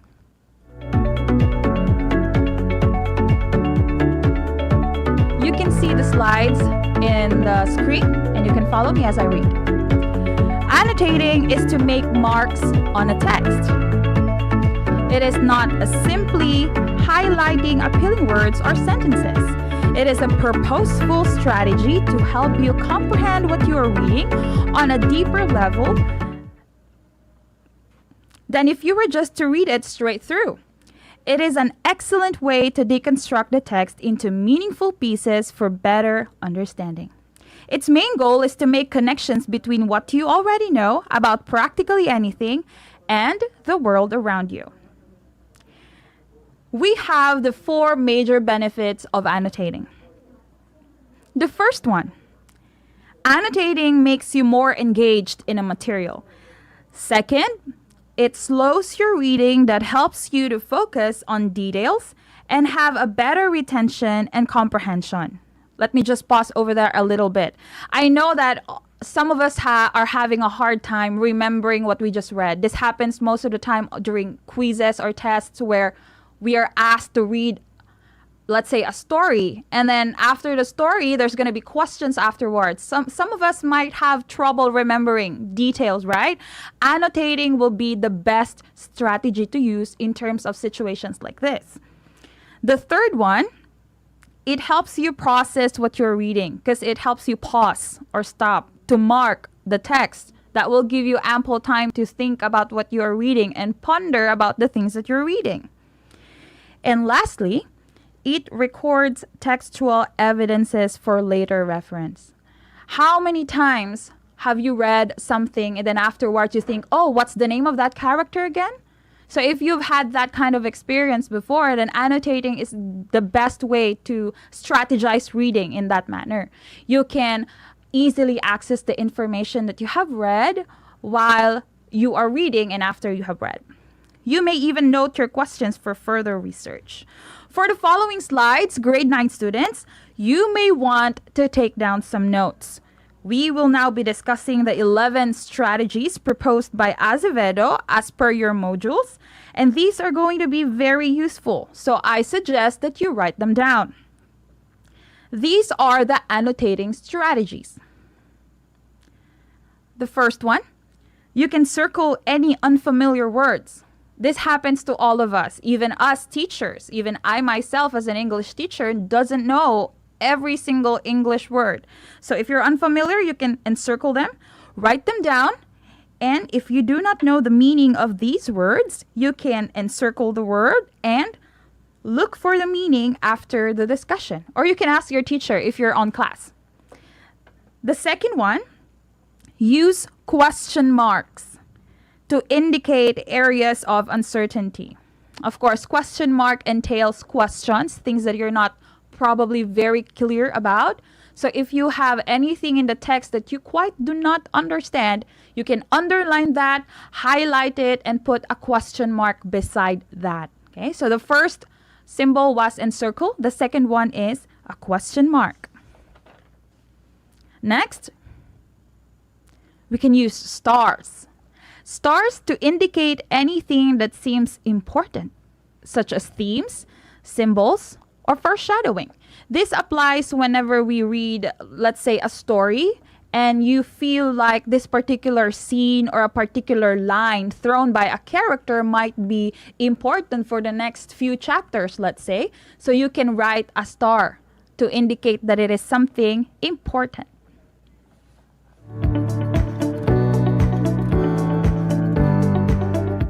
I hope you're still with me. We have 3 down. Now we have 8 more to go. This is still English grade 9. Next one, we can use exclamation points to indicate something dramatic or a key turning point. So I want you to think about that for a minute. Last time we've talked about question marks because it entails questions, things that you're not very sure about. Exclamation points are used if the statements are used to convey emotions. So exclamation point at this context is indicating that something is dramatic in the scene. For example, a novel or a story that you are reading, and it is a key turning point. Remember that symbols are very important in annotating. We've discussed a few so far: circle, question marks, exclamation points, and stars. It will help you be able to go back to your notes, and immediately you will see the insights you had while you were reading. The next one, again, we are going to use the symbol circle. You can encircle, or you can mark somehow. You can use square there, a parenthesis, a bracket, whatever you think would be easier for you to recognize.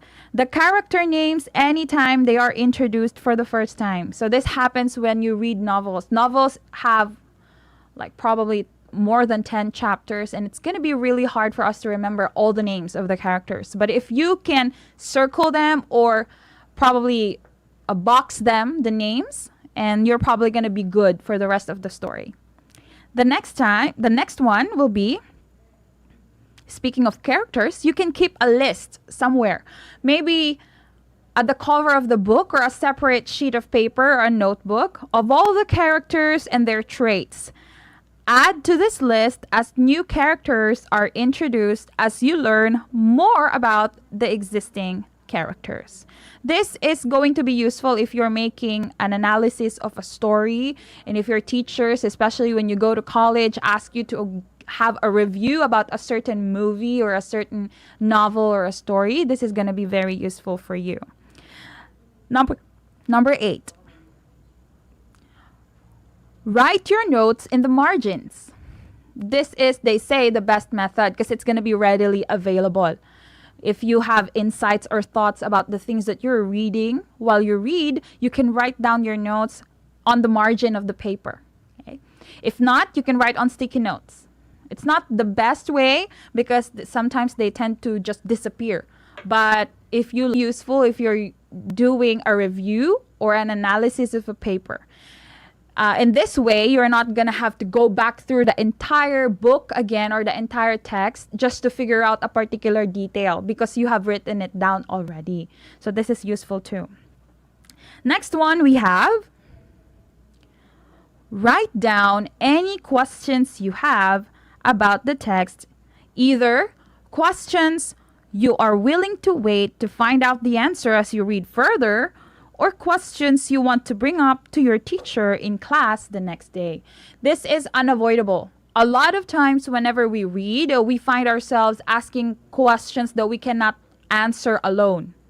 Sometimes we need the teacher's assistance or someone else's assistance, your mom, your dad.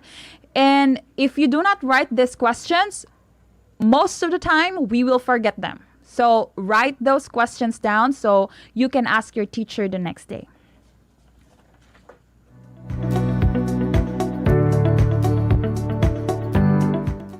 We are still English 9. I am still Ma'am Paula Ragma, and we are now on the 10th annotating strategy for as prescribed by Acevedo. This one is my favorite. I use this all the time and in different purposes. Use a color-coded system if that type of thing appeals to you. You may use different highlighters or colors, just like what is shown on the screen right now. Blue for vocabulary, yellow for key details and information, red for questions, green for connections, and purple to predict. I use this all the time and it was really useful for me when I was still in college. But you have to make sure that you buy particular highlighters that don't leak to the next pages because you may ruin the pages of your book. So that one is very effective to me. And we're now down to the last one. Give each chapter a title. So after you finish reading each chapter, go back to its title page and give it a title. Let's say you're reading a novel and it has probably 38 chapters, very long. So if you don't want to summarize each chapter, you can always go back to just having a short one, just a title for it, and you'll be good. Because that title will help remind you of the things that you have read in that particular chapter without having to go through the entire chapter again. Because that's a waste of time, let's be honest, okay? So in short, the last slide, annotations are notes, comments, or questions added to a text or diagram. What do we use them for? We use them for making connections, the ones that we have discussed with Teacher Jane and Teacher Donna. Retelling. This will help you be able to retell a story because you have all the key details annotated. Asking questions and making predictions. So you see, these strategies are going to be very useful to us. In the new normal, we are having this kind of setup. Most of us are using digital modules or printed modules. As students, you need to have a strategy for you to be able to not just go through the material, but after you go through it, you'll have something left in you. You'll be able to remember the things that you have read. And annotating is one of those strategies.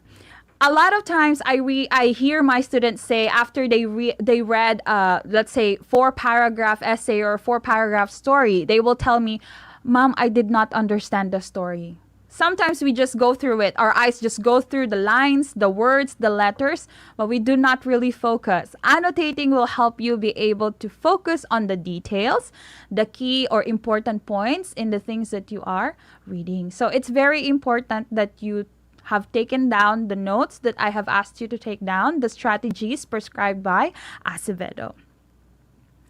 Annotating will not only help you find important details, even after you read, it will also help you focus and be engaged to what you are reading and understand the text better. Now, before we proceed to the conclusion of this lesson, I want to be able to have a couple of questions thrown at the students who are watching this, grade 9 students. So if you have the answer to the questions I'm going to be giving, I want you to write them down on the comment box.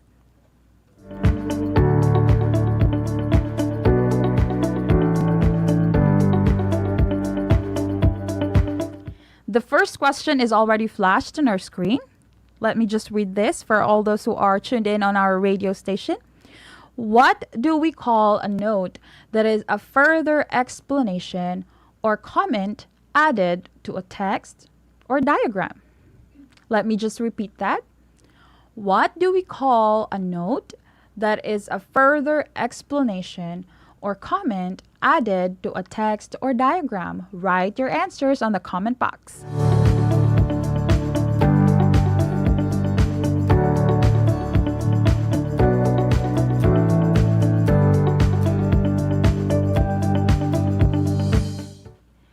Thank you for those who have written their answers and those who have participated. If you have answered annotating or annotation, you're right. Now that is the entire lesson for this afternoon. Annotating is the further explanations or the comments, the notes that we actually add to the text that we are reading or diagrams that we are studying. So great job for those who got it right. For the next question.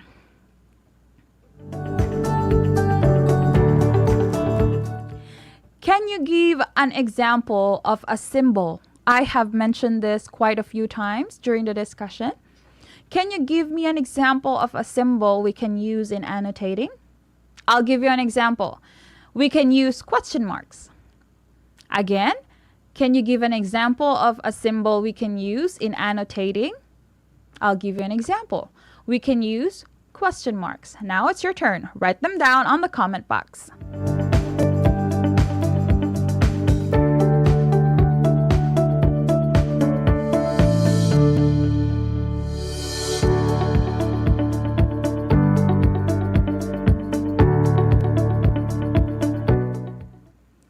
Thank you so much for those who have participated and wrote down their answers. There's quite a few we can use. Both I have mentioned and not. One, we have the question mark as stated in the question. Second, we can also use circles. Next, we can use stars. exclamation points, boxes, parentheses, asterisk, or underlines, arrows. We can use all of that. Whatever you think will be helpful for you to remember why you had those words annotated. Okay. The third one. We have a third question.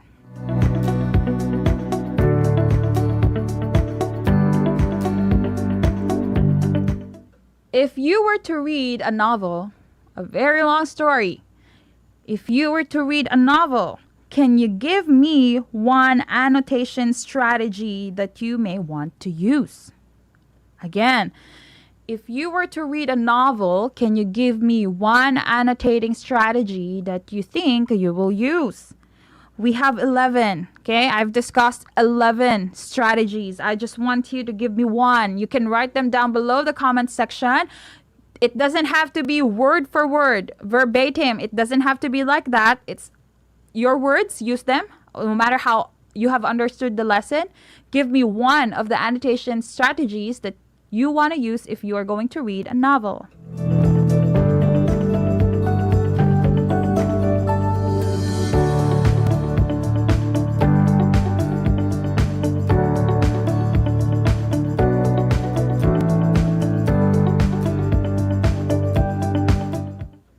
For those who have written their answers on the comment sections, well done, everybody. You could have written there and circle unfamiliar words, which I think would be the most common answer that I can find on the comment box, because I use that a lot too.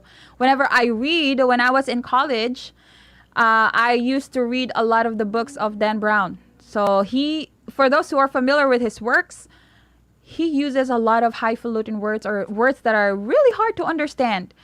But what I did when I was in college, I used to have a really, really thick dictionary by my side every time I read his works. So every time I encounter words that I'm quite not sure how to define or to understand, I turn to my dictionary and look for the meaning there and see if it fits in the text that I'm reading. And through that constant effort that I have acquired until today, I have definitely not mastered English, but I have learned a lot of vocabularies that I did not know before. So you see, annotating in that sense is not only for taking down notes or putting down marks on your text or in your modules, but it also will help you be able to retain words that you never knew before or you did not understand before. Okay, some of you might have put there using color-coded highlighters.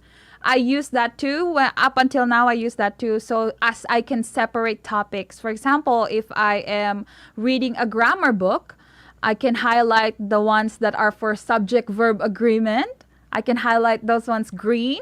And if I am reading on the side of literature for literary devices or figurative devices, I can color them yellow. So, and then at the bottom of my book, there's a legend.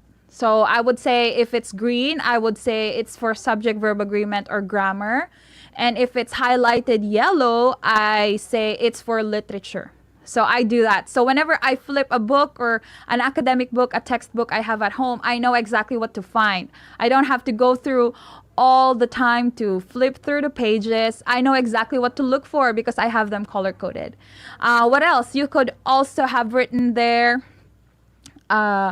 exclamation points and stars. That's also right. And question marks for the things or the parts where you are not quite sure about or you're having questions. That also correct. So well done, everybody. I know you all have written your answers down below, and I will be going through all of them later on. So thank you so much for participating.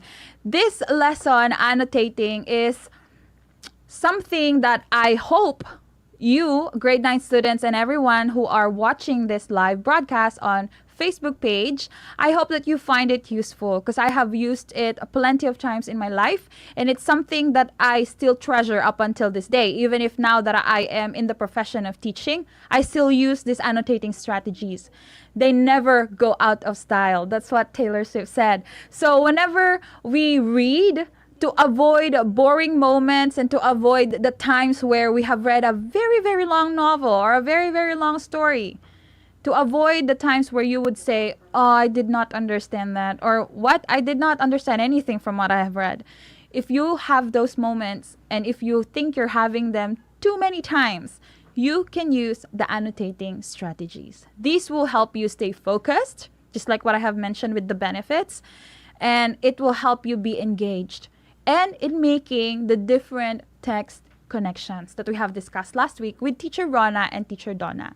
They will help you be able to identify the points in whatever you are reading and be able to relate those notes or those information or details in the text to yourself or to your own experiences. So that's how wonderful and how useful annotating is. Sometimes it gets overlooked and sometimes it's not being discussed and being given enough credit, because it's really, really useful. And when you go to senior high school, you are gonna definitely use the annotating strategies.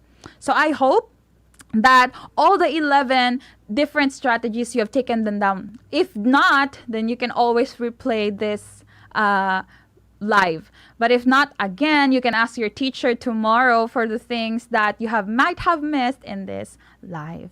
So, congratulations to our students who have actively participated in today's lesson, annotation, and I hope that you get to apply them as much as I did.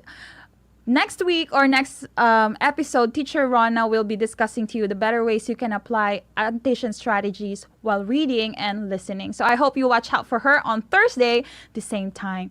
But it has been great learning with all of you. I am your teacher broadcaster, Jan Paula Ragma, English Grade 9, and I'll see you later.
upang matugunan ang mga kinakaharap na pagsubok ng mga guro at mag-aaral sa gitna ng kasalukuyang pandemya. Nagsanib tulong sina Congressman Charlie Cojuangco ng unang distrito ng Tarlac, DEPED Region 3 Regional Director Dr. May B. Eclar at Tarlac Schools Division Superintendent Dr. Ronaldo Poson para sa isang napapanahong proyekto na tinaguriang Project Shine, Aral TarlakHenyo. Ang mga mag-aaral ng Grade 4 at Grade 5, ganon din ang Grades 8 and 9 sa buong probinsya ng Tarlac ay sasailalim sa radio-based instruction, katuwang ang himpilang DZTZ 828 kHz AM at RTV Tarlac, Channel 26. Buhay mga bata at lalong-lalo na syempre sa mga batang nasa ika-5 baitan. Hello! Magandang araw din sa inyo, mahal naming magulang. Ito ang Aral TarlakHenyo ng SDO Tarlac Province dito sa RTV Tarlac, Channel 26. At DZTC, Radio Pilipino, Tarlac.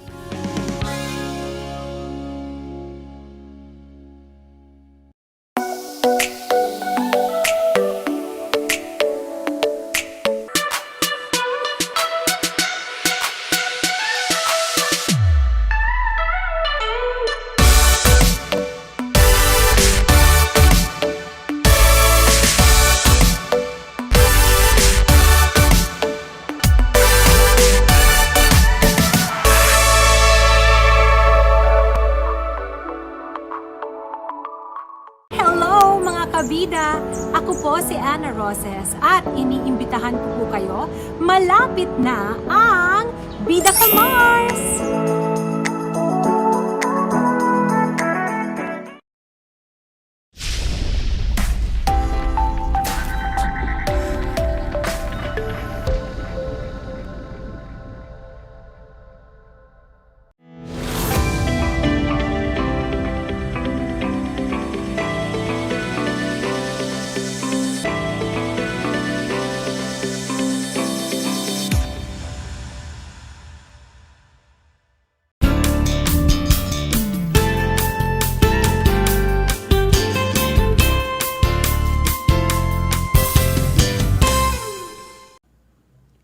Kamusta kayo mga ginigiliw kong mag-aaral?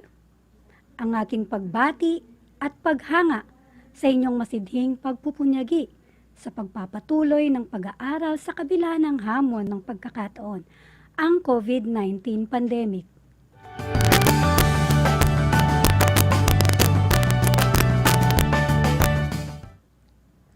Ako ang inyong guro sa Araling Panlipunan Grade 9, May Iyagdon, upang samahan at gabayan kayong maunawaan ang ating aralin sa araw na ito tungkol sa tungkulin ng pamahalaan sa ekonomiya.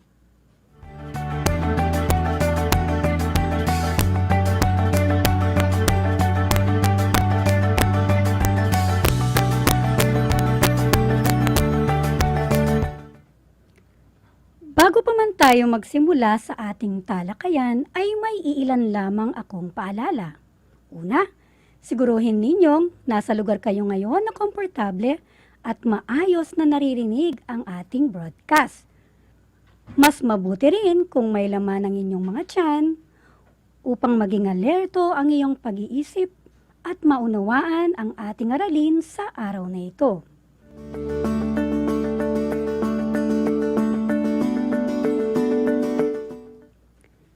Binabati ko kayo sapagkat matagumpay ninyong natapos ang inyong ika-4 na module. Sa puntong ito, ay nais kong kunin ninyo ang inyong module sa Araling Panlipunan Grade 9 para sa ating ika-8 linggo ng ikalawang markahan, Module 5, tungkulin ng pamahalaan sa ekonomiya. Ihanda rin ang inyong mga notebook at ballpen upang sa ganon ay maitala ninyo ang mahalagang impormasyon na aking mababanggit.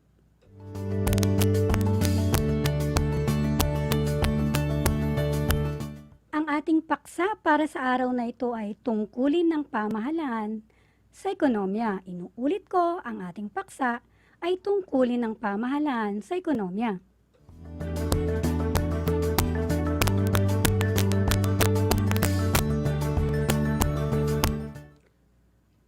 Bago tayo magsimula, ay alalahanin muna natin ang ating nakaraang aralin. Natatandaan pa ba ninyo? Magaling kung ganon. Noong nakaraang linggo, noong nakaraang episode, ay tinalakay natin ang oligopolyo at monopolistikong kompetisyon bilang uri ng mga struktura sa pamilihan ng may diganap na kompetisyon. Ang oligopolyo ay may maliit na bilang o iilan lamang na producer ang nagbibenta ng magkakatulad at magkakaugnay na produkto at serbisyo. Mayroon din itong kakayahan na maimpluwensyahan ang presyo nito sa pamilihan. Samantala, sa ilalim ng monopolistikong kompetisyon, maraming producer ang kalok dito, ngunit marami rin ang consumer. Gayunpaman, may kapangyarihan din ito sa pamilihan ang producer na magtakda ng kanyang presyo ng kanilang produkto sapagkat Sa product differentiation ay maaari silang makagawa ng kanilang produkto kagaya ng iba, ngunit hindi eksaktong magkakawig.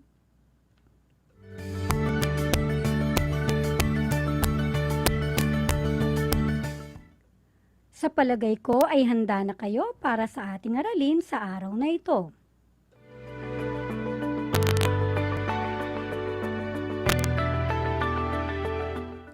Sa lahat po ng mga magulang at mag-aaral na nasa ikasyam na baitang, kung may nais po kayong linawin o may katanungan kayo para sa ating paksa, sa araw na ito ay mag-message lang sa aking messenger. I-type lang ang aking pangalan, May Iyagdon, o kaya mag-text o tumawag sa aking numero. Ang aking numero ay 0949-750-5675. Inuulit ko, ang aking numero ay 0949-750-5675.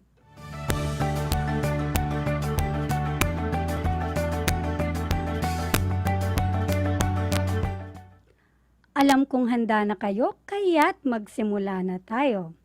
Simulan natin ang ating paksa sa pamamagitan ng mga tanong. Una, gaano nga ba kahalaga ang papel ng pamahalaan sa pagpapanatili nito sa katatagan ng ekonomiya? Ikalawa, sa iyong palagay, paano tinutugunan ng pamahalaan ang mga problemang kinakaharap nito sa kasalukuyan? Ikatlo, kung ikaw ang Pangulo ng Pilipinas sa panahon ng pandemya, ano ang higit mong isa sa alang-alang? Uunahin mo ba ang pagpapanatili sa quarantine upang pangalagaan ang kaligtasan ng mga mamamayan o ang pagbubukas ng ekonomiya upang sa ganon ay wakasan ang gutom na nararanasan ng mga tao? Batid kong ikaw man ay nahihirapan sa pagtugon ng mga katanungang yan. Gayon din ang ating pamahalaan na ngayon ay nahaharap sa napakahirap na sitwasyon. Naiipit ito sa dalawang bagay, ang pangangailangang pangkaligtasan at pangangailangang pangkabuhayan.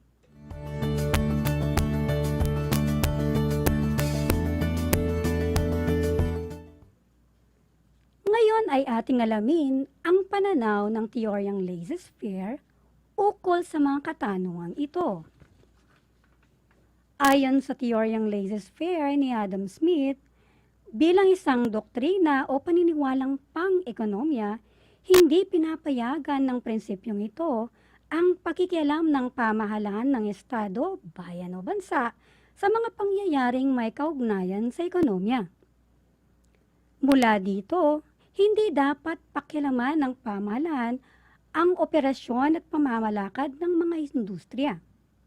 Ngunit, dahil sa lubos na napakaraming produkto at pamilihan at paglilingkod ang hindi kayang tustusan ng mamamayan, ay nangangailangang mamagitan ang pamahalaan.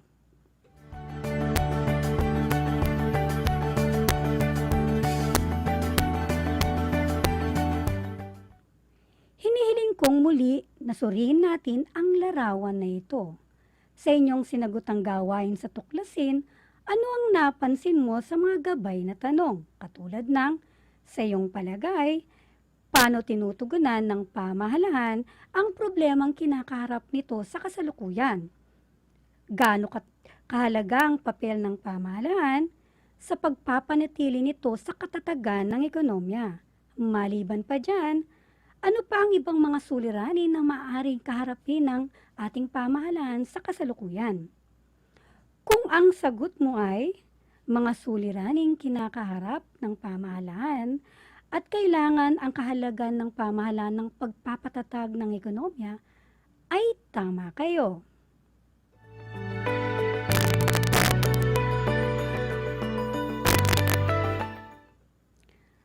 Ang pamahalaan ay kabahagi ng paggalaw ng ekonomiya, kaya mahalaga ang papel ng pamahalaan lalo na sa usaping gawaing pangkabuhayan.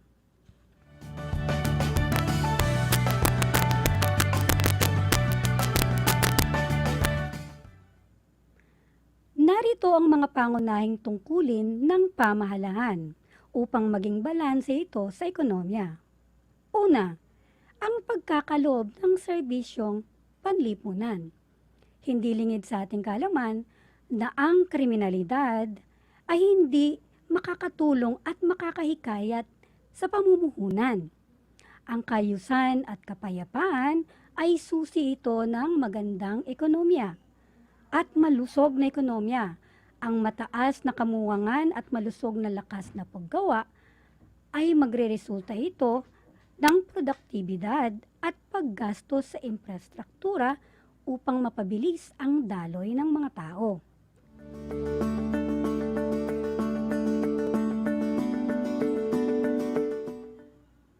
Pangalawa, pagtataguyod ng kompetisyon. Tungkulin ng pamahalaan na pangalagaan ang karapatan ng mga mamamayan, lalong-lalo na ang mga mamimili. Kung kaya, ang monopolyo sa pamilihan ay mahigpit na binabantayan ng pamahalaan. Tinitiyak ng ating pamahalaan na hindi iilang tao lamang ang dapat nakikinabang dito. Pangatlo, pagtitiyak sa katatagan ng ekonomiya. Hindi lingid sa ating kaalaman na ang Pilipinas ay sumailalim sa State of National Emergency bunsod ng COVID-19. Dahil dito, nagtakda ang pamahalaan ng presyo na abot kaya ng mga mamimili upang sa ganon ay mabawasan ang epekto ng kawalan ng hanap buhay.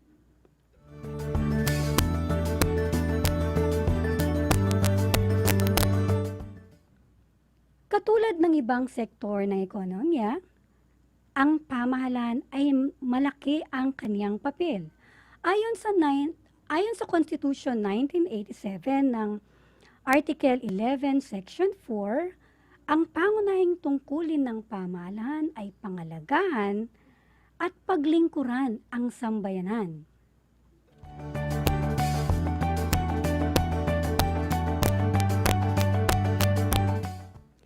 Tungkulin ng pamahalaan na tiyakin na maging matatag at balanse sa ekonomiya ayon sa kapakinabangan ng lahat. Halimbawa nito, ang pagbuwag sa monopolyo ng kalakalan upang masiguro ang kompetisyon sa pamilyan at hindi lamang iilan ang makikinabang sa ekonomiya.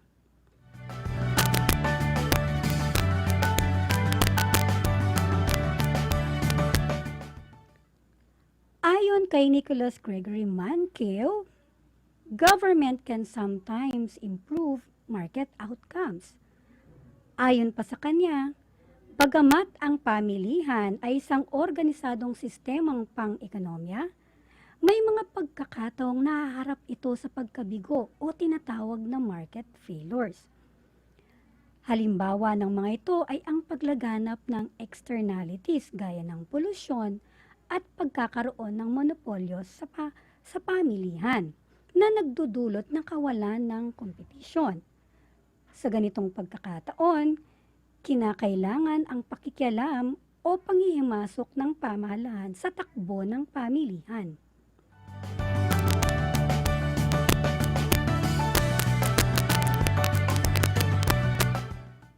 Kaugnay nito, hindi makaiiwas ang Pilipinas at ibang mga bansa na mapasailalim ang pamilihan sa panghimasok ng pamahalaan.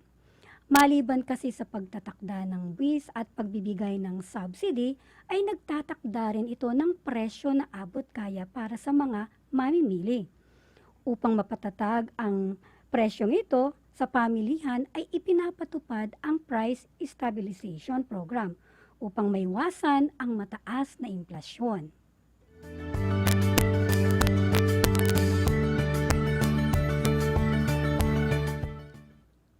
Ang pagkontrol ng presyo ay nahati sa dalawa, ang price ceiling at price floor.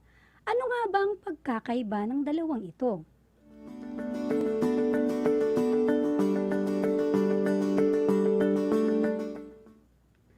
Ang price ceiling o kilala bilang maximum price policy o pinakamataas na presyo na maaring ipagbili sa mga consumer. Mahigpit na binabantayan ang mga produkto na kabilang sa mga pangunahing pangangailangan, katulad ng bigas, asukal, kape, maging ang mga instant noodles na tinatatakan ng SRP o Suggested Retail Price. Ang patakarang ito ay isang pamamaraan upang mapanatili na abot kaya ito sa mga mamimili, lalo na sa panahon ng krisis. Itinatakda ang price ceiling kapag ang equilibrium price ay masyadong mataas sa pananaw ng mga mamimili, kung kaya't itatakda ito ng mas mababa sa equilibrium price. Labag sa anti-profiteering law ang labis na pagpataw ng presyo. Ito ay pinapatupad sa pangunguna ng Department of Trade and Industry or DTI.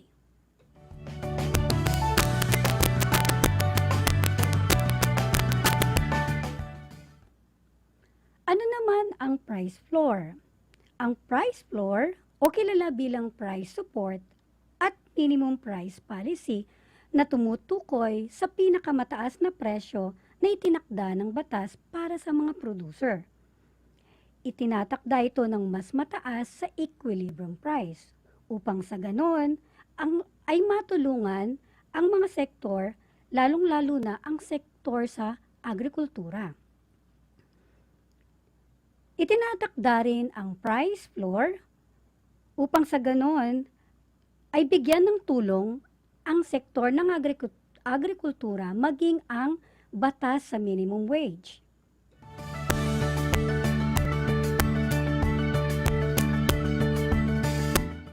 Isang halimbawa ng price floor, kung masyadong magiging mababa ang equilibrium price sa produktong agrikultura ay mawawalan ng interes ang mga magsasaka dahil maliit naman ang kikitain nila.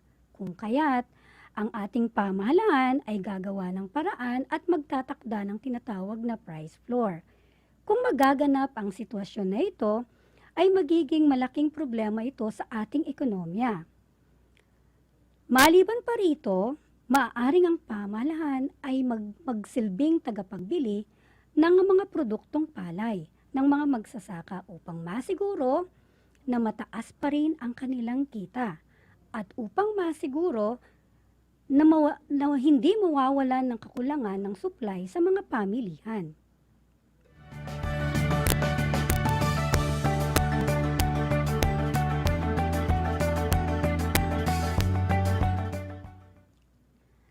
Ang Metro Manila ay sentro ng kalakalan at komersyo ng bansa. Ngunit dahil sa lockdown, bunsod ng pandemya, maraming mga produktong agrikultural ang hindi nakapasok dito, lalo na sa iba't ibang mga probinsya.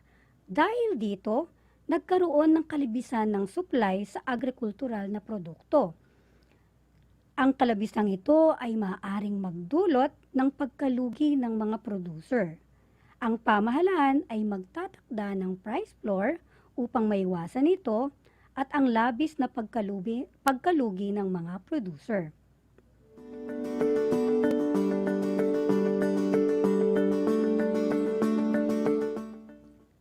Bilang kabuuan, sa araw na ito ay ating tinalakay ang tungkulin ng pamahalaan sa ekonomiya. Lalo na ngayon sa panahon ng pandemya, hindi lingid sa ating kaalaman na ang ating pamahalaan ay patuloy pa ring nahaharap sa mga sitwasyon na ito. Saksi tayong lahat kung paano tinugunan ng pamahalaan ang mga suliranin na ito.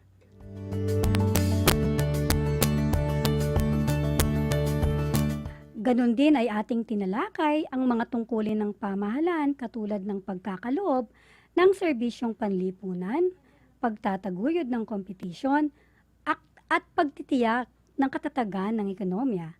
Gayon din ay ating pinag-aralan ang pagkakaiba ng price ceiling at price floor.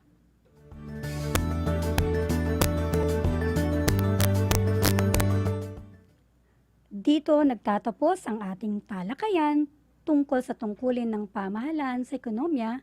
Sa susunod na linggo ay ating pag-uusapan ang paikot na daloy sa ekonomiya.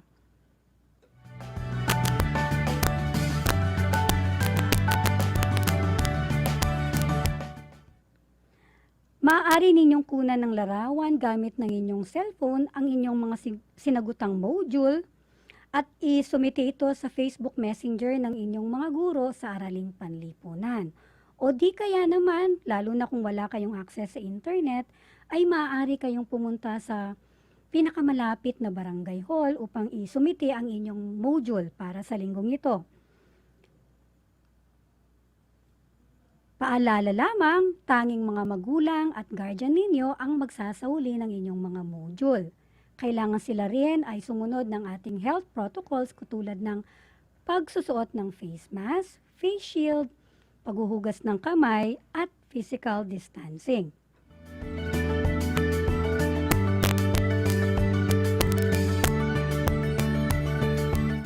Upang mapatunayan ko na kayo nga ay natuto sa araw na ito ay magkakaroon tayo ng maikling pagsusulit.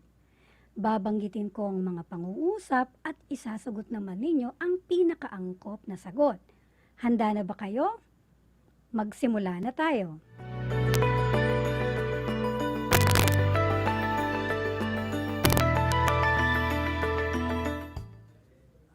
Para sa unang katanungan, anong organisasyon ang may kakayahang magtakda ng presyo sa pamilihan?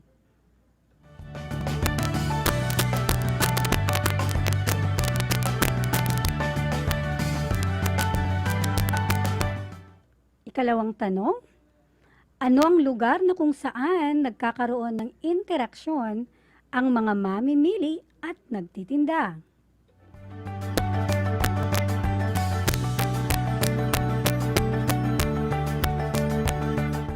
Ikatlo, ano ang ibang katawagan sa maximum price policy?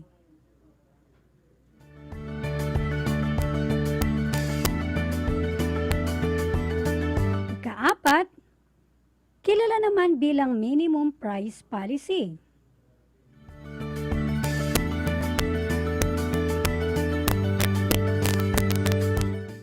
Ikalima, kinakailangang mapanatili ng pamahalaan ang katatagan nito.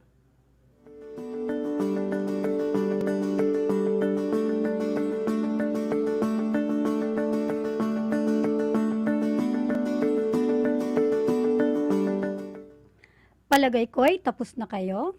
I-check natin ang inyong mga kasagutan.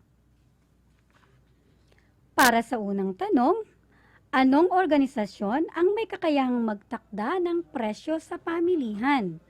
Ang sagot dyan ay pamahalaan. Ang galing naman ninyo.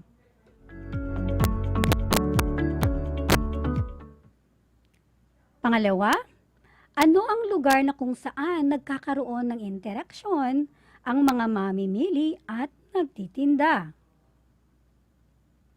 Ang sagot dyan ay pamilihan.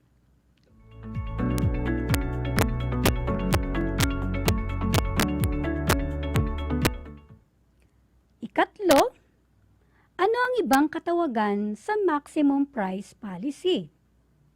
Ang sagot dyan ay tama, price ceiling.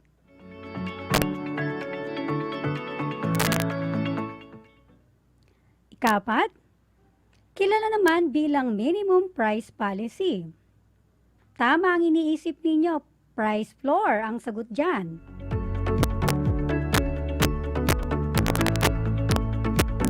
At ang panghuli, kinakailangang mapanatili ng pamahalaan ang katatagan nito. Tama pa rin, ekonomiya ang sagot dyan. Wow! Ang gagaling naman ninyo, binabati ko kayong lahat.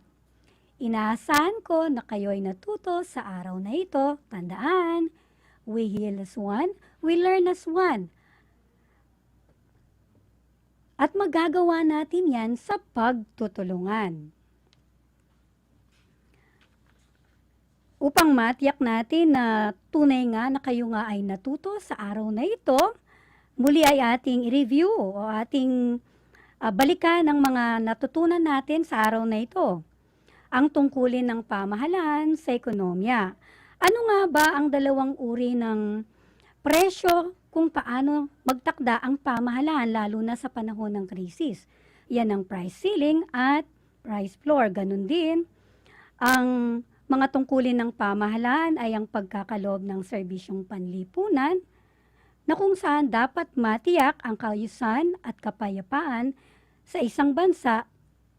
Ito kasi ay magiging susi ng katatagan ng ekonomiya. Ito ay nagpapakita na tunay nga na malusog ang ekonomiya ng isang bansa. Pagtataguyod ng kompetisyon. Sinisiguro dito ng ating pamahalaan na na walang monopolyo sa pamilihan upang sa ganon abot kaya ang lahat ng mga presyo para sa mga consumer, lalo na ngayong panahon ng krisis. Muli, ako ang inyong guro sa Araling Panlipunan Grade 9, May Agdon, na laging nagsasabi na ang Araling Panlipunan ay daan sa pagiging makadiyos, makatao, makakalikasan, at makabansa. Happy Eco Afternoon mga kabatang TARLAKHENYO. Hanggang sa muli!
upang matugunan ang mga kinakaharap na pagsubok ng mga guro at mag-aaral sa gitna ng kasalukuyang pandemya.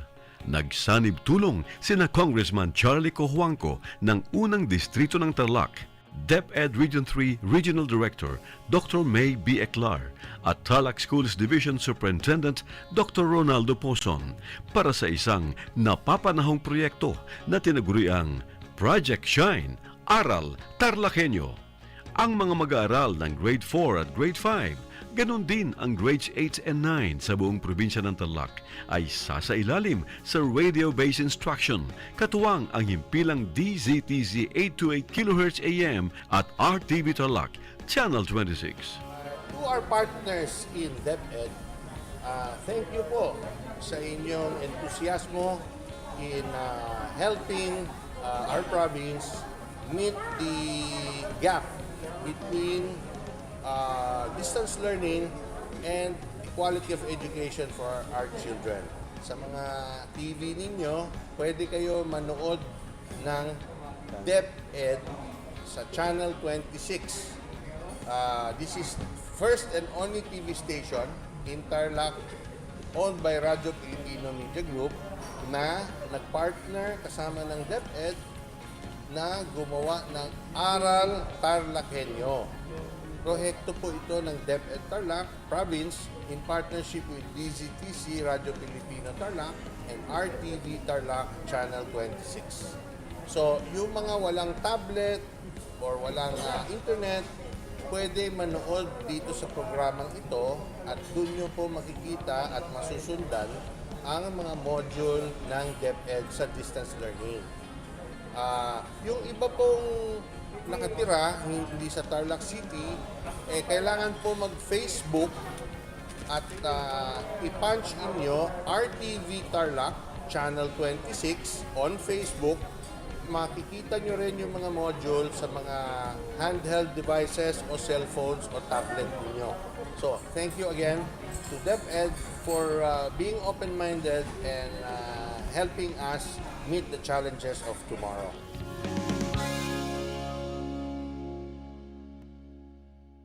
Hello mga kabida!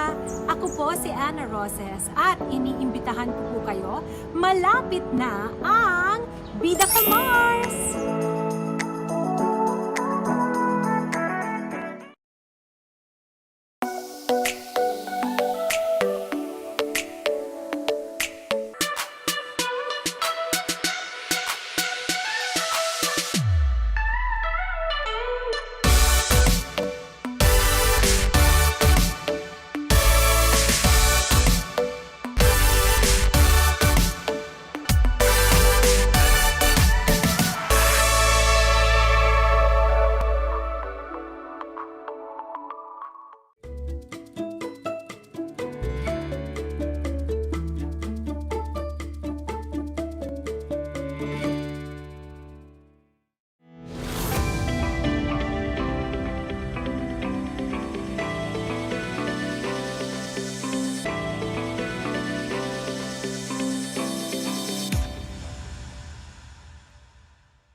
Good afternoon, magandang hapon, masantos siyang aram, mayap agat panapon, naimbag nga malum learners, parents, fellow teachers, DEPED leaders, government officials, and other listeners.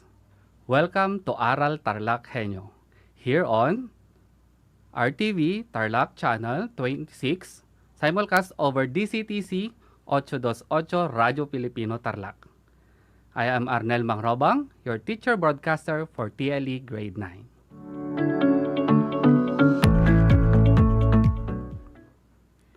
I would like to invite you to join us in an exciting learning experience at home.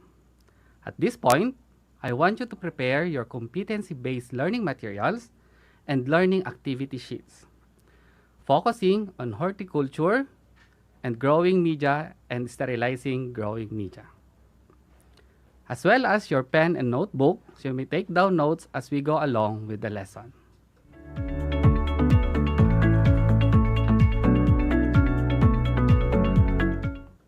Okay, are you ready now? Great! Be sure you are in a good, comfortable, and well-learning environment so you may listen to our topic very well.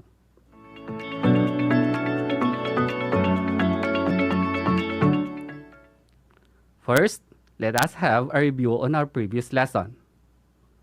Do you still remember our topic last meeting? Okay, very good. Last time, we discussed about the methods of seed testing and methods of seed germination test.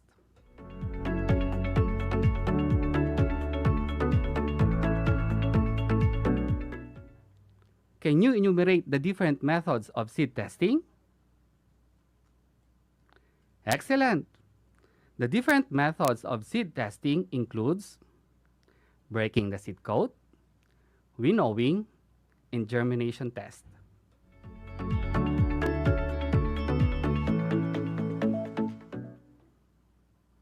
Now, can you enumerate the different seed germination tests? Great job! All of your answers are correct. The different methods of seed germination test are the following: ragdoll method, petri dish method, seedbed method, and seed box method. I'm glad you still remember our last topic.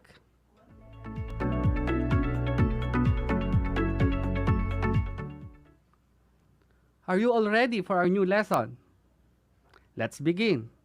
Open your competency-based learning materials in horticulture, and we will be going to focus our lesson on growing media and sterilizing growing media.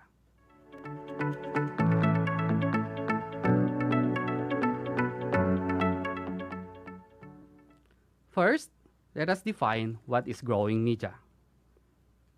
Growing media are the materials that let your plants grow. Growing media are often formulated from a blend of different raw materials in order to achieve the correct balance of air and water holding capacity for the plants to be grown.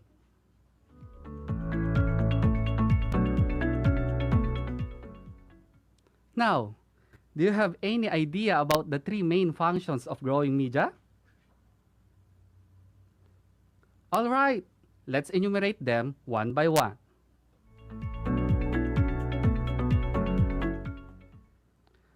The three main functions of growing media are: number 1, supply roots with nutrients, air, and water.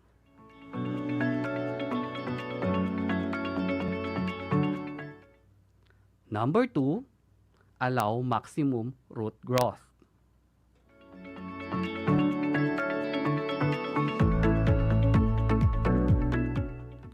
And number 3, physically support the plants.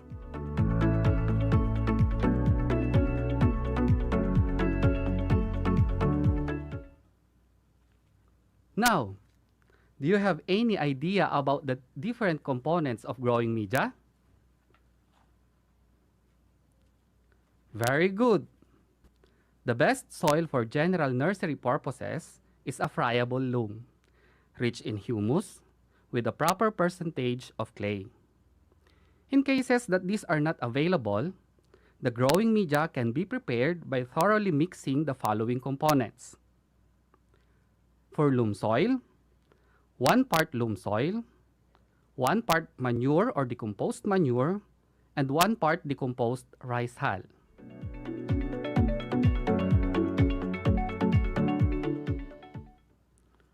For clay soil, we have 1 part clay soil, 2 parts compost or manure, and 1 part decomposed rice hull or sheave sand.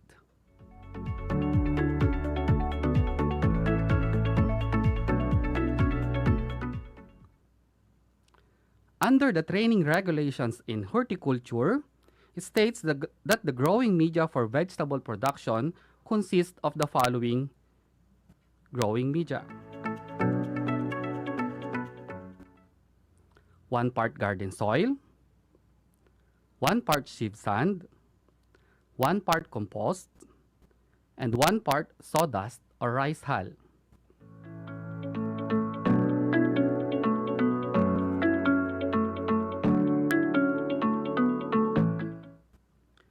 These soil components are thoroughly mixed together and will be placed in seed boxes, plastic bags, seed trays, or germination trays, or to the seed beds.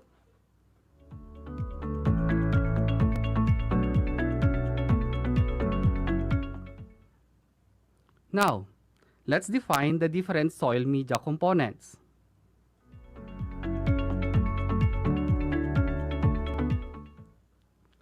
First, we have the compost. Compost is any organic matter that has been decomposed and recycled as a fertilizer and soil amendment.